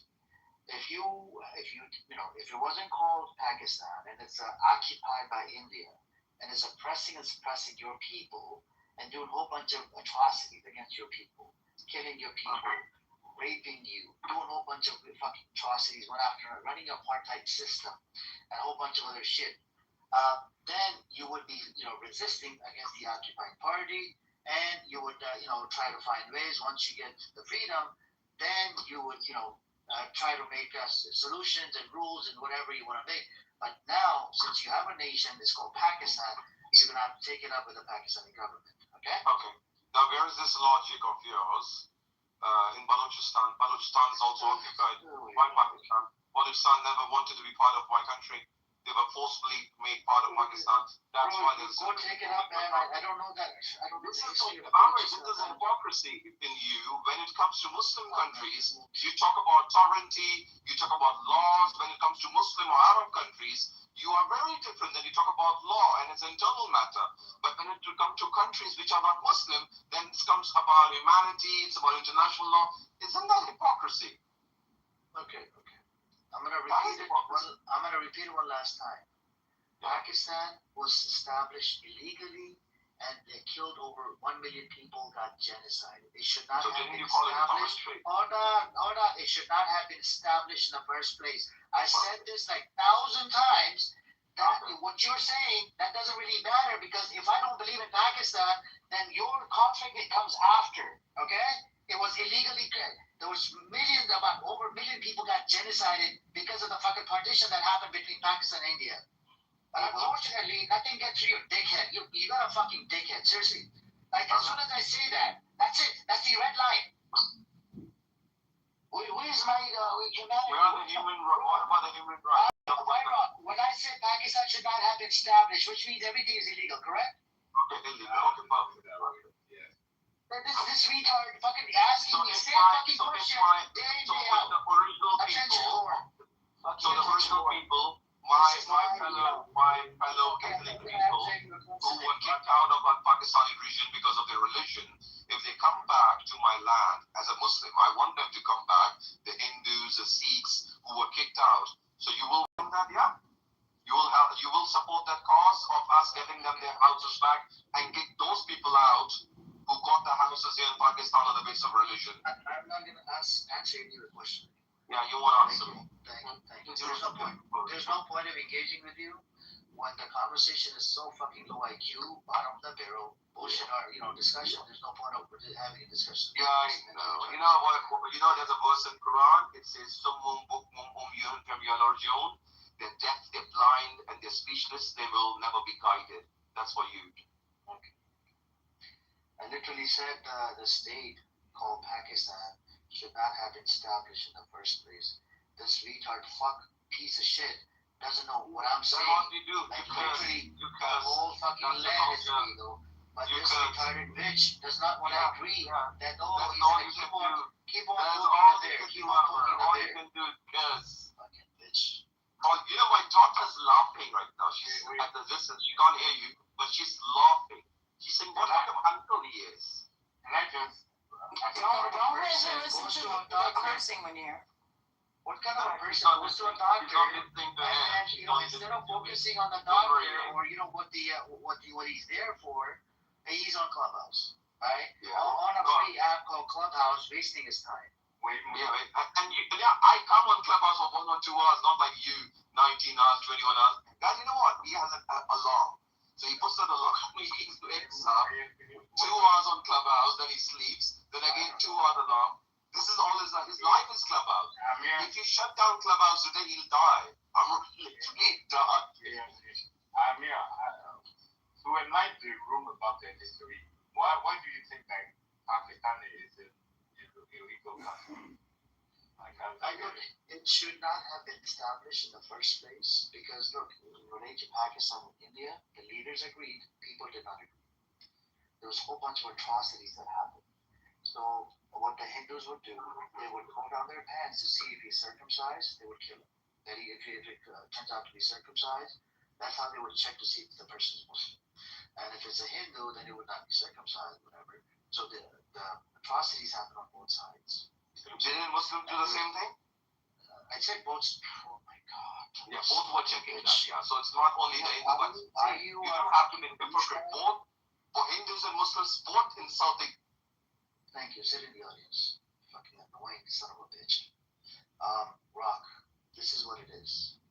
The atrocities happen on both sides. I said this on both sides. This retard bitch doesn't even want to listen to the conversation. And it was over 1 million people died. Due to the genocide, I don't think it should have been established. Okay? And anything that happened afterwards is bringing up some stupid fucking points. Oh, should we allow the Balochistan? Should it be occupied? Of course, I'm against the fucking occupation. I'm against the Kashmiri occupation. I'm against any type of occupation. I'm against the Western Sahara occupation that's done by Morocco. Against the fucking Palestinian occupation. Against the fucking Shiva Farms occupation. Against the fucking Golan Heights occupation. But apparently, this retard would not. Even Iran is occupying 2 islands. And they're illegal. So I'm against that as well. Oh my God. Yeah, I think I disagree with the argument. That's fucking low IQ, like really, really low IQ. Low IQ. Can't believe this. These are the type of people, right? They come up here and literally giving me Zionist vibes, asking me the same question over and over again. Doesn't want to understand, want to keep on, circling around the fucking conversation on purpose. Hey, Cindy, I send you an invite if you want to come up. Yeah, but I think I disagree with the argument that like the Caucasian is established because like people die. Like this is the problem, man. Like I don't agree with when people die and you want to establish a nation. No, that's not the way to go. Even in relation to Israel, I want people to get their houses back without killing, if possible. Yeah, but like yeah. But at the same time, when I look at American laws, the LA County Sheriff, if he was to come over, he's gonna have to force them out. If they don't leave, he's gonna have to force them out. LA County Sheriff is not gonna sit there and fucking think about, oh, where is Charles gonna go? Oh, he's got a 2-year-old kid. He's got a 3-year-old kid. They're not gonna think about that. They're at the end of the day, the family is a fucking squatter living on a stolen property and a land. It belongs to the original owner, which is what? Palestinians. So that's the thing. And they would have to get their property back. And it doesn't matter. And the things that I get to hear from the anti-Zionist Jews, oh, there's no properties left. Literally, Netanyahu lives in a fucking stolen property that was stolen from a Palestinian. And we get to hear a whole bunch of other things. Oh, the land, the property has been demolished. They, rebuild whatever. Doesn't matter. The land holds value. The land belongs to Palestinians. They have deeds and shit to the property. So they need their land back. Yes, Sally, you want to say something? Hey, welcome, Sally. I just want to make a very short comment. I have just a very short comment. CMU, I always I agree with you in many topics. If it's about the Palestine, if it's about sharing the same hate toward the imperialism they're using our countries or regions as a place to just play with the politics for their own benefit. I agree on all of that. And you're older than me, so I don't want it comes out that I'm trying to teach you something. But we have a saying in Persian that says "Adadana has dolatus," which translates to manners is more important. It's more than his riches, his wealth, both physical and material and non-material. So when you say that you don't the country as Pakistan should have existed in the first place, I get that. But when you curse him and you call him stupid, but it doesn't matter how good is your point.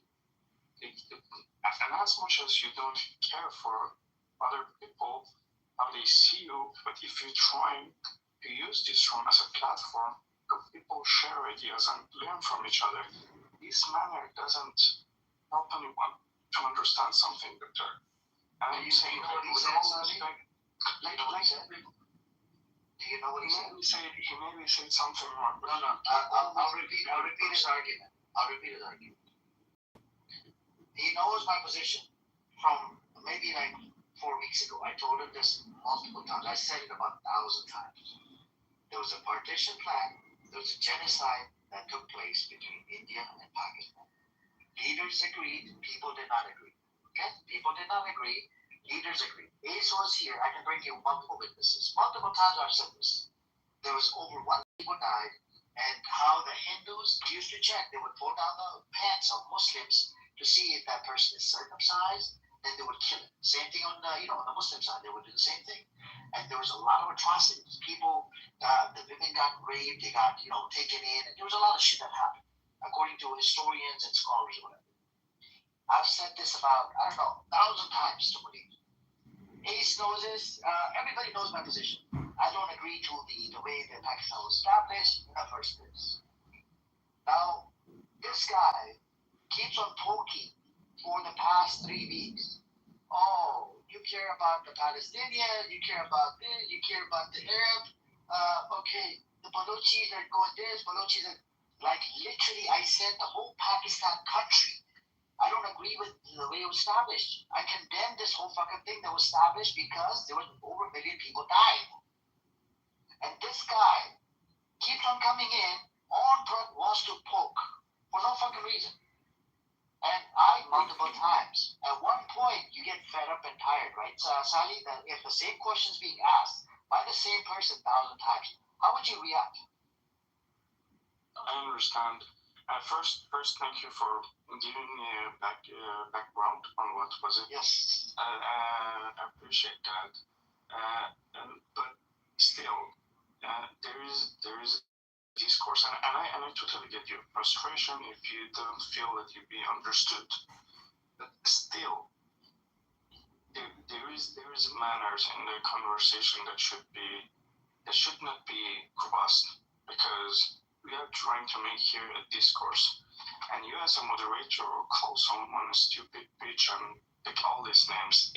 It's just out of the character, and out of like the right. I'm saying, like, I don't want to be preaching to you. You are older than me, and we are having a lot of common points about all these topics, different politics and other stuff. We have our disagreements, so I'm just saying this. I'm not just you, to everybody that doing these discourses. Okay. Let's just not forget the manners. Okay, I'm going to ask you this question, Sally. If I were to accuse you of Raza Pahlavi supporter, you support the Raza Pahlavi, you like the tomato, and I keep telling you this, that you're a Raza Pahlavi supporter. I keep telling everybody that you're a Raza Pahlavi supporter. At one point, you're going to lose your marble, correct? Yeah? You're going to be like, fuck no, I don't support Raza Pahlavi. Hold on. And I even, say that, oh, you support the attack on your country, you support, the attack on your nation. But I start poking the bear. I poke you all the time, and I spread this fucking false narrative. How would that make you feel? Would you snap one time? I think you would snap. You would get triggered. I would get triggered, but at the same time, like there is this self-control, self-composure that I don't let someone steal my peace of mind, And in this space, I don't really care, Sally. In this space, I offer limited freedom of speech. I don't really, I don't care. I like cursing. This is part of my, okay? Okay. I like cursing. I like cursing. I don't really get too much. No, hold on. Amir, I'm not gonna lie. When I have a green bean, I conduct myself completely different than I do when I don't. Because as a mod, move the conversation forward to engage intellectually so that we can all learn something or teach something, whatever it is. But I believe that respect should kind of be a baseline, right? And to the extent that it is not being adhered to as a mod, people can call it abuse. then that person doesn't want to do the aforementioned, right? They don't want to engage intellectually. They don't want to build. So they don't necessarily need to be here, right? As a mod, you can make those distinctions and you can make those decisions. But that's why I think he's saying like what he's saying. I don't necessarily agree. Yeah, you can do whatever the hell you want, but I guess I've been running this room for about 2 years, right? And people have problems. Yes, there's a lot of people who have problems. There's a lot of people who don't have problems. If you don't like the space, be quiet. Simple as that. Nobody's forcing you. I don't have a gun to your head. If you don't like the space, you're welcome to leave quietly. And some people, they do. And as a mod, it doesn't matter. I don't really give two fucks. When you talk to Zionists, I keep my emotions to the side. I used to cry for the Palestinian children. Right? The amputee, largest amputee in Gaza. But what did I do? When I started debating, when I went hardcore, I forgot. I said, I'm going to have to keep my emotions to the side, and I'm going to be really blunt. But when it comes down to it, I'm very fucking blunt. I don't really give two fucks. And when it comes down to it, yeah, if you try to poke me and you do this on purpose, and this fucker does it on purpose, all right? When you do it on purpose, you're gonna get a bitch slap by me in my space, and I like the smoke. And at one point, the smoke is done. Okay, get the fuck off my stage. That's it. Simple as that. And if you guys don't like the space, you want to leave quietly. I started with 3 people about 2 years ago. And the first room I hosted was called Therapy Room for Zionists. And that was my first title. I started with 2 or 3 people. And then it went up. A lot of people became part of it. A lot of people realized that, yes, the genocidal conversation that happens in this space, you have to keep your emotions to the side. And the amount of shit that I've heard from a lot of these Zionist terrorist Jews on this fucking app, not just Jews, even the fucking Christians and the Palestinian supporters, during the 12-day war, these fuckers used to come in here, and guess what? They would actually say that they justify the killing of children in where? In Iran. And it would rub me the wrong way, because I saw the amount of children I saw that got killed during, the so-called the war. That was sick. Yeah, make sure, Munir, remember my position, okay? And you gotta stop asking me the same fucking shitty question, okay? No, not at all. And this is not a Pakistani rule. This is not a fucking Pakistani rule. Stop trauma dumping on me. Okay. What about Canada, though? That's like asking about Canada or America. He's talking about Pakistan. A lot of people don't even know about Pakistan. I'm just saying, well, I knew about Pakistan, right? Because I know about the friggin' the British. I know them.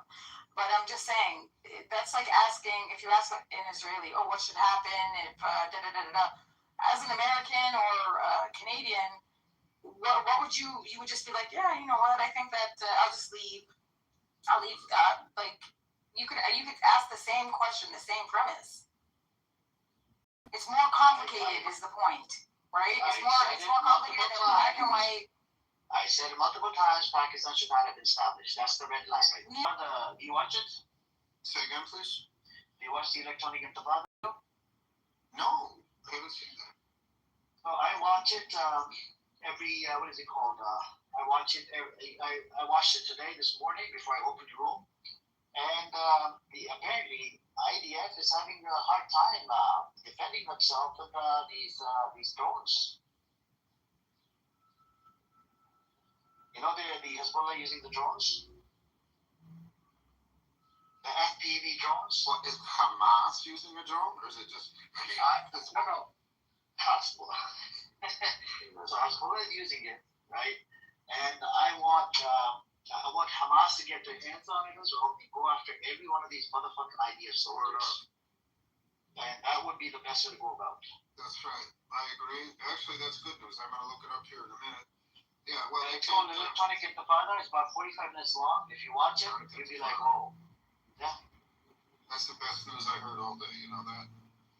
Yeah, and he actually shared about 45 attacks that happened using the drones.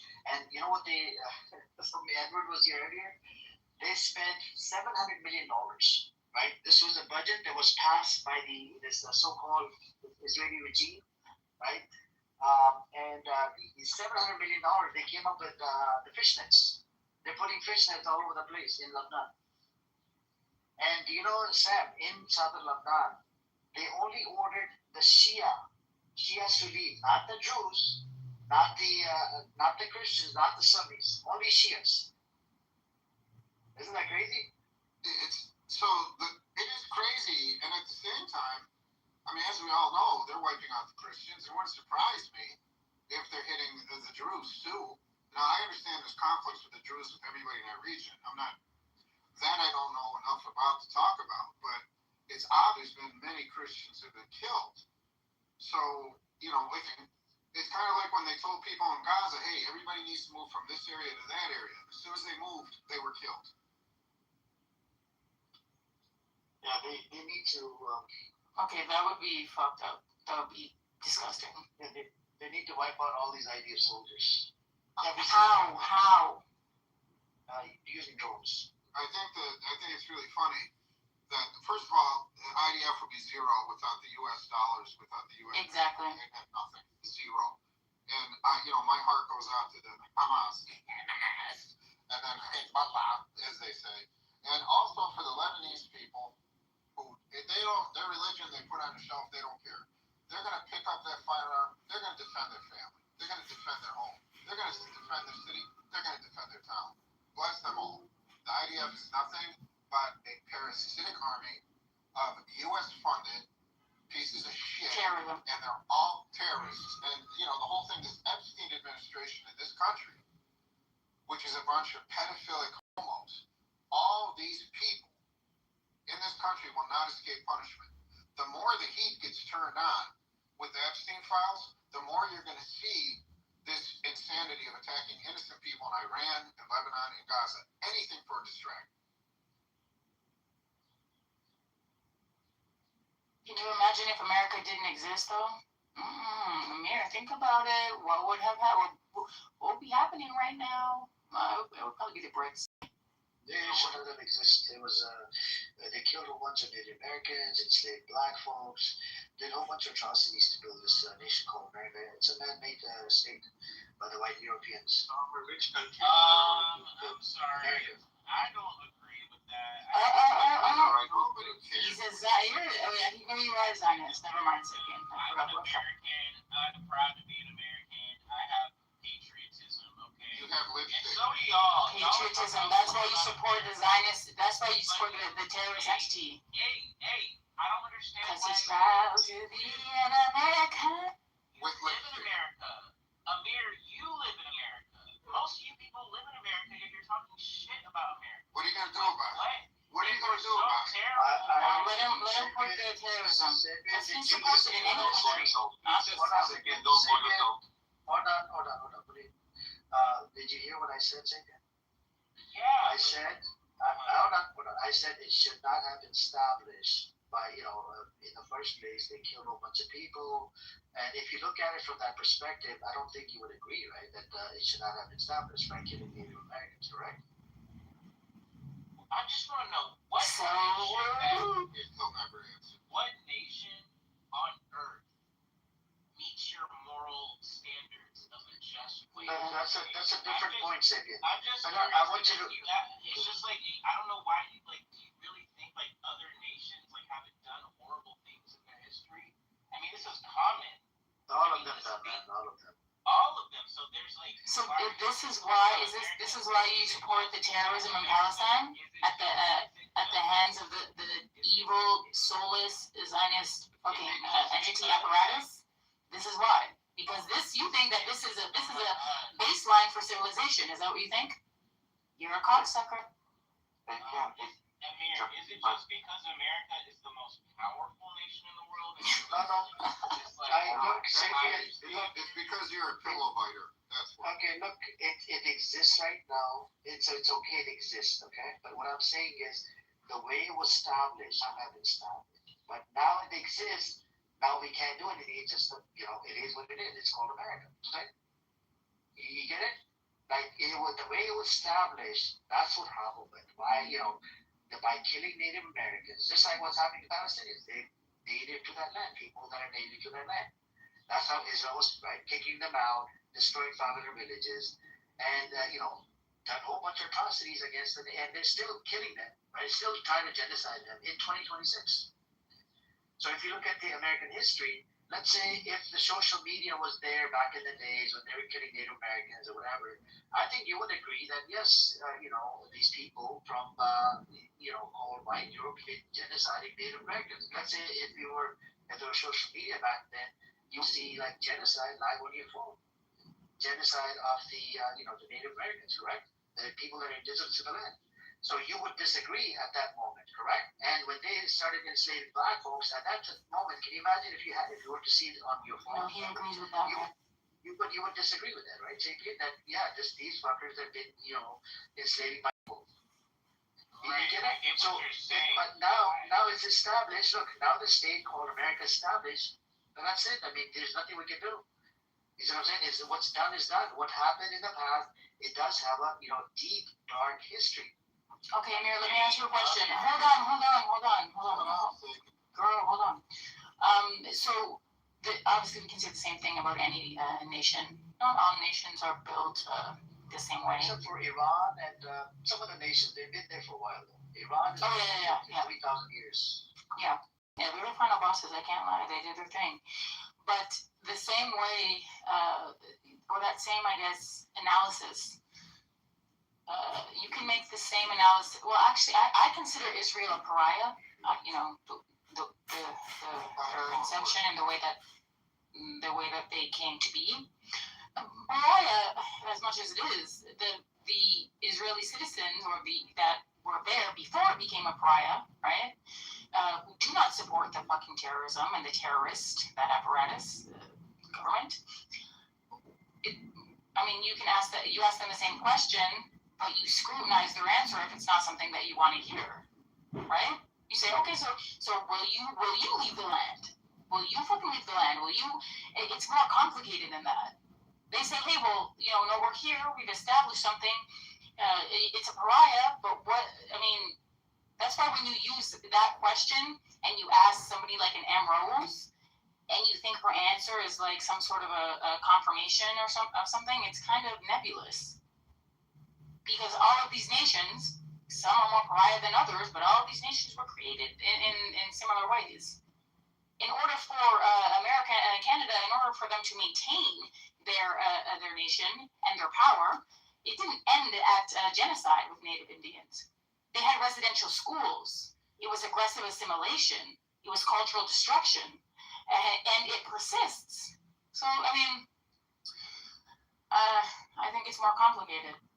But I think Sapien, with respect to Sapien, no, he's a Zionist. He's a cocksucking Zionist. He supports evil. He just does. It's just what it is. With the emphasis on cocksucker. And evil. And evil, pariah, parasite. I just don't think that nobody cares what you think. Nobody cares how you feel. You're nothing but a Zionist puppet. You won't even face the truth about your Epstein administration. Because you applaud those people. You applaud your Epstein administration. You applaud your Epstein administration. It's gonna be okay, Sam. No, dude, no. You can sit there, you can cry all you want. Just breathe. No, actually, the thing is, the problem with this country is people like you. It's exactly people. Okay. Are you gonna It's true, Sapien, it's true. You don't think your ideology is the problem? No, I voted for Kamala. I'm not a Trump supporter. I'm not a Republican. I'm a Democrat. I'm not. That doesn't mean it. That doesn't undermine anything. Don't blame me for Trump. Don't blame me. I talked about your ideology. That doesn't who you vote. That doesn't undermine anything. You're an American, right? You made it very clear that this is America, right? Yeah, I think America. And you support a terrorist organization. You do. You think they're well within their right to engage in terrorism. You do. You call it war. You call it defending themselves. I've heard verbatim you've said this. I'm for compromise and peace. That's what I want. The only thing you compromise is guys. As long as I, what do you want to say? You're a terrorist too. You are a clubhouse terrorist. Yes, you are an intellectual terrorist. You come in this room and you fucking lie every day about your fucking terrorist fucking Zionist organization. You're an intellectual terrorist. Point of view, We cannot understand what he's saying. Oh, shut up, Hamadu. Thank you so much. I believe, like I said, So he's friends with Mandela? I think the Palestinians should have a state. The Israelis should have a state. I think the Palestinians need to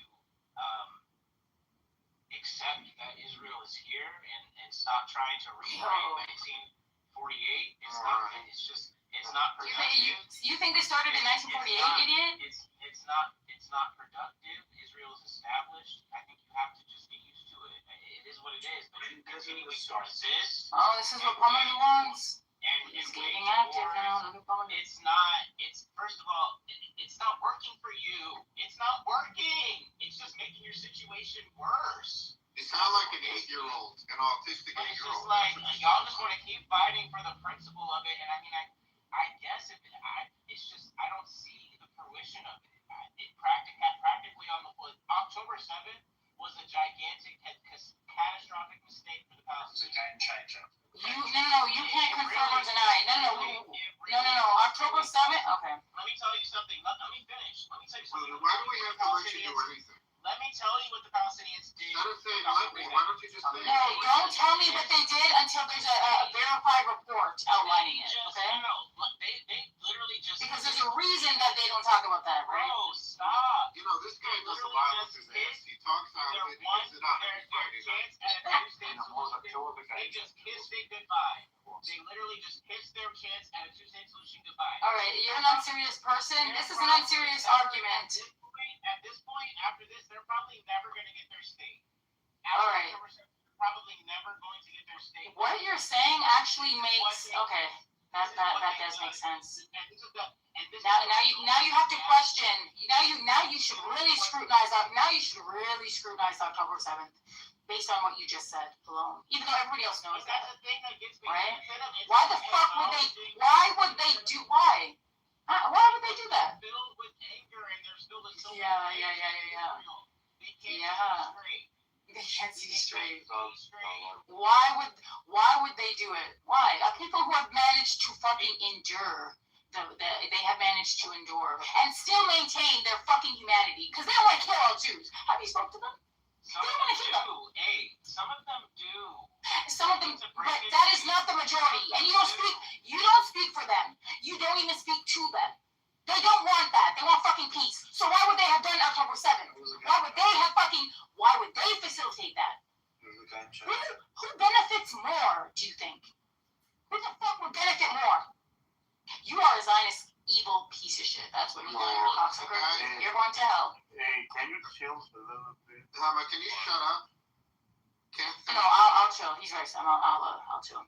No, but you bring up a valid point. How is it a bunch of guys with hang gliders? Shut up, stupid. How does it a bunch of guys with hang gliders and tractors can break into the most protected country on earth because the United States fortified them? The United States armed them. The United States trained them. The United States provided all this technology. It wasn't like they just came in. I'm not done talking, you goddamn. They launched their shit ton of rockets all at one point, and they overwhelmed the Iron Dome. Simply shut up, you're a liar. Like, it wasn't like they just shut your fires, like, woo-hoo, like that. Shut up, Dickhead, shut up. Yeah, shut up, Dickhead. Whatever happened to freedom of speech? Did the fucking Zionists just say that? Guys, apparently this guy doesn't know shit about the Palestinian struggles. Why don't you ask him a little bit about the struggles of the African Americans in this country? Let's see if he knows anything. What the fuck does that have to do with anything that we're talking about? I want to know why do y'all do this? Why do y'all do this? That means you just a piece of shit who's uninformed. These are two completely different people, two completely different situations, two completely different circumstances. It's not equated. I want to know about everything since slavery, moving on to Jim Crow. Israel's failure to surveil Muhammad, on that day, Muhammad, in conjunction with the detailed communications from the highest orders from U.S. and Egyptian intelligence, that was an accident, you know? I don't think they just let that attack fucking happen by accident. Let me play your little game, Muhammad. I'll play your little game. I need you to tell me about slavery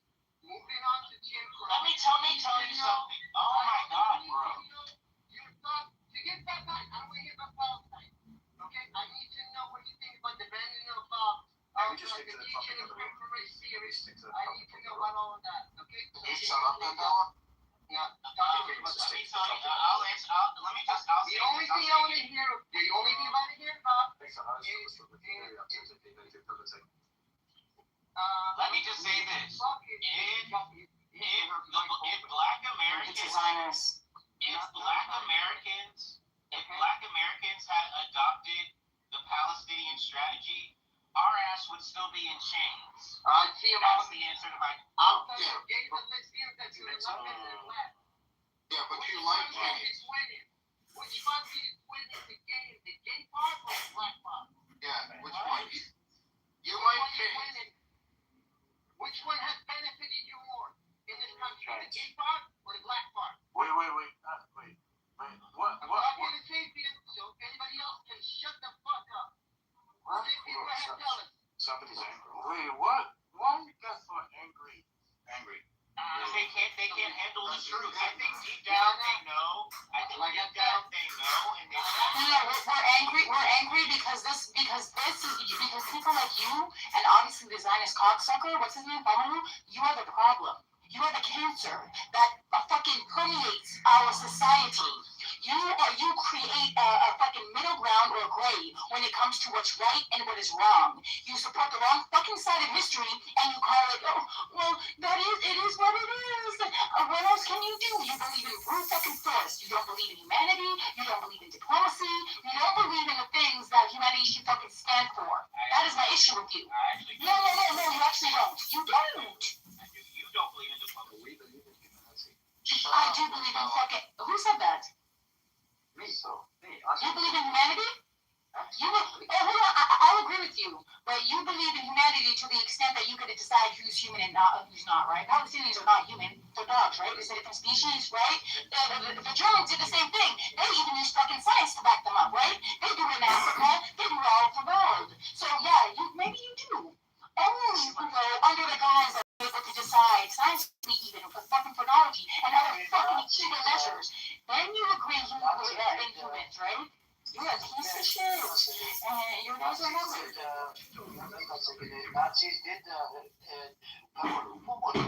Nazis did use dogs to rape Jewish people, right? Did they? Yeah, it's mentioned at the Wadi Yashin Museum, etc. I'm sorry, Amir, didn't Hitler say that they're not human? Yeah. That they're not human. They're not human. Hitler, maybe he was a humanist and a humanitarian. Who knows, right? Is that what you're saying, Paul? Fucking idiot. They learned it in the past, which was a Nazi. These Zionist terrorist Jews that live on their fucking land. They learned it from what? They learned it from the Nazis. They're applying same tactics on the Palestinians like what the Nazis did to the Jewish people. I didn't. When did I say the coin clipping? You were talking about coin clipping that day. When did I say that? Earlier. Last night, remember? I was reading the chassis. I don't remember. You don't remember now? I don't remember. You don't remember what you said? I remember. I remember very clearly. That's questionable what you remember. I mean, you're part of a pariah organization. You tend to lie a lot, you know. This isn't. I thought you were right about the Patty's face. Did you lie earlier? Patty's face. You said Armenian genocide. Hold on a second. You did not want to recognize Armenian genocide. You said you recognize Armenian genocide. You did not want the ruling. You did not want the ruling. When it comes out, yeah, you did it. Patty's ruling. You got cooked really badly. Okay. All right. I did get cooked badly because whoever was cooking me was a terrible chef. Everybody was. So do you recognize? I should be using a cooking word because that would make me anti-Semitic. I'll move that. I won't even use the term anti-Semitic because the term Semitic has been stored from years.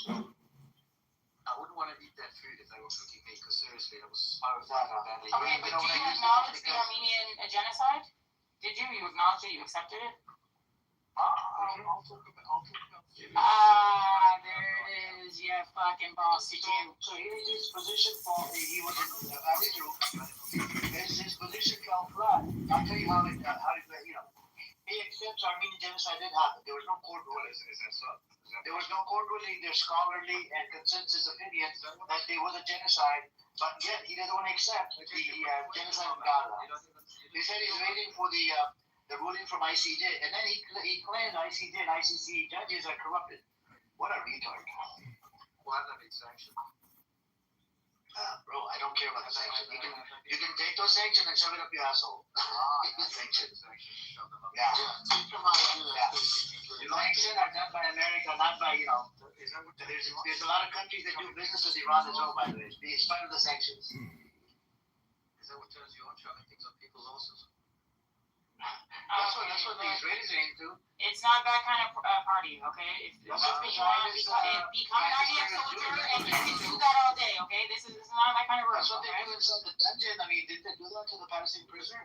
This guy is he's all for that, by the sounds of it. Well, I mean, if you're bringing it up right now, so you can enlist and become an IDF soldier and you can engage all day, okay? And legally, and don't worry about being charged for war crimes later. I'm just interested in finding out what the solution is. What's the solution? Have we got one? They don't have any solution. They don't have one. Their solution is Israel leaves. The solution is where you do leave. Mamalu, the solution is what the Palestinian people want the solution to be. Okay? Yeah, America recognized your country. You should just move to America. We got plenty of space here. We got Vegas. We got New York. You want Zionists? That's right. Because America is the first country to recognize this disgusting state called Oh, Israel. I'm sorry, you're right. America is a Zionist. That's true. So, we have Trump. He'll welcome you with open arms, Mamalu. Yeah, You can come in and occupy New Mexico. They've got plenty of desert. That's where they made the Breaking Bad. Hey, shalom. You're a sincere person, and you're an intelligent person. What you just said is not a solution, and it's not a strategy. Can you admit that? The non-Zionists, the anti-Zionist Israelis, I believe. I have a solution. But I'm not sure that they are ready for it, to be honest. What is the solution? Go on. The Palestinian issue is a refugee issue. It was created in 1948 after a war, extension, whatever the story is. Whatever the story. They are now, yes, it's an Akbar, you need to read about it. And then they became refugees. They created a refugee organization called UNRWA. And UNRWA now I think has more than 7 million registered refugees. Some that are living in Judea and Samaria or West Bank, whatever you want to call the colonial name. Can you please tell us what was created? In Judea and Samaria, so most of them are refugees. Now, half of them, or at least 2 million, are living in a prison, okay? In a literal open-air prison, shouting for freedom. And I say, let my people go, set them free. Let's understand that this is a refugee issue. Some of them will be integrated within Israeli society. This is an engineered refugee. You made them fucking refugees. Yeah, it doesn't matter. It doesn't matter. No, it doesn't. Okay. It doesn't matter. Okay. So now it doesn't matter. Treat them as refugees. So the peaceful No, one, you're the original refugee, though. What about the OG refugee? What about them? OG. But listen to the solution. You are the original the peaceful Zionist ones. You don't go from being a fucking original refugee in a squatter to a fucking dictator. Some in Syria, some in Lebanon, some in Jordan, some in Egypt, some in Iraq, some in Iran, some in Yemen, some in Libya. There are many, there are I think 57 countries, right, that they can choose from. Maybe some even in the West. Okay, that's a solution. Within one generation, within one generation, you solve it in a humane way. And those people are no longer suffering, not under oppression, not under occupation. Let's let him finish. Are you barking, Daniel? Education. So this is my solution. Thank you. Okay, my solution is the big. I think what they need to do is America was the first country to recognize this. This Jew land called Israel. They might as well, move to America. We got plenty of space in America. We got Vegas. Okay. We got, what else do we have? We have New Mexico. That's where Breaking Bad was made. You don't want to be in a place where Breaking Bad was made? You're talking about the Hollywood industry. No, for you people. What they're missing is, and it's not the same. We have a state. Yeah, breaking. We have a state. I'm not saying, I'll let you speak. I'll let you speak. Can you stop? Okay, just so know we have a state. We don't need another okay, one. can you stop cutting off the mic, please? I'm speaking now, okay? So we got plenty of space in America. Where Safety lives, I'm sure he's got some space in his backyard as well. He could probably have one of those tiny houses, right? He could probably pack, how many people you would be able to pack? Like 3, 4? I think you can. In Los Angeles, they passed the ruling. You can actually have many houses because we're running out of housing, crisis. And we have a housing crisis in Los Angeles. So, Sapien can welcome you guys. New Mexico, we got space in Arizona. We got a lot of space in El Centro. It's right there next to the Mexican border. You're gonna be an American side, and you would still get the American green card or whatever the fuck you want, and you can move here, And the Jews are more protected in America versus inside Israel, because every Jew is a terrorist. We gotta sign up. I'm gonna sign up. If I move to America, if all of us move to America, what's going to happen with all the people in America that hate us? Where are they going to go? They're not going to hate. It's only 8 million. We can take them in. Where? No, America supports you guys. They support you. We're gonna go to your mom's. America has plenty of space. America has plenty of space. The Americans that hate you, for example, me. I hate Zionists, right? I hate Zionists who support the fucking evil entity. But guess what? I know Israeli Jews who I love, who I admire, I'm very fond of. And they are the ones actually that want peace. They are the ones that actually want a solution that is viable and in the best fucking interest of Palestinians. So why would they? I don't think they have to go anywhere. It's you. You are the one. You are the one that must leave. It's you. No, if you care about the issues of the Palestinians, is do not blame you leave too, Daniel. No, you leave too, Daniel. It's been more than 8 You're an original refugee. They are stateless, but we are not refugees anymore. This is what you're missing. Yeah, we are not. They are the only refugees in the world that are handled as refugees. I know. It's sad, it's pathetic, it's immoral, it's inhumane. Your fucking pariah state is a fucking scandal. Guys, be okay? human. That's be a mistake. Human. Be human. Yes. Have some morality. Have some humanity. For fuck's sake. Although you used to say once upon a time, I do remember a couple of years ago, you used to profess to be a Zionist. You yourself said you were a Zionist. Then you changed your mind. Okay, fair enough. But you hate Zionists now. And now all of a sudden you want them to come and live in your country. I don't understand your solution. Can you make it make sense?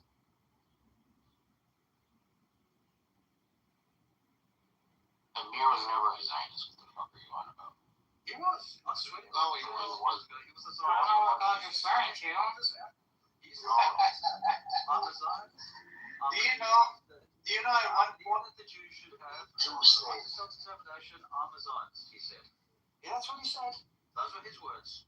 I mean, if you don't know how to take things tongue-in-cheek, I'm very sorry, brother. Like, you need to work on We used to yourself. have very serious conversations about it. He was open about it. Remember that on there? You have to understand when he's making hypothetical circumstances. When he condemns someone or something, then whether or not it really means it, he's just trying Why to would he profess to be a Zionist? Why would he do that? First of all, literally not by definition a Zionist. Well, I'll tell you what, all of your Zionists understand. Well, every single one of you. Okay, well, you're delusional. You need mental health. I'm not. I'll tell you why. I feel sorry for you. The more you talk, I feel sorry for you. However you pronounce your name. Why my? You do not know why, don't you? Don't really tell me why. Go ahead. Why my? Do you believe that your people having the right to self-determination? No. You don't? No. So you don't want your people to have a... You don't even know who my people are. Who do they know? Who do they might be? No, I believe I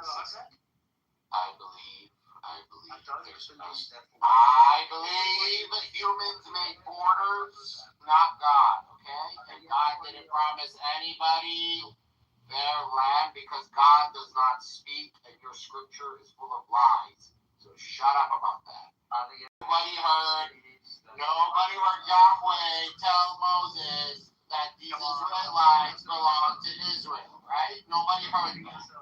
You guys just have some bullshit books. I already told Adi about this. You don't even know if your prophets existed, okay? You don't even know. None of your Old Testament prophets exist. But even in the Balfour Declaration, it didn't say nation. It said homeland. That's it. So the fact that homeland, a home. You think that what does a homeland mean? You know do you know how it's fucking defined? Tell me how it's defined. No, you are the superior of us. I want you to tell me what a homeland is, and I want you to tell me what Palestine is right now. There is no superior amongst us human beings. There's no superior here. I want you to tell me what a homeland is, and then I want you to tell me what is Palestine today, and whether or not they're congruent. Look, you can look at a homeland as anything you want to. No, you can't. Oh God! Oh, you see, it's only Zionism. It's only Zionists who think that they can make a word that already has an existing clear definition. They think that they can use anything. It can mean anything. It'll mean anything that they want it to mean, right? Don't you just then tell me how it's fucking defined?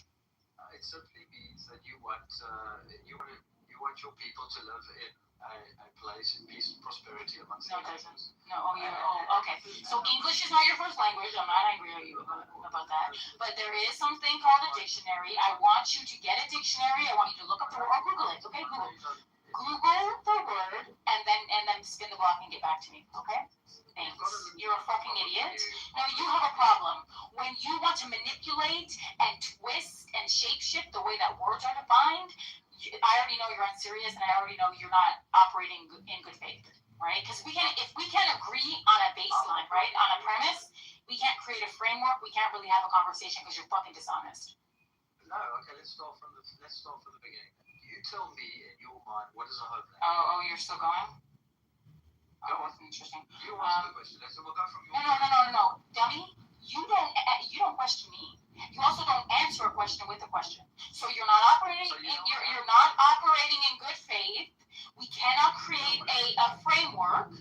So why don't you slap yourself and just move around? I'm not conversing with you. I know, because you don't want to have a good faith conversation. Yeah, but the person that denies reality and what the definition of a word actually is, and tries to create their own definition, then yeah, that's me. Well, can you tell me what the right definition is? Sapien, do you want to talk to your Zionist brethren, or? You don't want to have a conversation? Okay, fine. All right. No, I don't speak to pathological liars. What I was saying is that everybody here wants. Hadi, do you want to speak to him? I feel like he's trying to go for this gotcha moment, and he's never going to get there because the whole There's no gotcha moment, yeah. There's no gotcha. Like, what are you trying to do right now by calling the whole stage a Zionist? Like, what on earth is happening right now? I don't know. It's up to you to make it. You don't know? You just called the whole stage a Zionist and you don't know? Well, no, Rose is right. It's not a religious issue. The fuck? It is not. Well, the thing is, honestly, you don't understand what a Zionist is. Clearly, I don't understand what a Zionist is. No, you don't. Okay. Why don't you give us a word definition? It's not enough. I think it's You get the punching bag of the month award for Amir's room. You know Amir's punching bags? You get it. Right. I feel heart's delight. You weren't even dancing. No. I mean, we know you don't have a heart. You're a Zionist. It's like peanut butter and jelly. We know that. Continue justifying, genocide in your own, fucked up way about things. Go ahead. Now we got back to genocide. Yeah, and determinism and owning land because your scripture said so and all this. Yeah, go ahead. Yeah, scriptures. Your God's chosen glimpses. What are the God's chosen glimpses? You heard God tell you these things, and all of us didn't hear God, but you did. This is a claim. That's a claim, right? I mean, to be fair, you guys kind of like remixed. Oh, here we go. The number one Zionist defender. Here we go, Sapien. Come on. Y'all like took their religion. Come to the rescue. Wear the Superman outfit. Wear a Superman outfit with a Z on it. For all the shit you guys talk about, just like swoops in. Y'all sure do copy. He's like Goku of Zionism, Super Saiyan Zionist. No, don't insult Satan. Y'all jacked I'm their sorry, shit. fine, I'm sorry, I apologize. Y'all literally jacked their shit. Yeah, your vocabulary is found in everything you said, licking Hamas.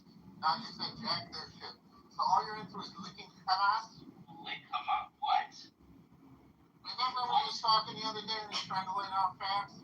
Saying you wanted to come back and get that lick? They're lick back. Wait, you lost me when you said laying down facts. You lost me there. No, he's just an idiot.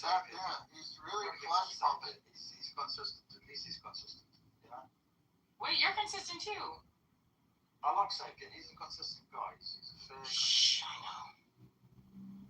I'm sure you two will make beautiful kids. Let's hang to that one.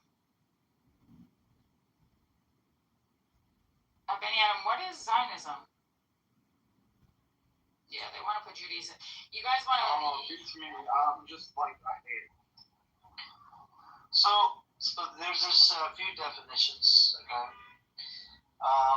The Zionism, if you look at it from political Zionism perspective, you have the Kitover, Chaim Weizmann, Eliezer Ben Yehuda, Jabotinsky, Ben Gurion, and you have others, right? Golda Meir.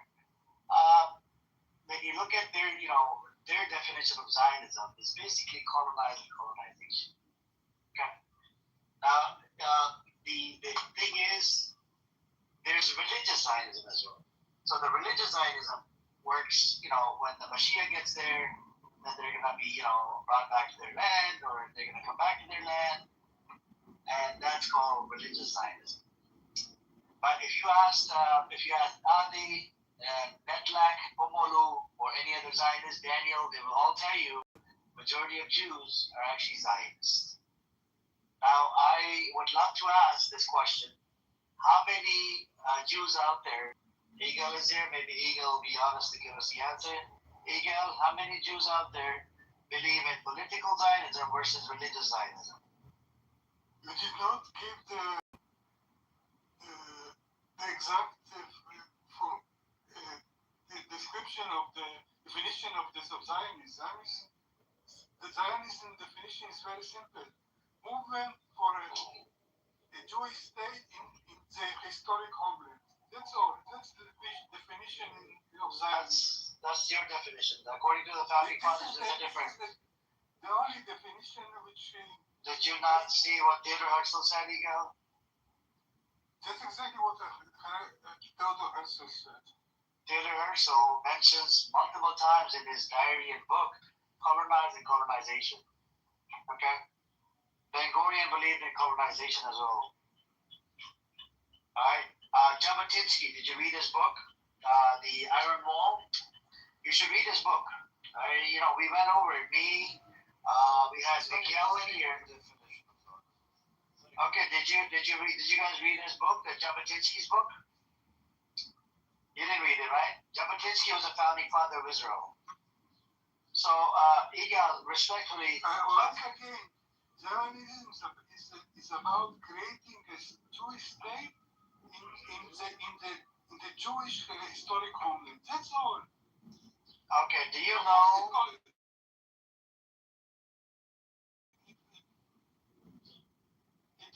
Nothing else, nothing. Okay, Jabotinsky said we're going to use iron fist if they resist in his book. Okay? Do you know what that means? Or iron wall. He said we're going to use iron wall or something if they resist. You know what that means? If they resist, we're going to force them out of the land. Alright, this was in Jabotinsky's book. He's a founding father of Israel. No, Jabotinsky was Theodor Herzl. founding father. He was one of the founding fathers. Iron wall means you just made it up. It's not what iron wall. Okay, what does the iron wall mean? Please tell us. In his book, he wrote either iron fist or iron wall. One of these words. First of all, it's an iron wall, okay? It's a wall. So you can use a bit of your imagination. But you said you read the book yesterday. I mean, I read No, not yesterday. Not yesterday. Me, Mikhail, and you had your brother Nathan that used to come on. He's active on So TikTok if you right don't now. remember, why do you make shit up? Like, it's so weird. Because you bring a topic that you sound like you know about, but you don't. So like, move on. Like, it's so weird. It's in his book. It's in Jabotinsky's book. Yeah, but not the meaning that you're giving it to it. The meaning that you're giving. Okay. What is a wall? In some way, in your head, a wall is a tool to ethnically cleanse people. Oh my God, he said potato. He probably means to genocide all the Arabs. Okay. Looks like this is the problem I have. I'm actually going to pull up the book right now. Okay? He literally talked about the Iron Wall. Let me see. I'll pull it up.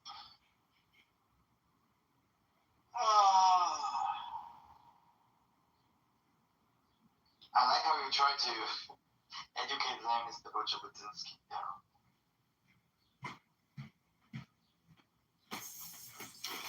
Always amusing.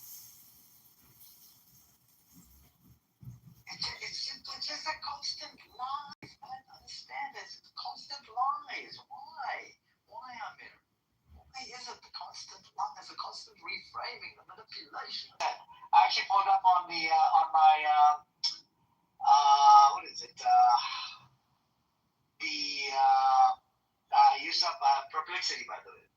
And I actually asked a question. The question I asked is, according to Jabotinsky's book, did he say he'll use iron wall if the Palestinians resist? It says yes. And this is exactly what he said. Yes, Jabotinsky's iron wall says Zionist settlement should proceed with an iron wall, meaning under a power the native population cannot breach, because he believed there would be no voluntary agreement with the Palestinian Arabs at the stage. I'll provide you the fucking book. This is the problem with your Zionist, terrorist Jews. You guys come up here and fucking lie all the fucking time. I'll put the link in the chat. Okay, this is the founding father. I understand. You ask Perplexity, and you have to use the phrase. Here's a link. Ask him what Here's a link. I understand, right? Ask your Perplexity, what is the meaning of this iron wall? Ask him. Don't ask him if it was mentioned. I just put the link in the chat. I just put the link in the chat. Read it to the I want you to read it yourself. Read it yourself. I know, because I'm kind of walking right now. Okay, I'm walking as well. I'm walking as well. So, and anybody that wants to read it, this guy was a genocidal psychopath, one of the founding fathers of Israel. Okay? Him, the Rehearsal, Charles Weisman, who was it? Ben Gurion, so much of them. You're giving names, and all the names are correct, but your accusations are all made up. Yes, they existed. Okay. Oh my God. You're blaming them for existing. Just this name, and Jabotinsky, and Kitover, and Balfour, and yes, they all existed, but the facts or the way that you're gonna bring things together as in this pseudo history, it's not even the Palestinians are not saying this history. At some point, guys, you need to understand history is not like plastilina that you can just, like, whatever fits your narrative, this was the history. Like, it feels sometimes in the show that you're like, it's like, let's just, whatever we make sense to us, and hopefully no one will catch us. And a lot of times, yes, it works for you, because people don't tell you when you're wrong. Because as long as it's for the narrative, then they will play along with it.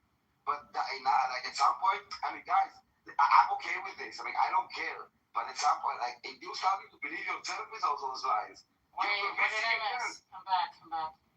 That's it. How come when we argue as Zionists, their response always sounds like they're victimizing themselves? Like, how could you do this to us? Why are you arguing against us? Why didn't you understand that I don't care? You think you care. Why are we talking about it? Buddy, why are they talking about it? The definition of Zionism. Daniel is defining it? No, he's saying he's upset at Amir for defining Zionism. No, he didn't victimize himself, and shut the fuck up. He didn't say anything. You shut the fuck up, He didn't victimize later, himself. like, I already embarrassed you last night. It doesn't matter what we say. Absolutely. It doesn't matter what we say or do. Over here,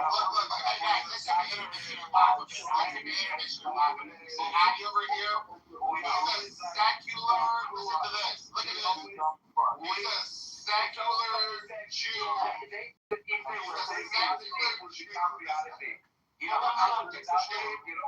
Hold on, this is true. Hold on. The first important point is this: we must not confuse Jews and Judaism with Zionism. Okay? You don't know what Zionism is, Shut the fuck up! I'm asking if we can agree.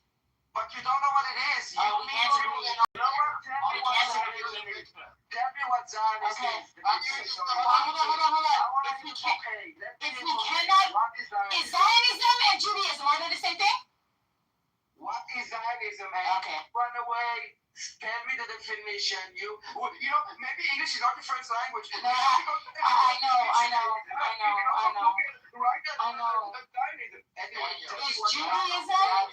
Is Judaism and Zionism? Zionism is. Okay. And then we'll go to Judaism. You don't know. Okay. This is my point. Hey, you mean Jews. I You just want to say Jews without being anti-Semitic Nazi. I get it. Wait, hold on. I don't give a fuck about being anti-Semitic. I actually don't care about that. But my issue is, I don't have an issue with Jewish people. I don't have a fucking issue with Judaism. I have an issue with Zionist terrorists like you, motherfucker, who try to conflate the two to fucking justify their fucking actions and their terrorism and the colonization. That's the problem that I have, okay? You conflate it. You're not gonna confuse me, dummy. Okay? You wanna, I know why you want them to be used interchangeably, and I fucking reject it, cocksucker. I don't think that they're interchangeable. I think you're fucking evil. What is Zionism? What is Zionism? What are you talking about? What is Zionism? Do you know? Are you gonna tell me? No, you're gonna tell me because you hate Zionism so much and you don't hate Jews. Okay, and you love Zionism so much, so tell me what it is. You love Zionism, so tell me what it is. What is it? You hate Zionism so much. See, you're gonna do the same thing that Pomelo did. Okay? Hold on one second. Hey, define for us what Zionism is, okay? Can you tell me? No, you Zionists, not Jews. You made it very clear that there is a distinction between Zionists and Jews. So I'm asking you, what do you hate? Explain to me what a Zionist is. I am one. You hate me. I want to know why. I'm sorry. Emerald, know why she Emerald, are you a Zionist or are you anti-Zionist? Also, Emerald, are you Jewish? Are you Israeli Jewish, or are you Muslim, Christian? Ambrose is Jewish, she's Israeli, she's anti-Zionist, okay? Exactly. I'm asking so there's your answer. Isn't that your answer?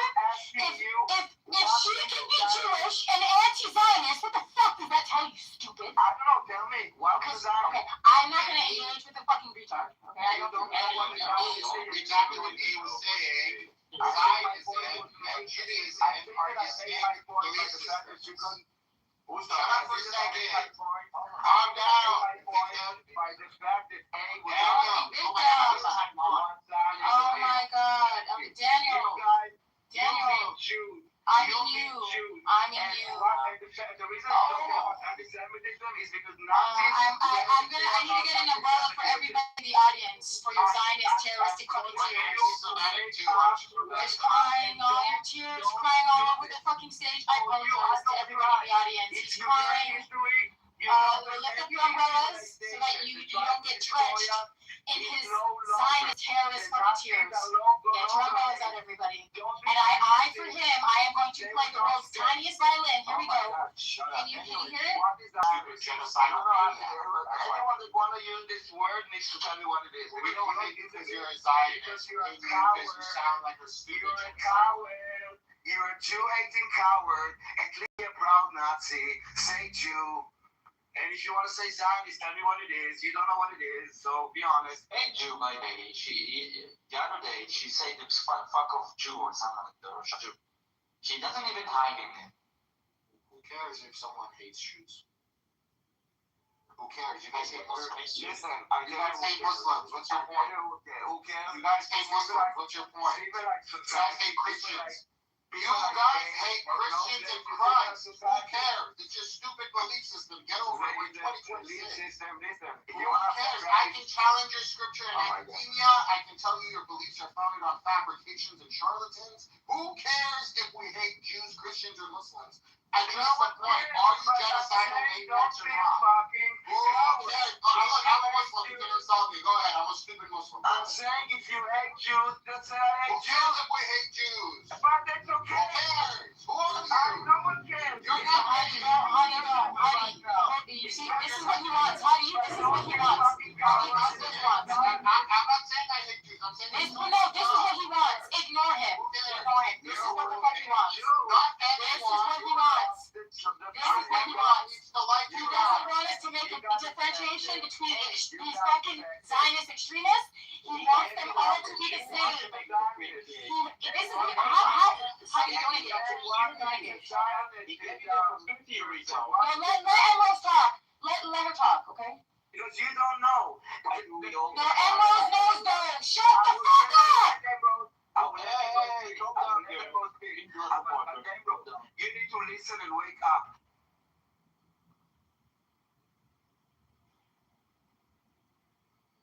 Does that mean I can speak? Okay. Just because some people are idiots doesn't mean that that will stop me from being an anti-Zionist. Zionism is a state construct designed in a way that it will always uphold one group over the other. And it doesn't matter if it's Jews over Japanese and Italians, and it doesn't matter if it's Muslim over French people. And You're such a fucking liar. An anti-Zionist will not define us. Honey, that's why I said, that's me. Let me tell us, I said, so be careful. Yeah, you called her a capo. Kill yourself.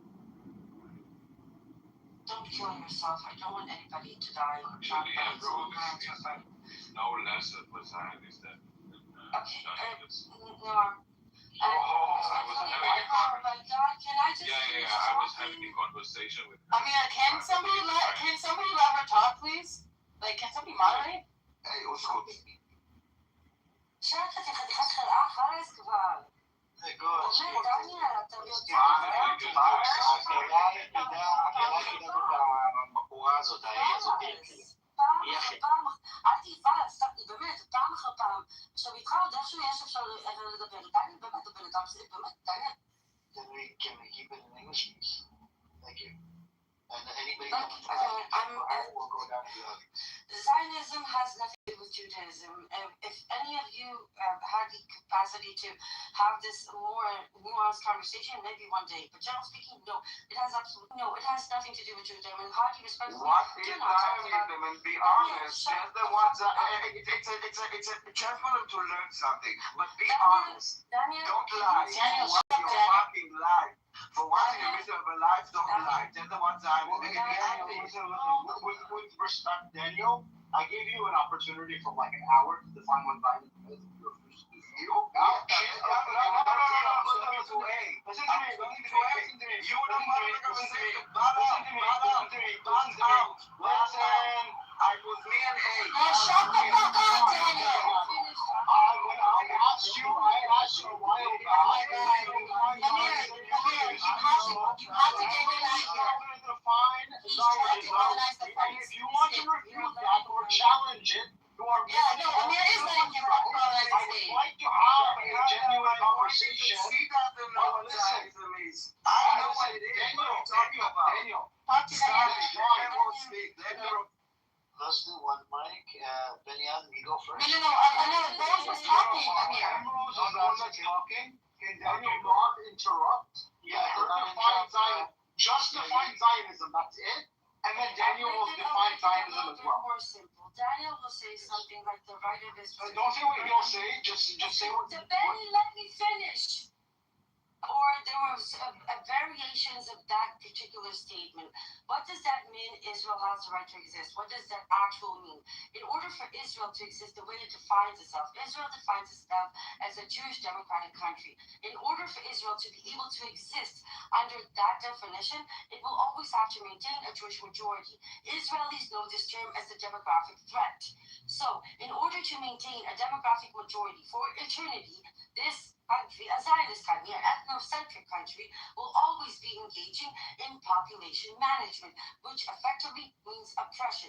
Always. It doesn't matter if it's a one state, 1,000 states. It doesn't matter if it's Jews against Muslims, Jews against Christians, Jews against Italians, Muslims against Buddhists, or whatever. As long as one group supersedes all other, it's an ethnocentric, oppressive state. When Israel has the right to exist as a Jewish democratic state that requires a Jewish demographic majority, you're effectively saying that a country that engages in population management and oppression has the right to exist. I do not believe that. I do not believe anybody, Jewish, Palestinian, or other, should be expelled from this land. Justice needs to be served on here. Yes, reprimation, everything that engages, but nobody gets to kick anybody out or incarcerate or hurt anybody without proper justice. And Palestinians are the first one to back me up on it. Now, if you want a better definition of what does it mean Israel has the right to exist, ask Israeli or Zionists, what do they mean when they talk about the demographic threat? And how exactly does the state make sure that that doesn't happen? It either brings in more Jews and or kicks out everybody else. That is Zionism. Zionism is maintaining a demographic majority. That's it. It's just an evil, ethnocentric, supremacist system. Capiche? Anything else? There are many. If this is the definition, then we are not Zionists. There are many ethnocentric states on the continent in the world. Nothing wrong with it. Zionism is the right of Jews to have their own state in the historical Palestine. It doesn't mean anything. Okay, she already explained it, dummy. Okay. Thank you. No, listen, don't interrupt me. I actually one sentence, and then you cried that I don't answer. Why is she acting like she's running? The question was answered, Maniera. Yes, she's the new Wednesday. She's the Tuesday, but it's a retarded Wednesday. I believe that both Jews and both Palestinians. No, the question about definition. Hold on 1 second. You were talking about Zionism. 1 second. Hold on, I want to answer. I am very much Zionist. I understand, but that is the question. Sweetie, the question was like that.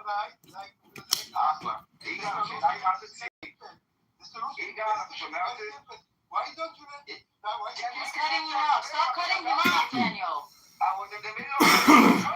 He was talking the whole time. יגאל, אני הייתי באמצע להסביר מה זה ציונות, ואתה מדבר כאילו על משהו לא קשור. English, sorry. National self-determination of Jews. At the same, we have this right, despite what of Emerald said, we have this right as a Jews, and the same right have the Palestinians. So the solution is very simple: two states, two national states, which give the right of self-determination to both nations, to Jews and to Palestinians. That's all. Okay, so can I now answer? Zionism is what Igor said at the beginning, is the right of self-determination of Jews in the ancestral homeland. Nothing more than this. Not how it's done. Now, regarding what she said about demographic threat, there is no demographic threat. There is about 25% of non-Israeli, non-Jewish citizens of Israel, and the growth rate of Jews is higher than the others. There is nothing like this. We don't need to be afraid. The only way that there is a risk, if we now import, 7 million Muslims, yes, it will be a demographic threat. By the way, it will be a demographic threat to any country if you multiply the population by another Muslim community that is completely not from this land. I think there is a demographic threat because we control 3 million Palestinians in the West Bank, also about 2 million in Gaza. So there is a demographic threat.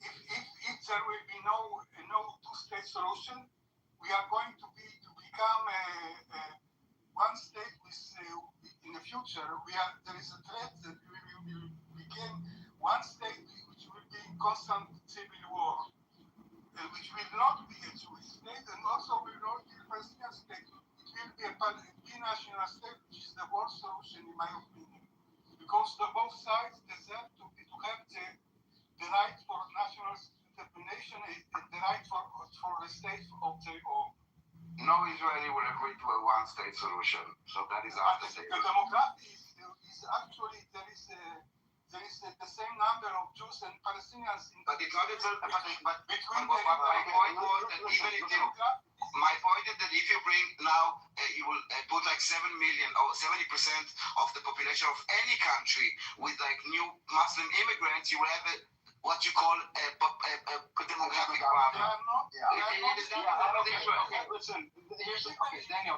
So Daniel is just dishonest. Hold on. He's not. They're natives. They are natives. They're not immigrants. They are natives. Yeah. So listen.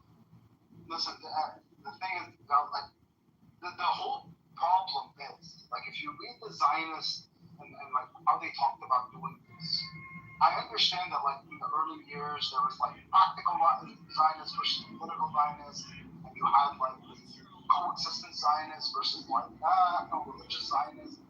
But over time, we see a clear shift. Like, even with Japanese, it's like 1920 writings are like 1939 writings, right? Or opinions, or like stuff like that. So, and there was a clear trend, especially after the Arab Revolt, 36, 39. There's a clear trend towards the Jews or the Zionists recognizing that, yeah, we have to kind of expel some people, transfer some. Even David Ben-Gurion said, like, I'm not opposed to, like, I think it's a moral thing, like, population trees. And by the context of the time, it was a common thing, like, Greece and Turkey. It wasn't the intention. Yeah. It wasn't the intention, though, was it? After the Arab Revolt, it definitely became the prominent opinion amongst, and this is why the thing that I don't understand is, like, how did you ever expect to have a Jewish state, which is like what you guys wanted, when there was clearly a demographic threat from the very beginning, and not have to do population transfer. That's why. Hold on. Let me finish. That's why in the private writings of Theodore Herzl, he did express like that I have to population. Right? Now, it wasn't in the public writings. It was private writings. It was in his journals. No. Yeah, if you want. Yeah, it was in his journal. What was it? Where his journals made? When were his journals made public? I'm not sure exactly when, but it was definitely not when he was alive, right? So the whole thing is that even though they were his journals, right, you're now using his journals to try and illustrate what the public view was, which is incorrect, because they were private writings. Do you understand what you're doing? No. What I'm trying to say is that if you take Zionism to its logical conclusion, you would have to, at some point, transfer some populations in order to establish an ethno-religious majority and a democracy. And that's why, like, it was in his private writings, because he kind of did the logical math and got to the conclusion, but didn't want to talk about it publicly. But I don't see a way. Like, explain to me how you could have done this. There was roughly 800,000 people living there, give or take. Yeah. So explain to me how you can establish an ethno-religious majority on a land with people on without transferring the population. It's not quite like that. There was no intention to ethnically cleanse people. There was no intention. Right? But there was an intention. Hold on. Can I finish? Is it okay? There was, actually. Just explain to you that there was. Hold on. You said it yourself. That because Benny, didn't you do your homework? Smolansky, 1889. Hold on. Simply harass until they leave. Thank you, Rose. Benny, I expected more than you. You just listened to the lecture. That's what I said, Daniel. When you were letting him lie, why are you even letting them lie? More examples, but like. But you were letting Daniel lie. Benny Adams. Yeah. Benny Adams, do you want to have a good faith conversation? Well, I'm trying. But like, you can't just come and tell me, like, based on what I just read to you right now, tell me the opposite and expect you to like be there's no opposite. Like there was clear intention. from some of these people to transfer population. What's a good faith conversation? It's just for No, I want a good faith conversation, but a good faith conversation requires you actually listen to me and accept that like these facts that I've established are true. No, you have the definition of the Palestinians, of the Arab population. Yeah, listen, the Palestinians are demonic pieces of shit that want I don't, I'm not looking for blame. I'm not looking for blame. I'm not putting to blame. Hold on, I'm putting things in context. That they had a declared mission to wipe the Jews off the land. So it is important to understand when you do separation or when you consider this, it's because it's not like a normal situation. Just like to keep things in context and to be honest. Listen, if you want to talk about what the Palestinians wanted, we can do that later, right? But right now we're talking about the Jews and what they want. And they clearly wanted to establish an ethno-religious majority, right? Because on a land that had a substantial native population. And yes, native population is exactly how did not include all of them, so it's not all of them. When they agreed to the partition plan, you're saying? They did?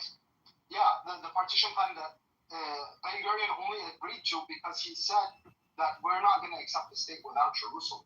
And that this is just a stepping stone towards establishing ourselves. We're definitely going to expect. Even if it's true, you look at the map of Jerusalem, you look at the map of the partition plan, this does not look like Jews, like the Jerusalem is not countries. Jerusalem itself alone does not. There are more Jews to come. You think they're going to stop at Jerusalem? Do you think they're going to stop at Jerusalem? Did you ever wonder, Adi, why is it that because me and you both know that the richest part of the Judaica history of like 3,000 years ago was mostly in the West Bank, was mostly in the Jordan Valley, right? Correct. So why don't you take that first? Why? Because you need the connection to the sea. You need ports. Exactly. We thought. You create a colony with a historic claim on your neighbor. Hey, we compromise. Okay, you compromise. You establish a state on somebody else's land. You explicitly establish it on the geopolitically significant land on a British that people didn't actually inhabit to anyone. And yeah, we established a state and compromise on our holy sites in Judea and Samaria. You're right. No, you didn't compromise. We did. This was strategic. This was forward thinking. You establish a state on the geopolitically significant land. So that you get the mountains. You go all the way down. You go all the way down to Israel, where there was never a Jew that lived all the way down south. Like, come on, the whole desert. You guys never inhabited the desert. You took it anyway, right? And you neglected to take the land that you actually historically came from. We took Judea when? No, I'm saying you went all the way down to Anod. To the Red Sea. Because it was supposed to never looked that far south. That doesn't matter. It was supposed to be perfect. It doesn't matter.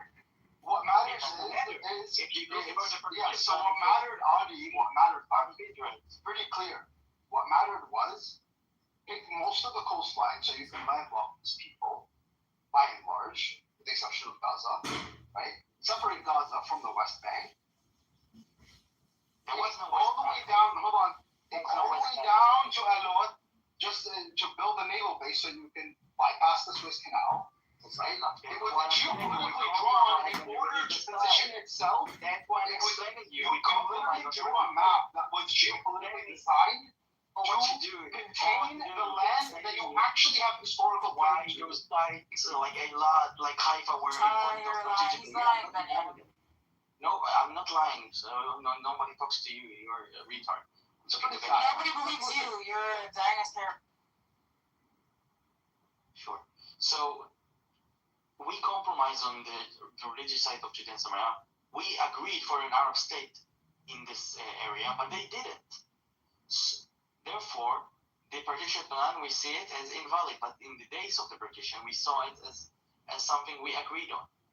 And that's how you can preserve the Jewish. Again, like I said, even David Ben Gurion was saying, and others were saying that this is not going to be the final map of the the state.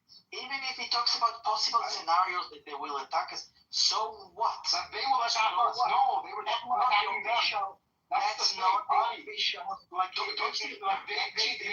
expressly said from the very beginning. By the way, that's the way that they could convince the Zionists to like agree to the plan. They didn't actually want to agree to writing. They didn't write them enough. To the official, claim, can't you differentiate between the two? There was an official claim of the Jewish Yeshuv, and it was Ben Gurion writing something in his private writing. So what? And that was not private writing. No, that was publicly said. No, Adi, no. That was publicly said. See, he wanted to convince people because people were actually opposed to the plan. They said it didn't give Israel enough. No. People celebrate. There was a division amongst the Zionists about the people celebrate with the Dude, there was a debate about it. You can look into it. Read the story. Most of us celebrated this day. We wanted to establish a country, any country in our ancestors. So by the time you got there was a division amongst the Zionists. Some of them didn't think it went far enough that you guys deserved even more land, that you could not negotiate on Jerusalem. And David Ben Gurion had to tell them, he had to convince them that no, like, this isn't the final plan. We're going to get more, but just go beyond this. Let's get legitimacy. Let's get the establishment of the state, and then we can deal with the rest. That was very expressly concerned. Want to get this plan and to go with that, and that we cannot like achieve everything. And that's it. To establish a Jewish state. That's the main goal. That's it. Exactly. And also population transfers. What population transfer? Why? Because you need enough of a religious majority. I'm telling you what, not why. What population transfer?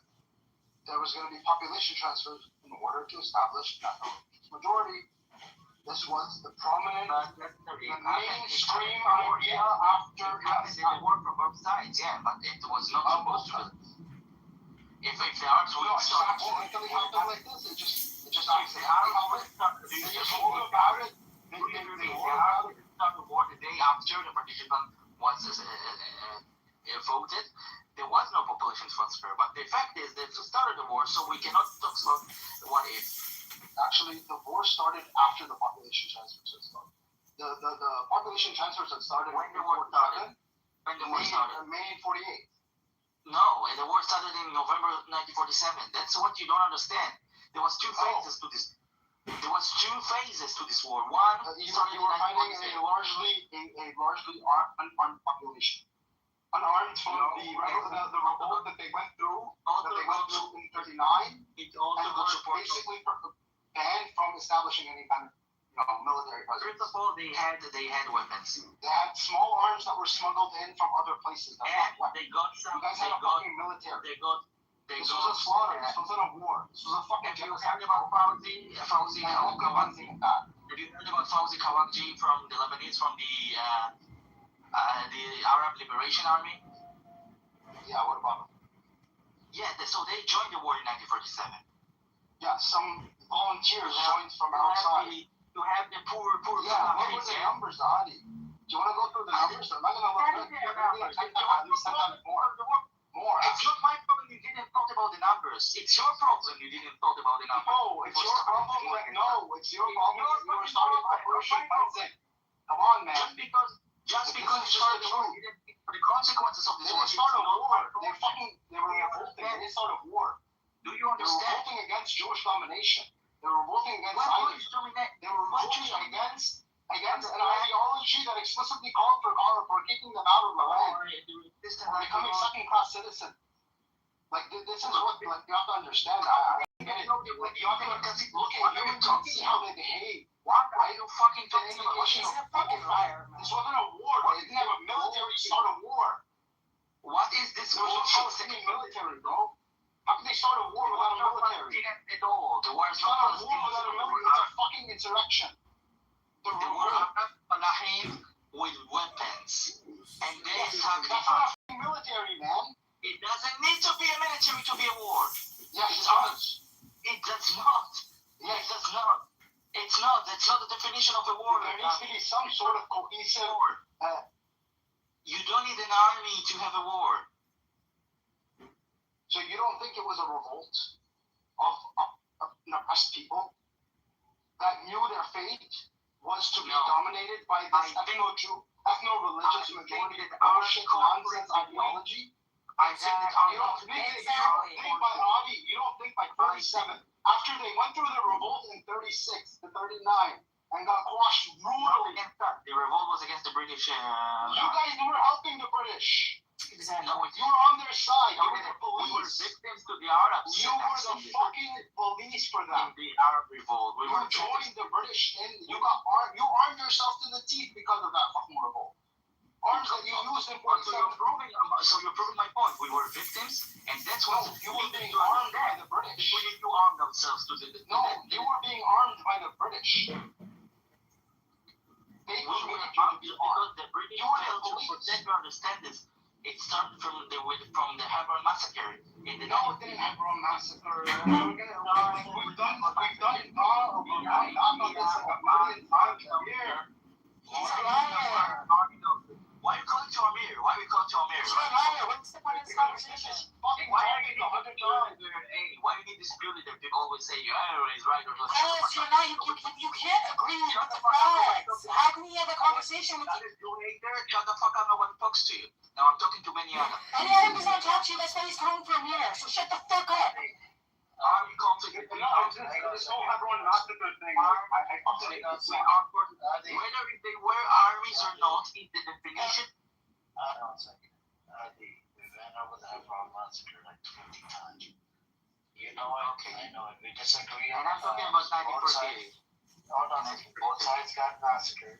And the rumor was that your people were going to take over the Temple Mount. Okay? That was simple.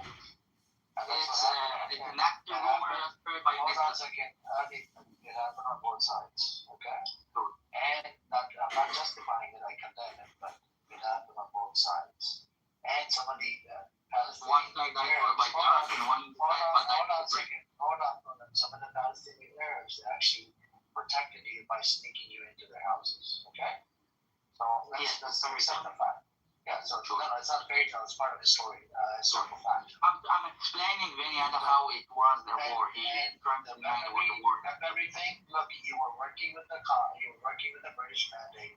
They did give you arms, they give you training, and some of your people even served in World War I, World War II. And some of the Arabs did it as well. Yeah, so we're talking about just the Jews. We're not talking about the Muslims right now. We're not talking about Palestinians. So no denying we're talking about the Jews. Okay? The Jews have done the atrocities that have done. Okay, let's focus on the Jews. Maybe you can answer the question that the other guy didn't answer. I don't know. I asked him a question. I asked him a question right from the very beginning. He didn't answer this. How would you expect, from a practical standpoint, right, to establish an ethno-religious majority on a land with about 800,000 to 1 million people on it?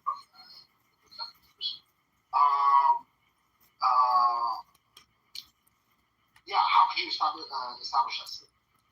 Easily, you divide the land in more Jewish majority and the Arab majority piece of lands. Okay, you are even expecting the other Jews who are living in the Arab majority land to maybe come to you if they want, and you bring in more and more Jews from outside, because that's what the goal of saying is, and therefore that's how you establish a Jewish state with a So wouldn't if it was just about getting I'm assuming a cohesive state, like you don't want like a bench state, right? You want like one cohesive state, right? Mm-hmm. Okay, so wouldn't you leave the areas in the south? Get a cell phone booster for your car. I don't know whether it works, but people use it when they're RVing in remote areas. I don't know why you're having such a problem today. And several times in the past, it's very frustrating because we want to hear. If we didn't care, it would be so frustrating. I just want to. Go ahead. No, I just wanted to underscore something you said, because two things that you referred to, that there's so much going on, people cannot be expected to know all the time what we're talking about. So I want to just explain what you mentioned in passing about the Dell stock. The president's investment portfolio, according to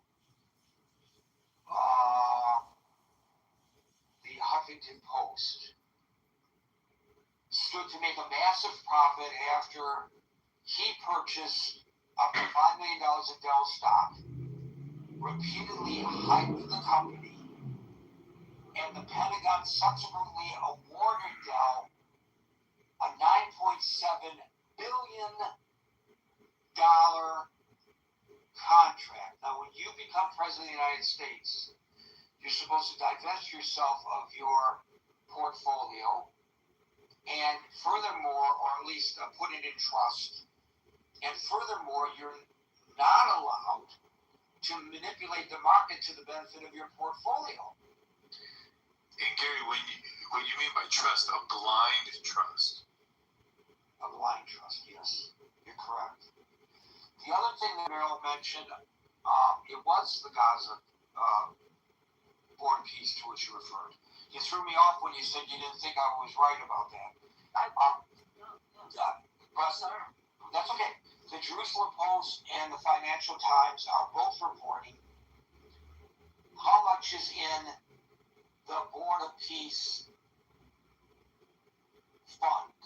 I heard it was zero. Yes, you heard correctly. There is transferred it. Right. $0 in the official World Bank administered fund. But there have been billions of dollars in pledges. How is that possible? How can you pledge billions of dollars and have $0? Well, as Meryl's pointing out correctly, instead of using the official fund, the donors are bypassing it by sending contributions to separate private J.P. Morgan accounts that lack public reporting or transparency. I mean, come on. Are you kidding me? It's mind-boggling. Every single day, we learn something else that's mind-boggling. And it happened. It's thank goodness for the reporters. Thank goodness for the enemies of the state. Enemies of the state. Yes, I love them. The enemies of the state, I love them. And I'm so grateful for them. Time when people are being manipulated towards a different way. I'm so pleased about every single reporter who really wants to do a good job. And we would not have known that. There's so many things we wouldn't know if it weren't for them. And they'll be punished. Unfortunately, I think that's really sad. They might be punished. But yeah, that is. And the only loss, the true losses to him will be vanity projects, because that's what matters most to him. But please, everybody, let me know if they ever stop, if the veterans win that lawsuit against him building that horrible arch. That's horrible to do that to Arlington. That's just a horrible thing to do. To ruin that beautiful view from Arlington. It's just sacred, the most sacred thing that you could have. And he sticks that arch, which is even going to be taller than the Statue of Liberty, which represents us. Instead, he wants to show this is who we are, the United States. No, it's sickening. But thank you for listening, and thank you for looking that up about the peace fund. And that's another thing, Meryl. So you're 3 for 3. The hat trick, as those of us who are fans of hockey would say, that 250-foot triumphal or maybe Trump-upful arch is supposed to be built in the Memorial Circle.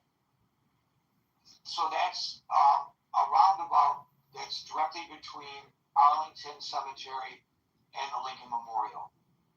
So the Vietnam War veterans in particular are arguing that it would dominate the skyline and disrupt the historic and uninterrupted view between the cemetery and the National Mall.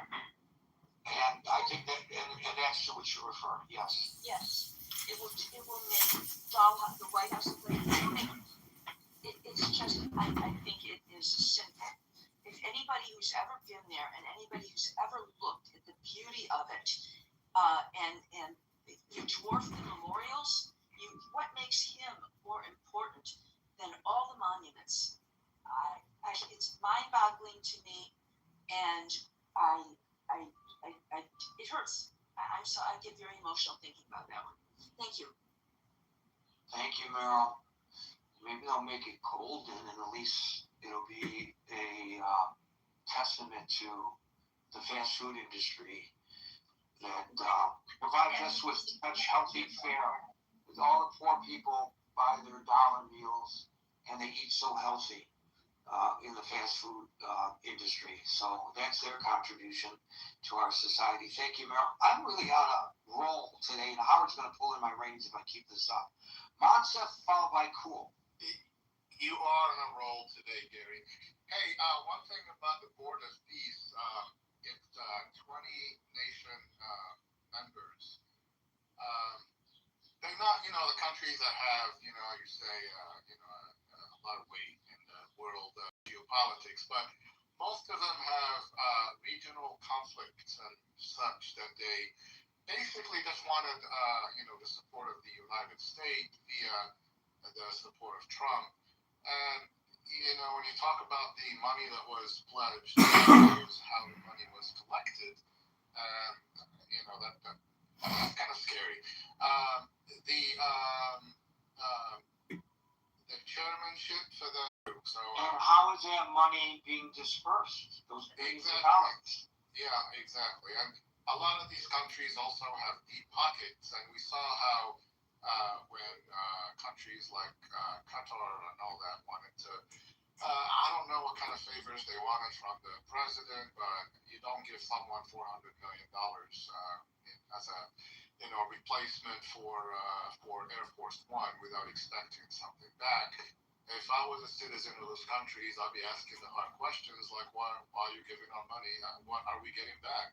More than 25 nations, by the way, are the founding members of the Board of Peace, including the United States, Argentina, El Salvador, Bahrain, Egypt, Israel, Jordan, Kuwait, Morocco, Qatar, Saudi Arabia, Turkey, and the UAE.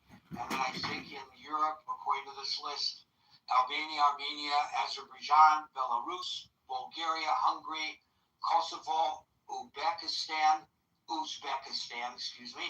and in the Asia Pacific region, Cambodia, Indonesia, Mongolia, Pakistan, and Vietnam. This list was compiled by The Independent. So if it's wrong, write to their editors. Don't blink.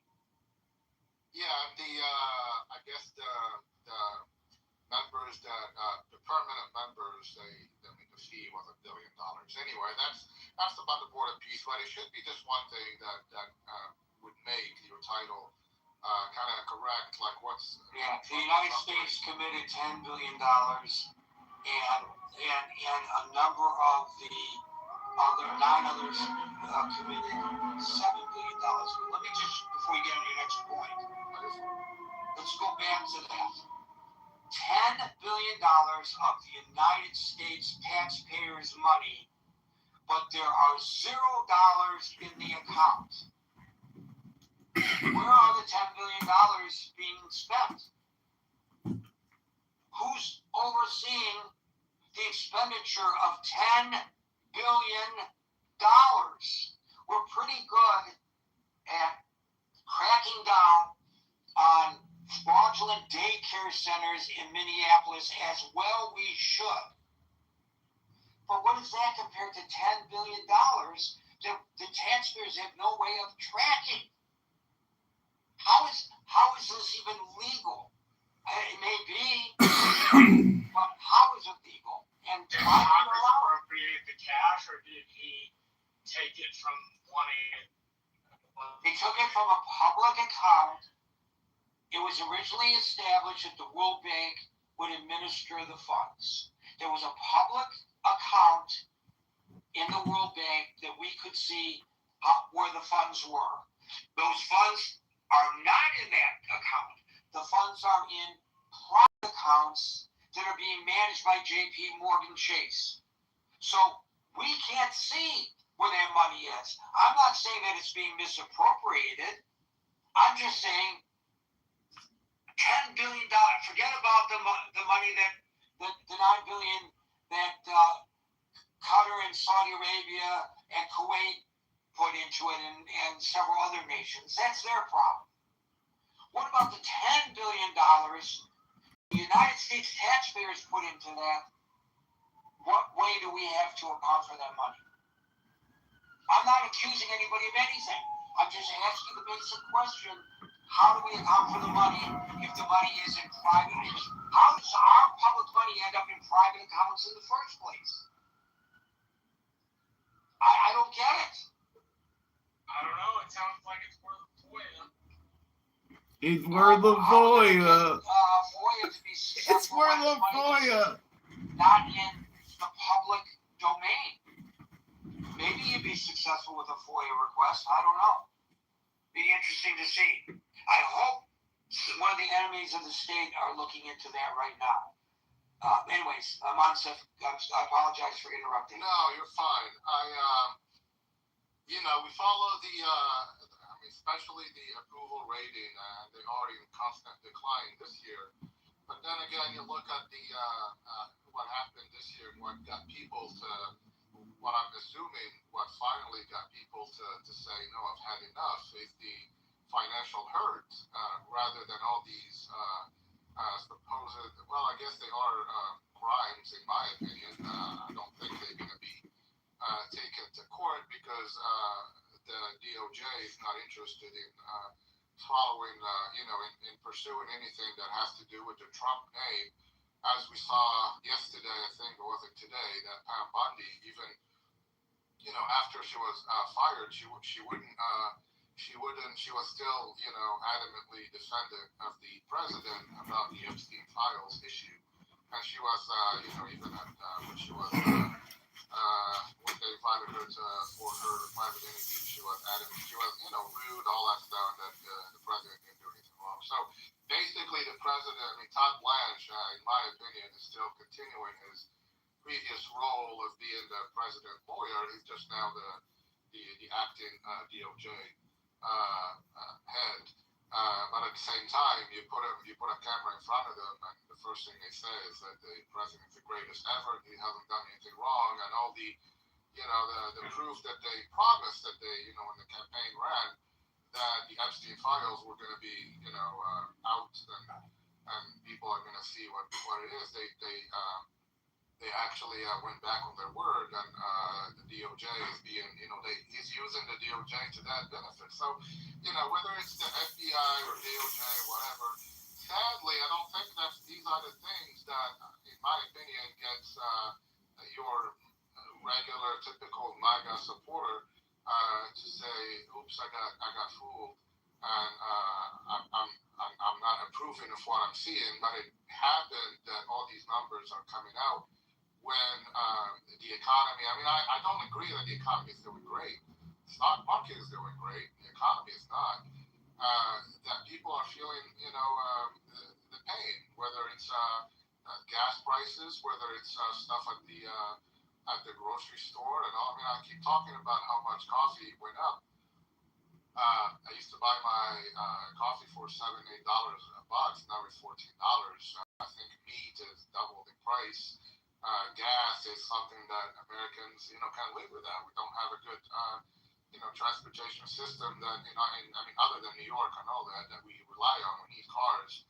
And I sent you a report, Gary, from Yahoo, so I got my sources when I say these things. But in a time when we are talking about the market reaching all-time highs and using that as a sign that America is,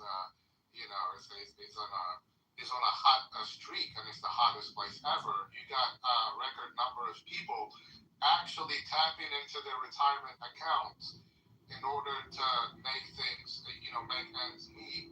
because of because of inflation, because of gas going up and all that, that's actually not leaving them with a lot of cash to live on. So the other day I told you, you talked about the stock market, and I think is it Brian that was talking earlier? He said there is a K-shaped economy. It's exactly a K-shaped economy. There is the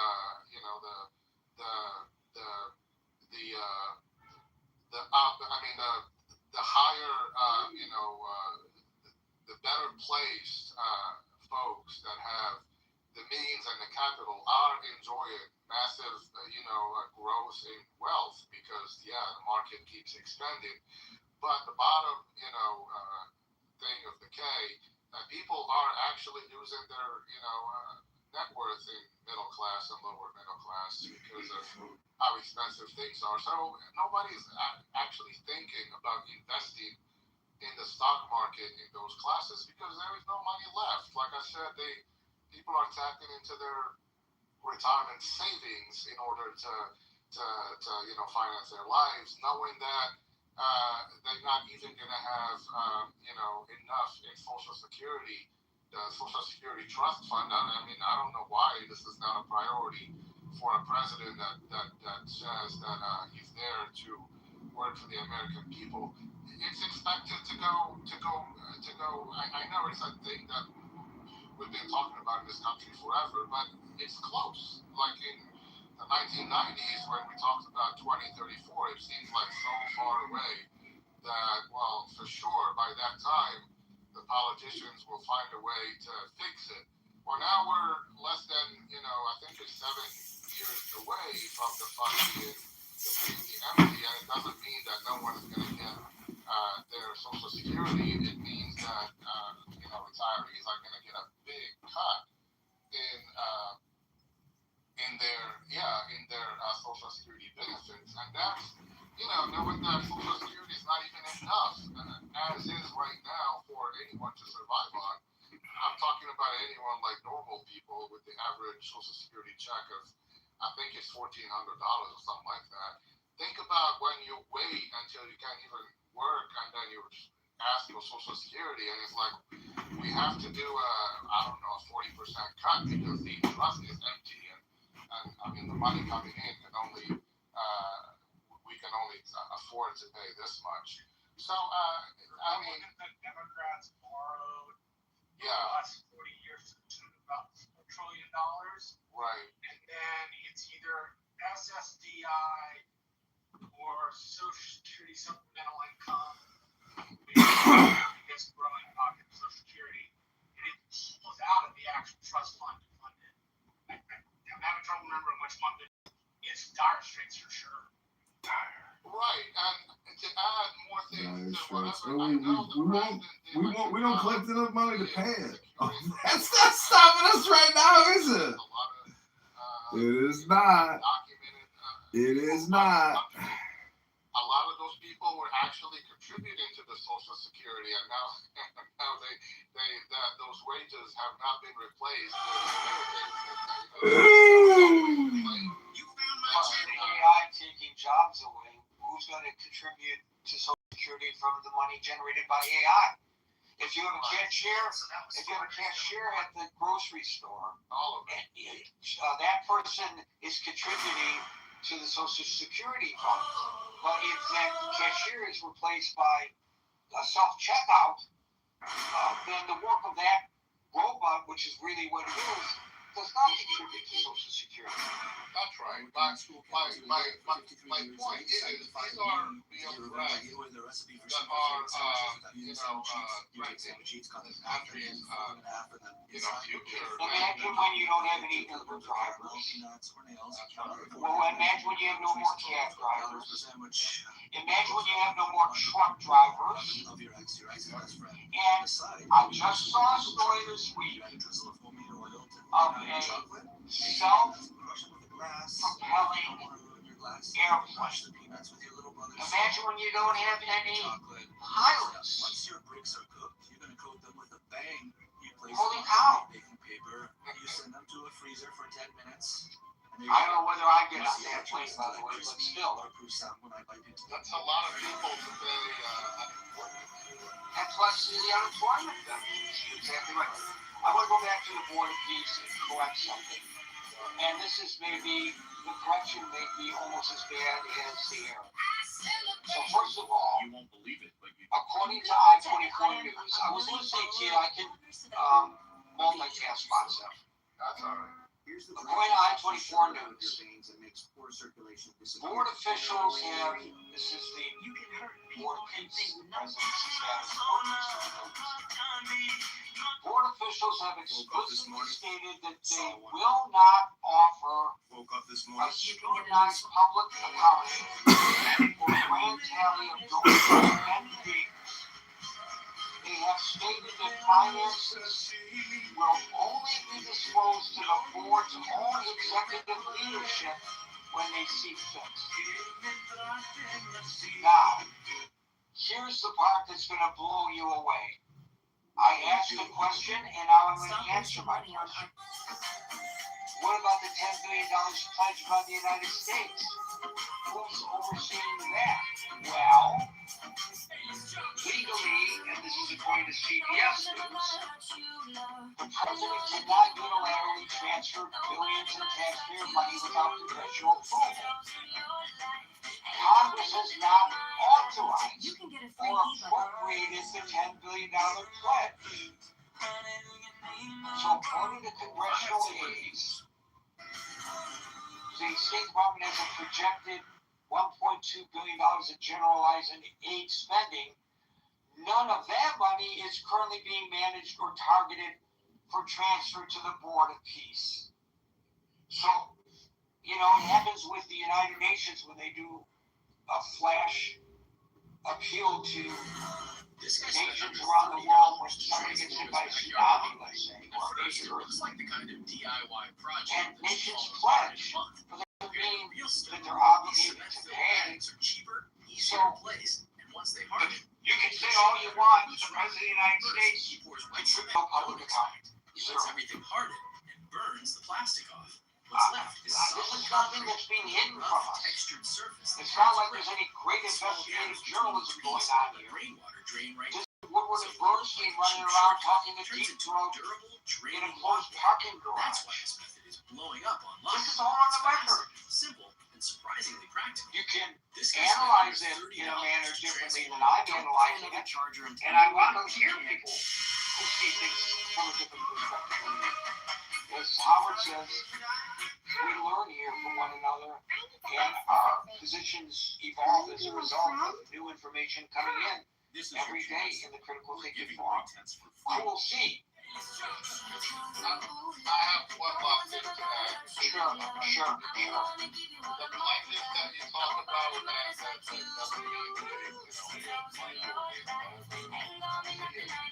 that probably something very similar with the Derek said that once the act of terrorist produced and all that day, he was talking about $17 trillion in foreign direct investment, which is other countries coming in the United States and building factories and all that. Those were all pledges. Countries said we are interested in spending this much money in the United States. None of it, as of now, is proved to be true. It's still in the future. It's still one day we might think of opening a factory in the United States that fixes this and that. So it's the pledges, but when you present them as it's a factoid that we brought in $18 trillion in foreign direct investment, it's not true. It's pledges to invest in the U.S. Thanks, Gary. In Jamaica, they refer to, when it comes to projects, construction projects, road projects, as soon come the money, soon come. Good one. Thank you, Monsef. Cool C, you're on. Hello, how are you doing today? I am doing A-OK, and I hope you are as well. Yes, when you were talking about AI and a lot of things, it's going to take a lot for trucking, because jobs and duties, especially in trucking, since I'm a trucker, that are responsibilities of people from landing gear to all sorts of stuff, to opening doors, to maintaining distance and going down major hills like the peaks over in Washington and California and Colorado. I don't think the weather they're going to be able to handle well, especially in the winter, going down Devil's Peak and some of that stuff. But places as well. What was interesting, the $250 bill, I think that is a very much a possibility because the year, the 250 years of America, it may be very much a possibility that he will be on it. I don't know if they've came to a conclusion yet, but I think it is a good possibility. You were saying something about it earlier, and I wasn't exactly sure what you were saying, if they were approving it or weren't. Gary? The money, the $250 bill? Yeah. He's still trying to enforce that one. Okay, I think it could be a possibility with everything along with the year, the economy, and everything. It's going to be people are probably going to get just hold on to and not spend. So, or if they do, they're crazy if they spend it.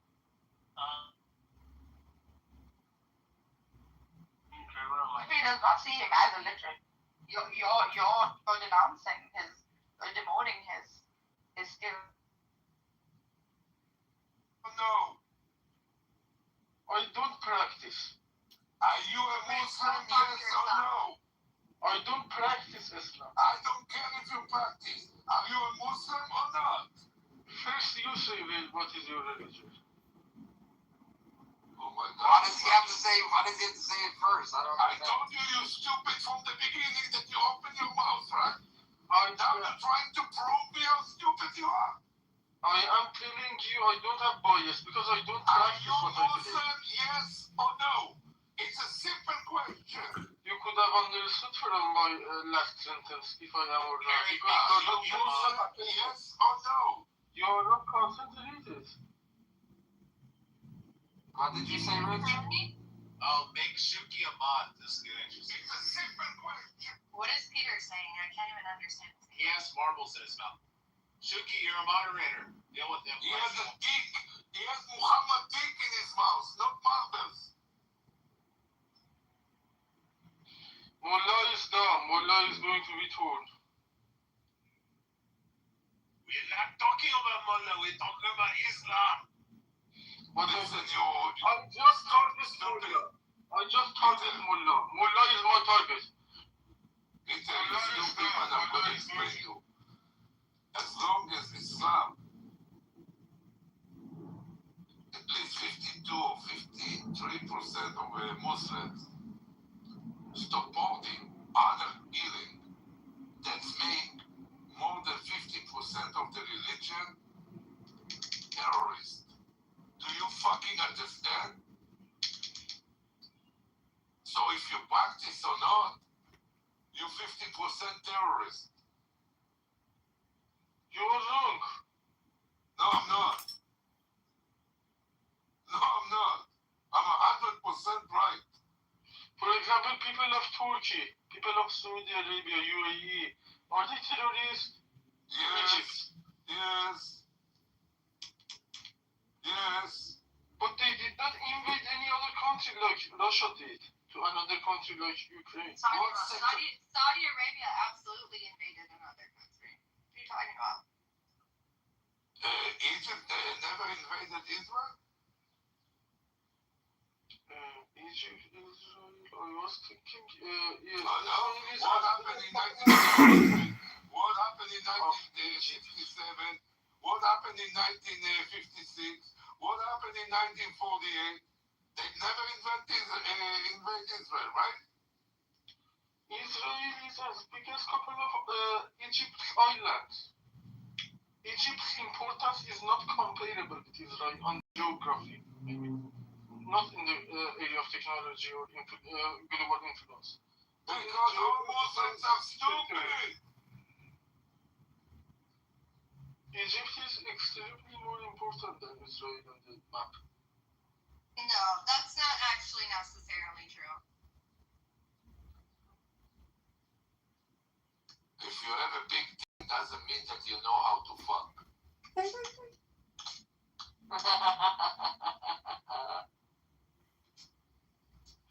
is true because Bibi Netanyahu. So if they are big, Okay, then make your case for Egypt because I disagree and I can make a good case against it. So go ahead, make your case for Egypt. I want to support Bibi Netanyahu instead of Egypt if I want to support one person. Because he made the moves that I would have wanted to make if I was in his position. Because Mullah is my first and last enemy. Mullah is the target. All the other stories are bullshit. They did something they were not supposed to do. So why you guys are so chickens? Why you guys are so chicken and you don't fight? Israel and America came and helped you, and you guys sitting like faggots on a cactus. But at the end, Mullah is going to be ended. I promise you that. I wanted it, and it is going to happen. Help us. But we are faggots. We don't have to fight. My willingness is going to prevail. Shuki, he never answered the question. Are you Muslim?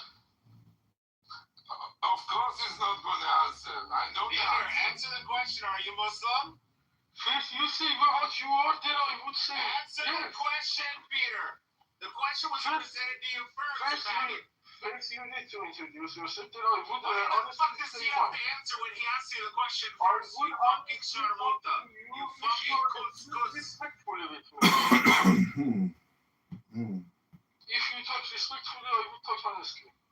Stop being a faggot, Peter. Thank you.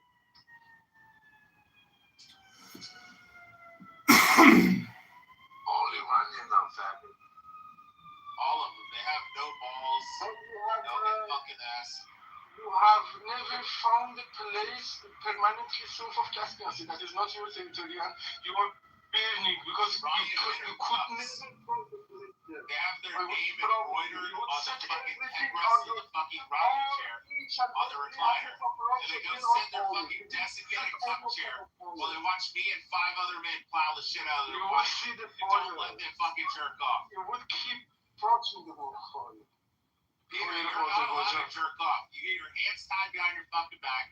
You get to watch with fucking toothpicks and fucking duct tape holding your fucking eyes open like Chucky's dad. We're gonna force Peter to watch. We fuck his girlfriend. Are you always talking about sex, right? About sex. What do you fuck? You always talk about dick. No, I said I'm gonna fuck his girl. How was that talking about? He does always talk about dick, doesn't he? Yeah, my dick. Yeah. I have the most beautiful dick in the world. It's 9 3/4 inches long. It's beautiful. Someone appreciates you as representing me either. I can't hear you. You're really Oh, muffled. can you hear me now? Not really. How about now? Now it's all muffled even more. It wasn't really muffled. Yeah, go fuck yourself, man. Go fuck yourself. Yeah, whatever. $5 Indian. That's you're misrepresenting me. We're No, the those are the $5 Indians that you were talking about. That's your. These are different tribes. I don't come from those nations. Cuckoo, are you from Michigan? Yeah, I'm from Michigan. You're with the kids or something like that? She's the pro Yeah, I got 2 kids. I don't got 3. 2. And you're not I married, don't right? call myself like pro Pally or like pro. She's a single Israel. mom. I just want peace. So, and you're a single mom, right? Yeah, I'm a Detriment single of mom, yeah. society. And you're I in your 20s, right? wouldn't consider myself a single mom because The next thing that needs to come out of your mouth that doesn't make you a horrible person is that your baby daddy's dead. That's the only way you get out of this. no. Oh, It's yeah, not you're a that. horrible person. It's not Yeah. disgusting. It's terrible. Terrible. You're disgusting. No. The only excuse you can have is that he No, died. okay, we're not gonna talk He was unless killed. you want me to He sit died in here. Iraq. He died in Iraq or Okay, Afghanistan on the yeah, battlefield. Like, Your that's respectfable. Filipino Anything baby outside of mother that, is dead. you're just Yeah, a whore. Filipino Just a baby whore mother who is can't take care dead. of men. Your mother's a whore. Good Shabbos, Shuki, good Shabbos, Harry, Rabbono, Shalom. We made it to another Shabbos, Rabbono, Shalom. Rabbono, Shalom. It's all ad hominem projection, Coco. You're just projecting. It's ad hominem projection. He is projecting on me. I'm trying to have a conversation. No, he said you're projecting.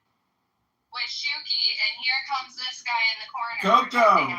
Coco, would you date a Jewish man? He's trying to make you an honest woman.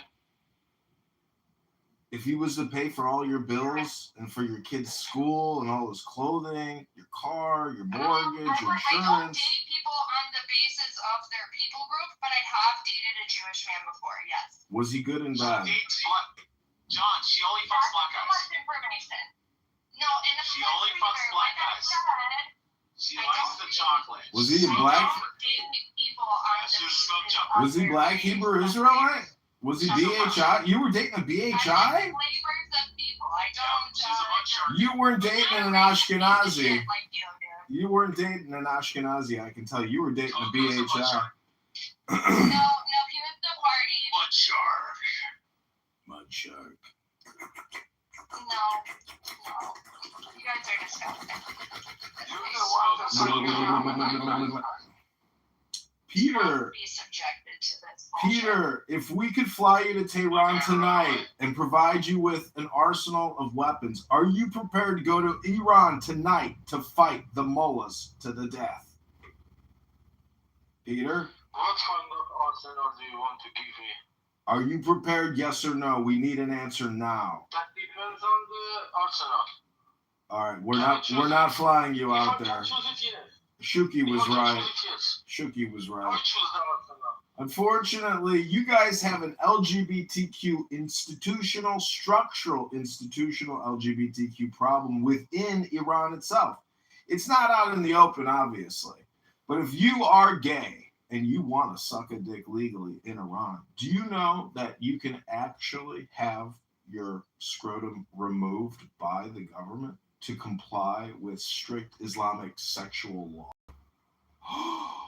Peter, would you be willing to have a scrotal removal procedure to get in close to? Would you sacrifice it all to save your nation?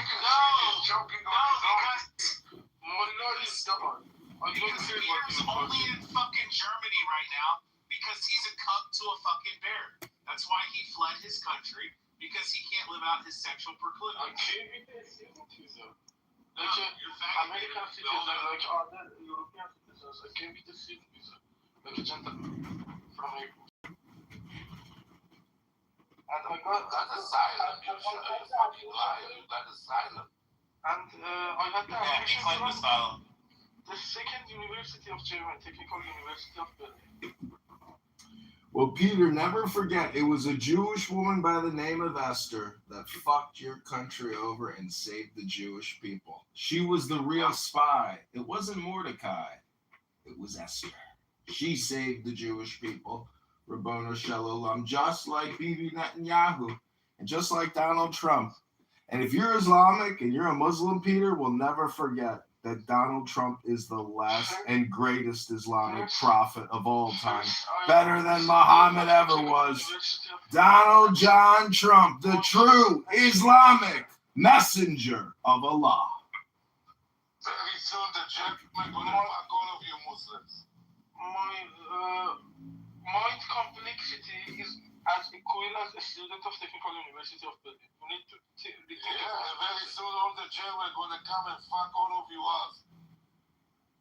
I am going to be one of them. Don't worry, sweetie. Shuki, you have a woman who come on stage. You have to greet her. Be a proper Israeli man. Peter. Who is the woman? Lacey. Peter. Lacey. Rabbono Shalom. Good Shabbos. Lacey Underpants. Are you in Israel right now, Lacey? No. You're not. Well, Peter is single. Do you have any advice for Peter on a Friday night on how to find a beautiful girlfriend? Remember, Lacey, Peter is a faggot. I don't know what advice to give you. That's good projection. Don't marry a whore. If you want to understand projection, I think we all just would. Oh, Coco left. But I thought all gay men were whores. Coco so left. You can't marry anybody. Ooh. Lacey, would you go fight with Peter in Iran to unseat the mullah? No? Why would I? Lacey, are you a Jew? Excuse me? Are you a Jew? No, I'm a Greek. Oh, okay. I hear everybody's moving to Greece now. They've got the best condos. The beaches are the best. These next questions are going to be, do you have any kids? How old are you? Are you still fertile? No. I have 8 kids. I don't need any more.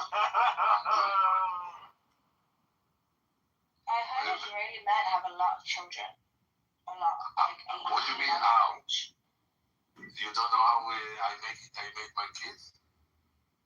I didn't say that. I said. She said she heard. I heard that Israeli men like to be fruitful and multiply. Yeah, we like to fuck. That's more formal. I have 5 boys and 3 girls. Nice. It's a blessing. And 3 grandchildren. Peter, you didn't answer the question. Are you? I do practice Islam, but I think that the main point is restricted, like other religions. Not now, she asked you, fucking cuck faggot. She said, "Are you a Muslim?" Say yes or no. I am Muslim as much as I am Christian and Jew. Peter, I'm going to send you a song. I restrict all the religious Shut the fuck up, you fucking Muslim piece of shit. I'm going to sing you a song, and you're going to find yourself in the song. Okay? Muhammad is a pedophile. Muhammad is a child molester. Muhammad is a piece of shit. And so is all the Muslims.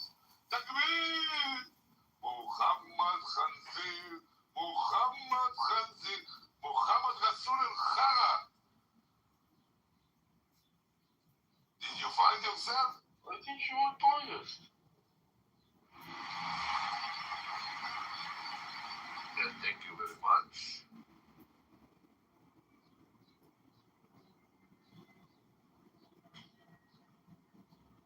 So good to hear the song that has been sung by the original creators very long. Very good to hear it.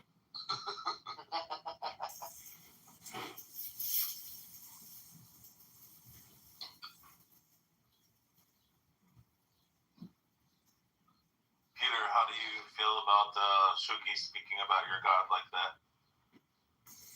I don't have a God. Your God, Muhammad. Is it Zoroastrian? No, he's an atheist. Since Coco and Pepe left, I don't see this a good assessment. I want to say bye-bye. Jesus Christ, you're a glitch. He kicked him. Oh, sketch. No, I did not kick him. No, I thought you did. He said because Coco and Pepe left, he's leaving. That's what he said. Something like that. Yeah, he don't have who to lick his butt.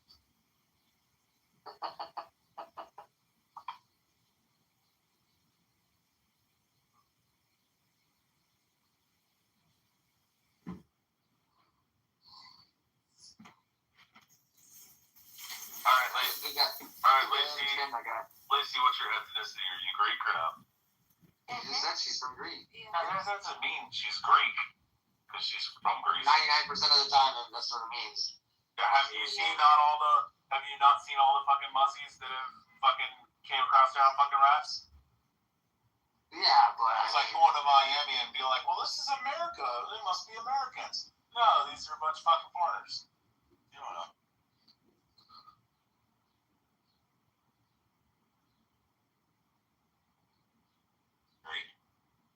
I've been to Paris. I was in the Paris. Parisian people.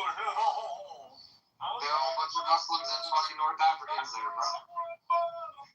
It's crazy because like French people, a lot of people from Europe will say, "Oh, the UK is finished. The UK is Islamified to the max," but so is like 99% of the like major European cities. So Madrid, Barcelona, all of them. There is any more French people in France? Or they all Muslim already? No, all the Muslim Belgium, France, Spain. Not Spain. Actually, it's not. Like they don't want that shit. Poland's the greatest country right now. I wanna go to Poland. Hungary also. Poland's built a fucking wall, Shuki, and they're shooting the Muslims as they come across the fence. Very smart. Yeah, he literally said it on national television, it's on CNN or something, and he's like, you know, if the fucking Muslims come across the fence, we've instructed them to shoot them. I love her. Very smart. Oh, yeah.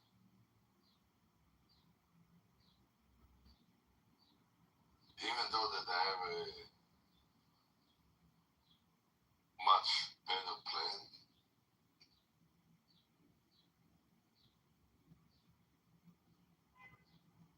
Oh, yeah. Good job, Harry. You killed her. Yeah, right. I haven't said anything. I haven't even looked to see if Rocky or them have another room open. No, he fucking left, bro. He got a phone call and then he never came back. Yeah. Let's see. Check your list and see if he's in another room. Or Pepe, if they started another room. Yeah, let's see. Because you know how Rafi is. He's a little gay boy. Uh-huh. Nope, Pepe's Monica came in here. Yeah, by the way, she's a diabolical fucking crazy bitch, bro. I guess one day I was in one of Rafi's room like a couple nights ago and I was modding, but I was not talking, I didn't say shit, and I was pretty much just, seemed like I was sleeping, right? Sometimes I just don't say anything. And I heard her come in the room and she goes, "Rafi, someone's blocking Ann from getting into the room, Rafi." And it was only me, him, and Pepe as the mod, so, and I knew exactly what she was trying to do. She was trying to get him to put me and Pepe down so she can be the mod, and then you know, not us being mod anymore. So when I heard her say that shit right away, I moved her ass down and I kicked her out of the room. I didn't give a shit. Like, fuck you. I hate that bitch. Yeah, and she tried to do that to Pepe because Pepe has kicked her out multiple times, which I love that he did that. That shit was hilarious. She hates getting kicked out of rooms. Oh, God. Yeah, but she's a fucking cunt. She's the worst human being on the set. I agree, bro. Honestly, I really do.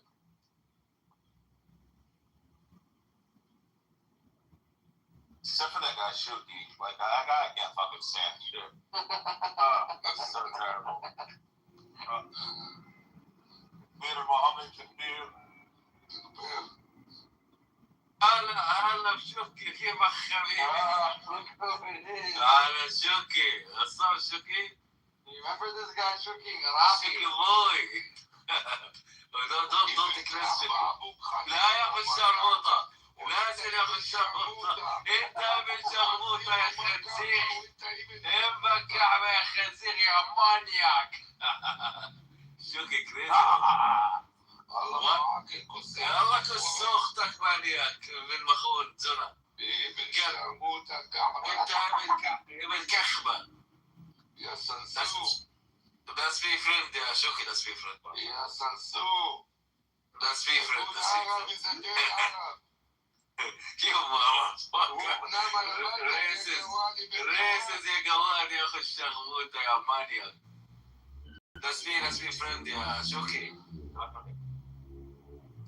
الله معاك كل شيء. كل شيء ماليش يا اخو الشغوطة. يا جاسوس يا مانياك. انت جاسوس ابن جاسوس. انت جاسوس ورخيص. شرف سيس. لا خلاص يا شوكي. Why you keep talking? Why you keep talking shit يا brother? We are brother. أبو كاس ياخذ ما يجوك. يا جواد يا مريك. I have a gift that you can give me. Huh? Go to the 10th floor and jump. You motherfucker. You see, oh wow, Shoki crazy, man. I'm gonna give you a gift here, Shoki. I'm gonna give you 10 cars. So I'm telling you, give me a better gift that's gonna cost you much less. Why you hit me, Shoki? Shut the fuck up. Also, the one. Why you hit me? Why you hit me? me? Floor and jump with no parachute. How much you give me if I do? Huh? Why you have to do it for money? You can do it for free. No, for money. No, it's cheap, it's cheap. You see, it's cheap, man. It's of course, I'm a Jew. Of course, I'm cheap. Yeah, you see, it's cheap. It's cheap, man. I'm cheaper than you, Arab. You see, I bought bullets to my guns that they can kill 2 people with 1 bullet. What kind of gun you have here, Shoki? Oh, don't worry. Come visit me. I'm going to show you. You're going to use gun with it for me, Shoki? Yeah, 1 bullet for you and your mother together.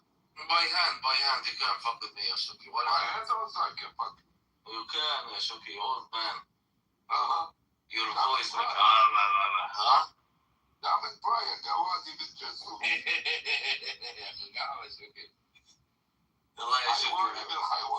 You are Shoki, you are Sharmut. Eating Sharmuta. No, start, brother. Let's fix it with Shoki. You is the brother. Huh? Your mother is a home in the intersection. Nobody wants you as a You are a motherfucker. You see how you motherfucker, you piece of shit. I tried to give you a Sharmut to be my friend, but you are a piece of shit, guys. No, nobody wants to be friends with you. Piece of shit. Why, you like Arabi, you want to be friends with a Jew? Your imam's not gonna like this, bro.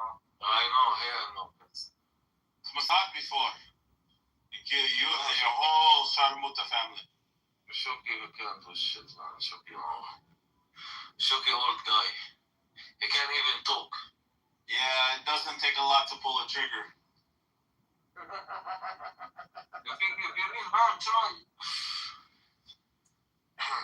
Shoki says, let me get my glasses. Hold on. Wow! I don't need. I just need to call to my son. I'm going to call him. It is only 11. Ask him what he wants to do. To go to Israel to blow all the Arabs. Shoki, Akhu Sharmut, Shoki, garbage guy. But are you mad about it? You're mad about what he said? I don't care what he said, man. I think I give a fuck. I don't give a fuck, man. Of course you care. I don't give a fuck for no. Yeah, it sounds like you do. Exactly. Arabi, let me sing something for you. Muhammad is a bad Muhammad is... Oops. He left. You want to hear it? You're going to come back. You'll come back, yeah, for sure. But you know what? Yeah, there he is. Why'd you run, Arabi? Where'd you go, Arabi? You took the Shuki Express. Every time that I'm starting to sing it, is one. Look, Arabi. Muhammad is a child, molester. Muhammad is a child, molester.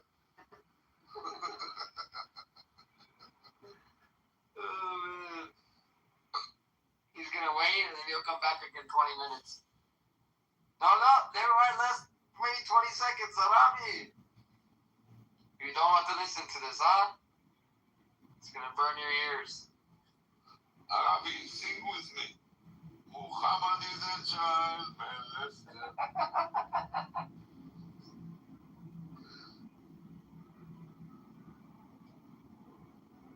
Okay, next time I'm gonna let him come up.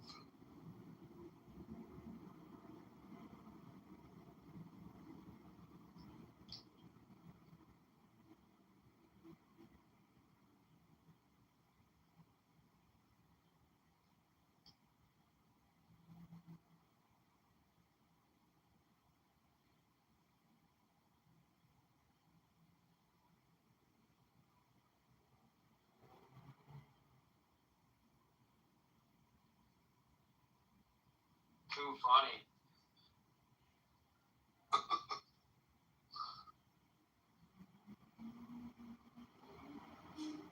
So, Rich, did you check if they're in another room or no? I didn't see anything. Nah, I didn't see anything. They're not. Pepe's in the hallway. Ocean's in a Farsi room or some shit. And then Rafi's not online. Harry's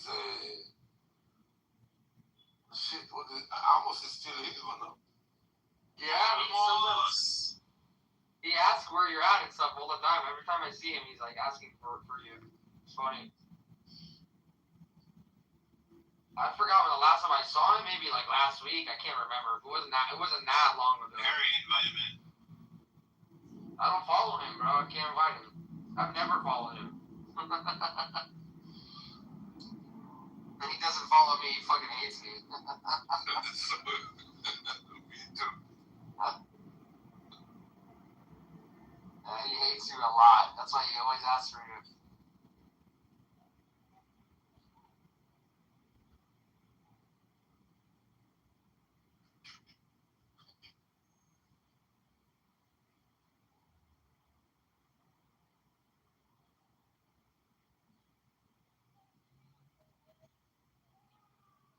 Yeah, I don't have him on my thing.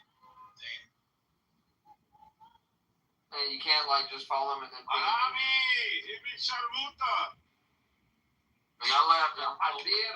Come up, ya حرزير. What are you saying, Shuki? That's why Hitler say I kill him and I kill the other half to let the whole world why I kill those the big bugs, the piece of shit people. Piece of shit people. That's why Hitler. That's why Hitler said. That's why Hitler,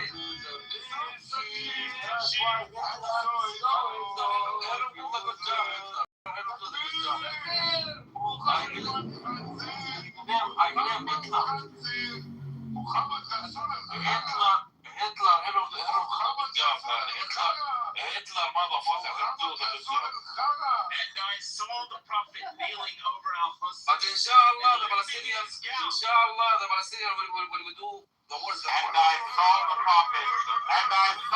prophet kneeling over Al-Hussein and lifting his gown and spreading his legs and kissing his do worse than Hitler's. And I saw the prophet kneeling over Al-Hussein. Hitler do the And I saw the prophet kneeling over Al-Hussein and lifting his gown and spreading his legs, sucking his baby penis. Prophet Muhammad sucked his grandson penis. They have donkeys in Gaza. Because Hitler do the Muhammad is burning his head. Muhammad is getting fucked by donkeys right now. You motherfucker. That's why you guys Donkeys are killing Muhammad. That's why with their guns, they are shooting their semen inside of Muhammad's asshole. Muhammad Sharmuta. Muhammad Sharmuta. Prophet Muhammad Shaitan. That's why Muhammad Sharmuta. Prophet Muhammad pedophile. Prophet Muhammad child molester. Prophet Muhammad sucking baby dick. We know you guys big motherfuckers. Prophet Muhammad loves sucking dick. Prophet Muhammad loves getting fucked in the ass. That's why we used to all of the donkeys and all of the camels are fucking because you Muhammad guys motherfuckers. in his ass and in his mouth at the same time. To live in the earth. The camel spits in Muhammad's ass before he shoves his dick in his ass. Very soon. Remember this. Of semen inside of Prophet Muhammad's asshole. Prophet Muhammad gets so fucking hard from getting fucked in the ass that Prophet Muhammad shoots his own cum on the floor. Oops. Did he leave? Yeah, he left. He couldn't stand the fact that I'm muting him every Muhammad Khanzir.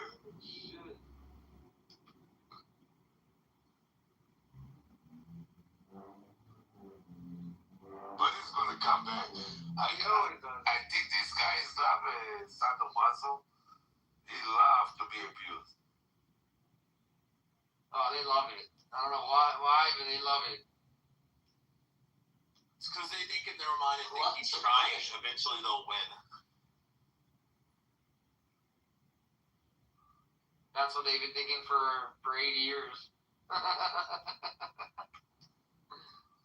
I'm sorry to say this, but I don't even like this new Monica, even though it's not the same Monica. But just because they share the same name, sorry, Monica. She left. She left. It was probably her. Yeah, kid. She's so annoying, bro. I wanna. Which Monica are you talking about? The one who talks like this, Mr. Shuki. White people are the best, and black people are the North American pavement ape niggers. That Monica. Oh shit, Jay's here. Uh-oh. Get it out on stage. Cat fight. Everybody. Elle was talking shit about you when you were here. What's up, Digga? Elle would never talk shit about She you. did too, yeah. She said, oh, that fucking dirty bitch. I can't say that. You got the wrong one. That's what you got the wrong one. Oh, Norman's here. Oh, God. Should be abused the fucking Democrat again. Very nice people. Is this Rich who I never recognize? Yeah, it is. Damn, Rich, how many times are you going to change your name? Every day. This is the BB Sucks Dick account. I just changed the name. Oh, okay. Yeah. Norman, tell Shuki about how you have lots of good Muslim friends that are very nice people. I know Shuki better than I know you. That is probably true. Rich, you got the wrong crew. We all know each other. We know we're not. No, I know Shuki knows Norm. How do you know But Shuki hates the Norm's a fucking Democrat.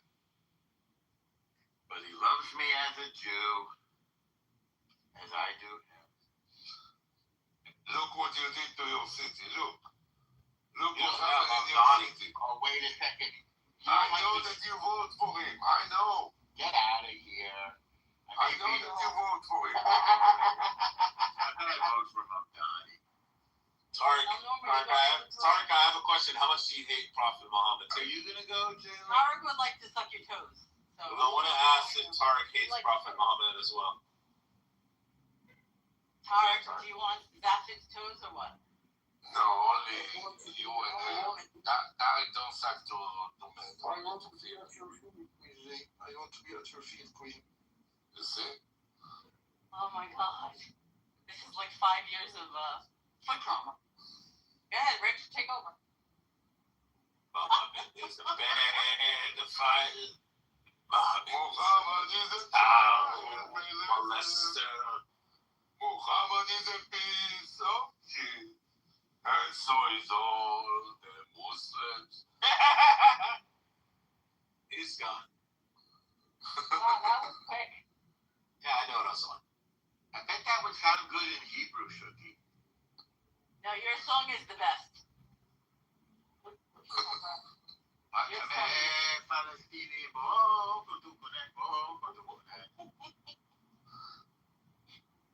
But you don't speak Farsi, right, Jayla? So you're just No, but every time you sing that in the middle of the night in a room, I crack up. The Farsis go mad for it. They love it. The Persians. It just sounds so funny. It's fun to sing. Well, Suki's song, you guys got some songs going now. You know what it means in Farsi? Do you remember? No, I don't know. I don't know if you ever told me. It means take that Palestinian flag and shove it up your butt. Ah. Is that like soaring pride when you play it? I guess so. I mean, it's unusual that I know some Farsi. Most people don't. And they started chanting it. The Iranian people started chanting it at a soccer game because they flew a Palestinian flag at the soccer game. And I don't know if you've been to any, but soccer games are really, really fun. And the fans come up with these really great roast songs. So they came up with that song. It's like, the Persian people don't want this BS government. They don't support these Fakistinians. They don't want their money being taken and used for terror proxies. They want this government out. It doesn't matter. You know that they translated from English to Farsi because it's all started in England. I didn't know. Yeah. The British people. Wait, did you say the Jews have been like the clubhouse? There was some from Clubhouse, yes. We don't have a lot left here, do we? No, but again, there's enough to get together a bunch of guys and go to a soccer game.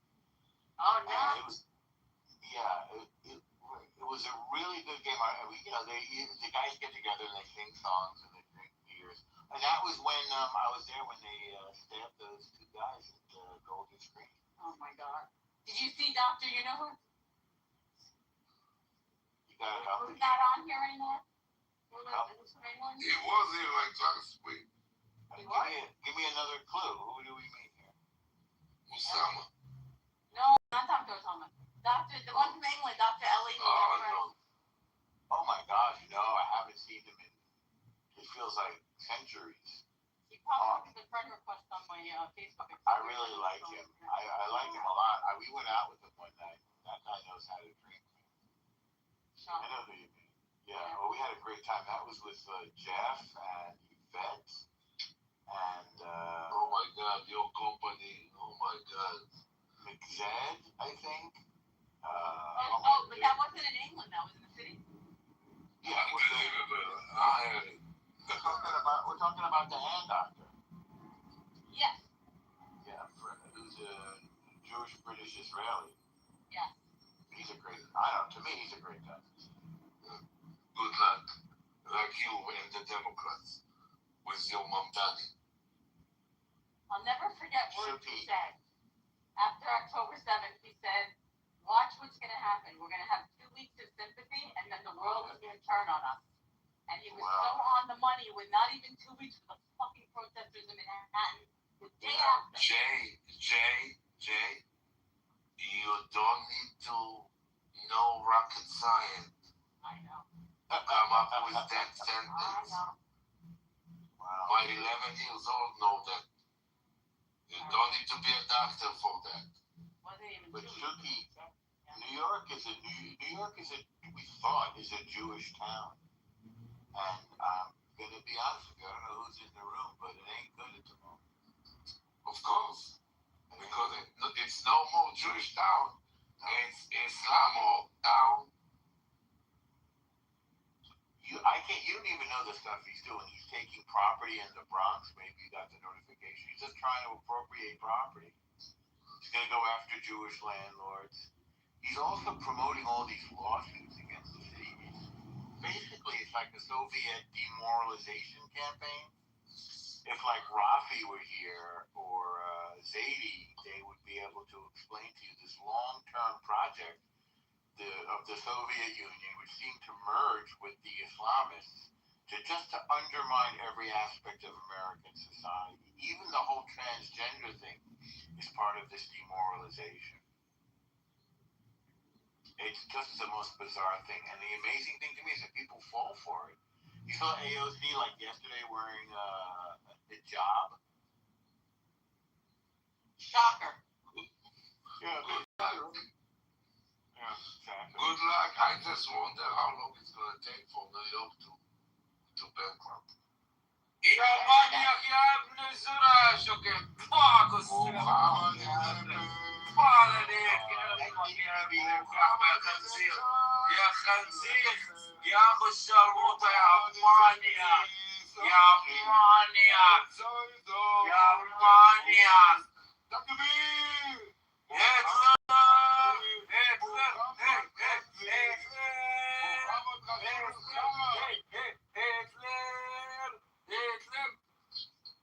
Let me show you something. You can't solve it by taking your mother ass, you piece of... Oopsie. You should give me the audience so then we can just keep talking and you can't do shit about it.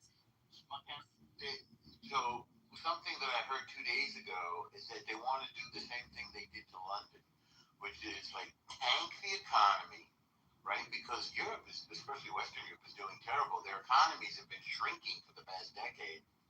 Tank the economy and then buy up the real estate in New York at a much cheaper price at a super discount rate. So then New York is going to be owned by our good friends from the Gulf Arabs. You guys came out the most stupid people. The most stupid people, because New York is just a blueprint in the state. It starts with London, that London got the Muslim mayor. Yeah. And then a lot of other cities. And New York was the blueprint for the USA. And you guys fall for it exactly like you fall like to put the Bamba as the president of the United States. Because you Democrats are so dumb, that if we're going to take your brains and we're going to put it in a bird's head, she's going to fly backwards to the cat's mouth. Shuki, last time we got a Republican mayor, I think it was 1990, 89 or 90, with Giuliani after Dinkins. Dinkins ran the city into the ground, and then we got Giuliani. So, and what did he do to New York? Making the best place on earth, right? It was unbelievable. It was amazing. So we had 8 years of Giuliani. Actually, we had 9. He got an extra year after 9/11. And then we had 12 years of Bloomberg. And I'm telling you, the city is a new place. It's like unrecognizable. It was just broken, dirty, and dangerous right up until the time Giuliani took over. So what I'm hoping is that... Oh, don't worry, it's going back. It's going back exactly like it was before Giuliani. It is. It very much is, Shuki. And believe me, only this time it's much worse because the Jews are targets. There's no question about it. You know, I was involved in that fight against BDS in our co-op, and we lost. There just weren't enough Jews. Wow. So it was so upsetting, I can't even tell you. So, you know, wait, sometimes I think... What? You said you lost. What was I missed what The co-op adopted BDS. Oh, wow. Yeah, and it's happening. Oh, didn't you? Aren't you the one that told me that they're doing it in all these, like, little hamlets upstate? No. It wasn't you? No. There was somebody else who, I can't remember who it was, but obviously they live north of the city. And they said these little towns are adopting BDS and anti-Zionist charters and stuff like that. Very weird. It creates anti-Semitism to put pressure on us, to push us back to Judaism so we don't become too assimilated.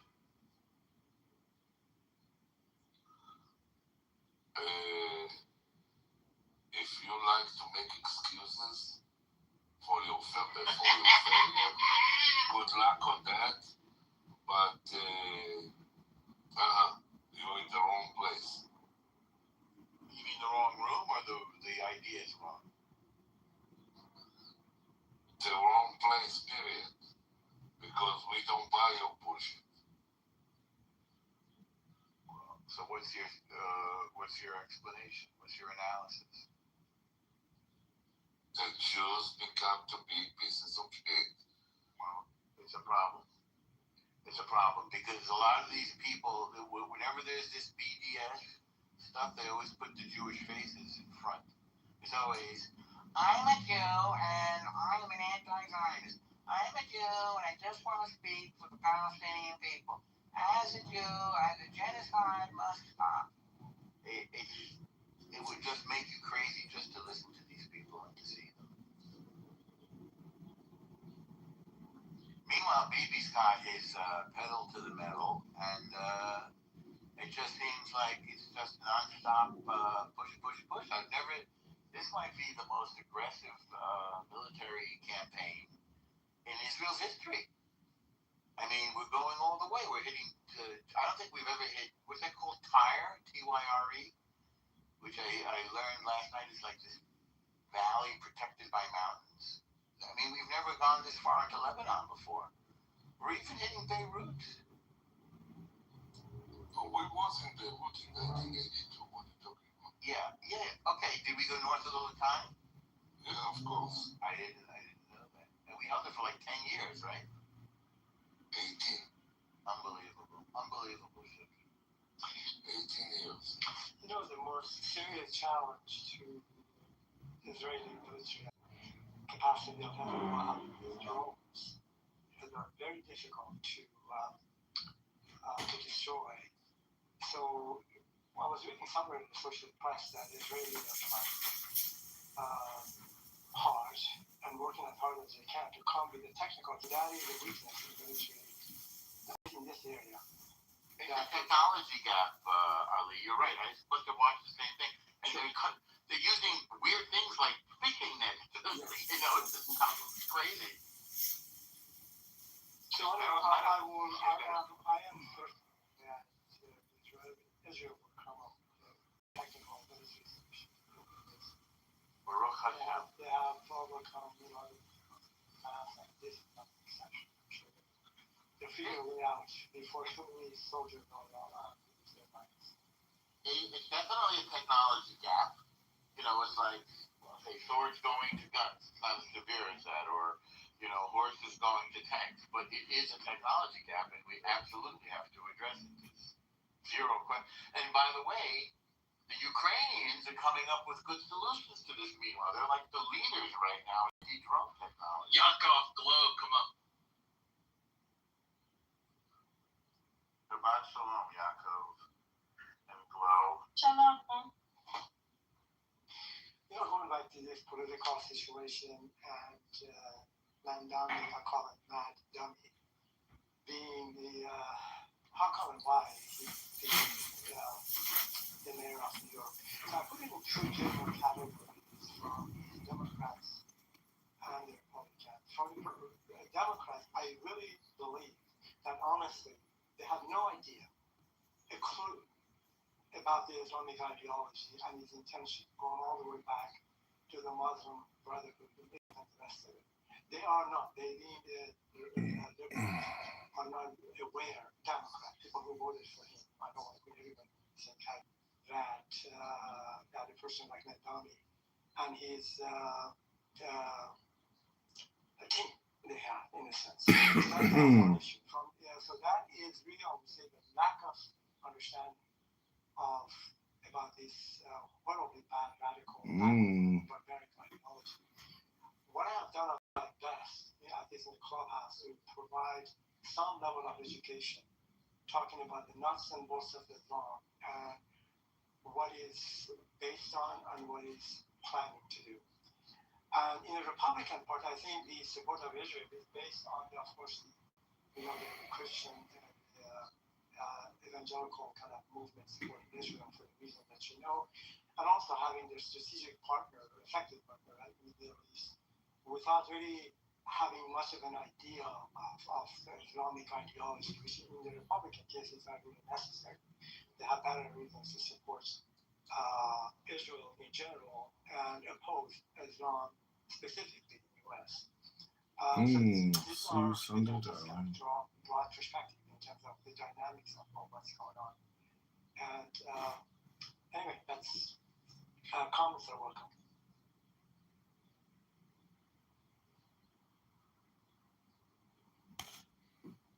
So Norman, why wouldn't you vote for a Republican mayor then?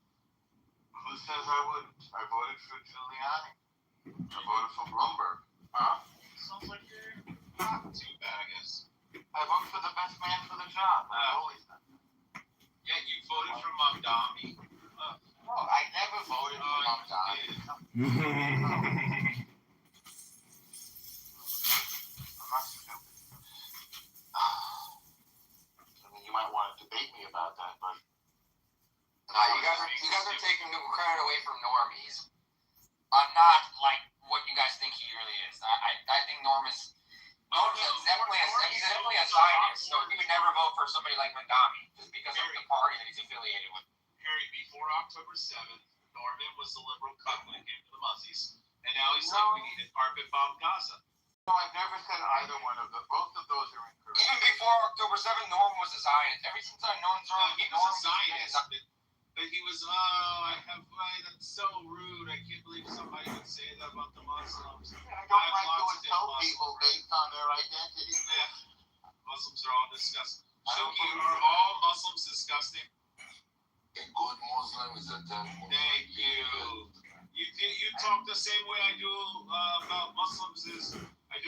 Muslims and pit bulls. I mean, I will take a pit bull way before I'm gonna take a Muslim. Yeah, that's true. Nice to meet you, Shoki. The pit bull's less likely to kill you.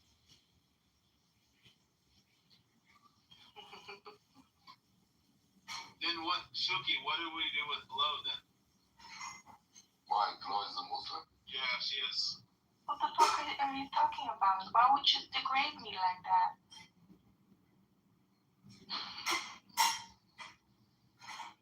I know lefty Jews that are like, it sounds funny as fuck that they say this. They're like, I love Israel, but I'm not a Zionist.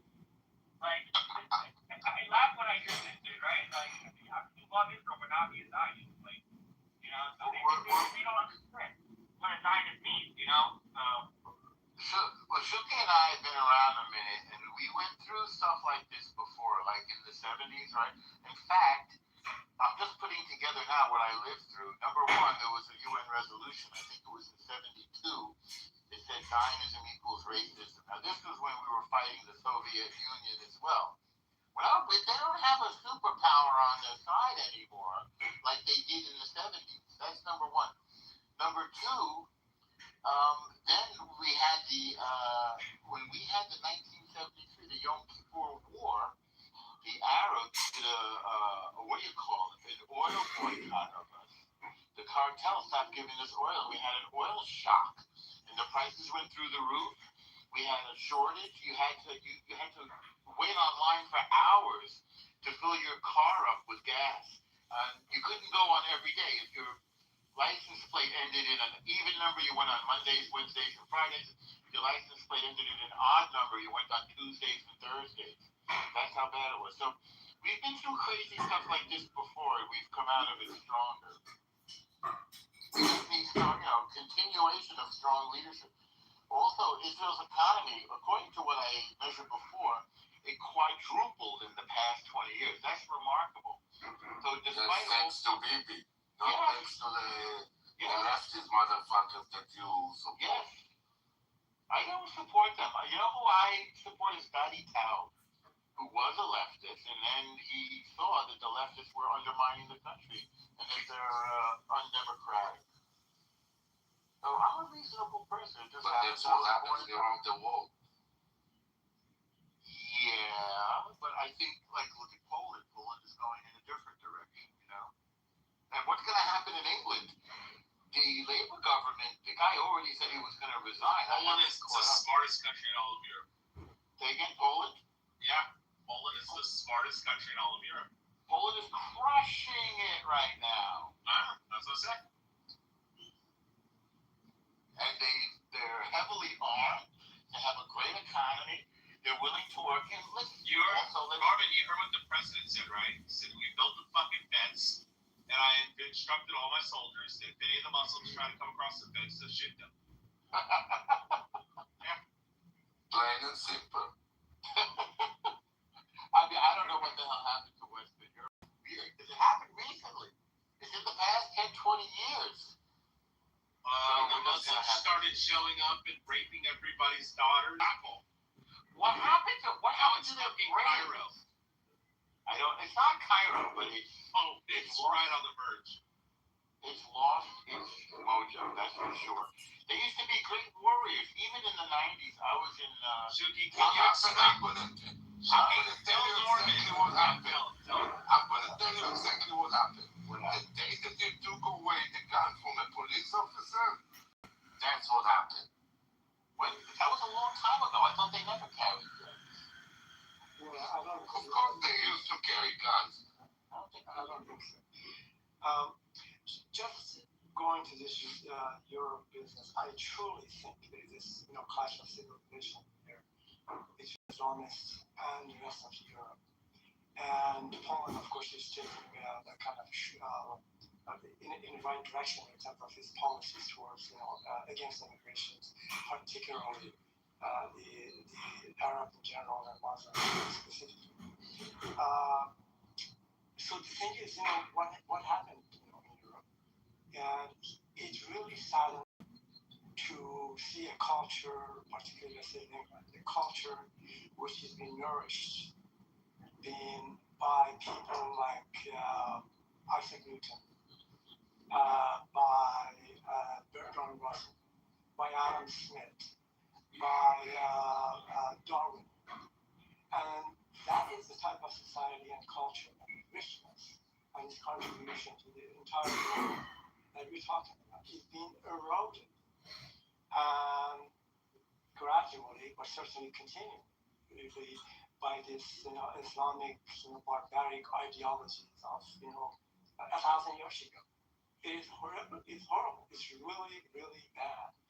So I am hoping there is a way to return for these countries, I'm talking about specifically England and by extension Germany, other countries to some extent, to find their way back to preserving, their cultures and their secular, regimes. But right now, it's too late. Yeah, it might be, but let's hope that people like places like Poland and also the only way to make your hope come true is World War III. That's the only way. Otherwise, you're not going to be able to get rid of them. Right.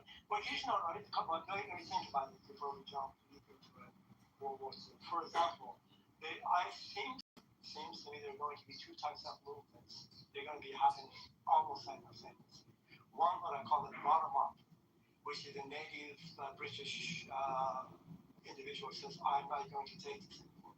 We have seen recently lots of demonstrations by young people by British stadiums actually protesting and having fights or by doing certain things. So that movement is becoming more robust and more serious because people are recognizing, people, native people, that really their culture, identity, and existence is at risk. Then on the top, we need some leaders with big balls who are going to say, no, we are not going to take this and introduce certain laws within their constitution. I know you have a constitution or legal, but within the secular laws, introducing some idea, some laws that is going to, at the minimum, prevent the propagation or increase in the Islamic ideology and radical Muslim and send them back. So I think it's not going to happen until you kill them. Well, you need to understand one thing, Ali. So if you have an injured animal in a corner, she's gonna commit suicide on you. The left, everywhere in the world, is that injured animal. And they will collide with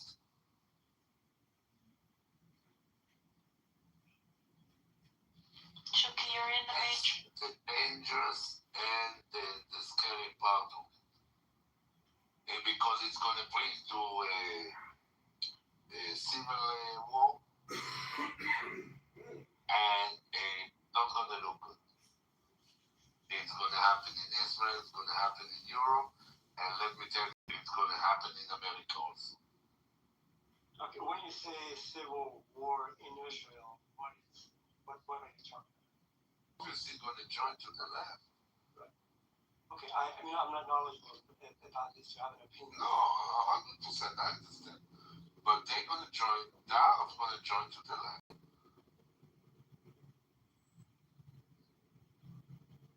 And you're going to see that very soon.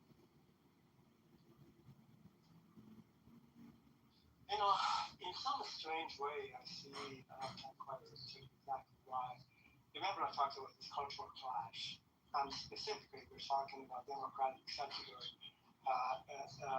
culturally advanced countries against the Islamic ideology, Islamic politics, and Islamic, religious, rituals, and the rest of it. For some ways, I see Israel being actually in forefront of this battle. And but then again, I thought, is this really actually the case? Because you see the Abrahamic Accord and this cooperation between Israel and the JCC countries and the rest of it, which is a good sign, by the way. But in some sense, we're talking about Israel taking a great, how can I say, opposition against the jihadists. The Islamic ideology. I wouldn't even call it radical. I mean, the ideology itself, inherently radical. Forget about the specific Muslims.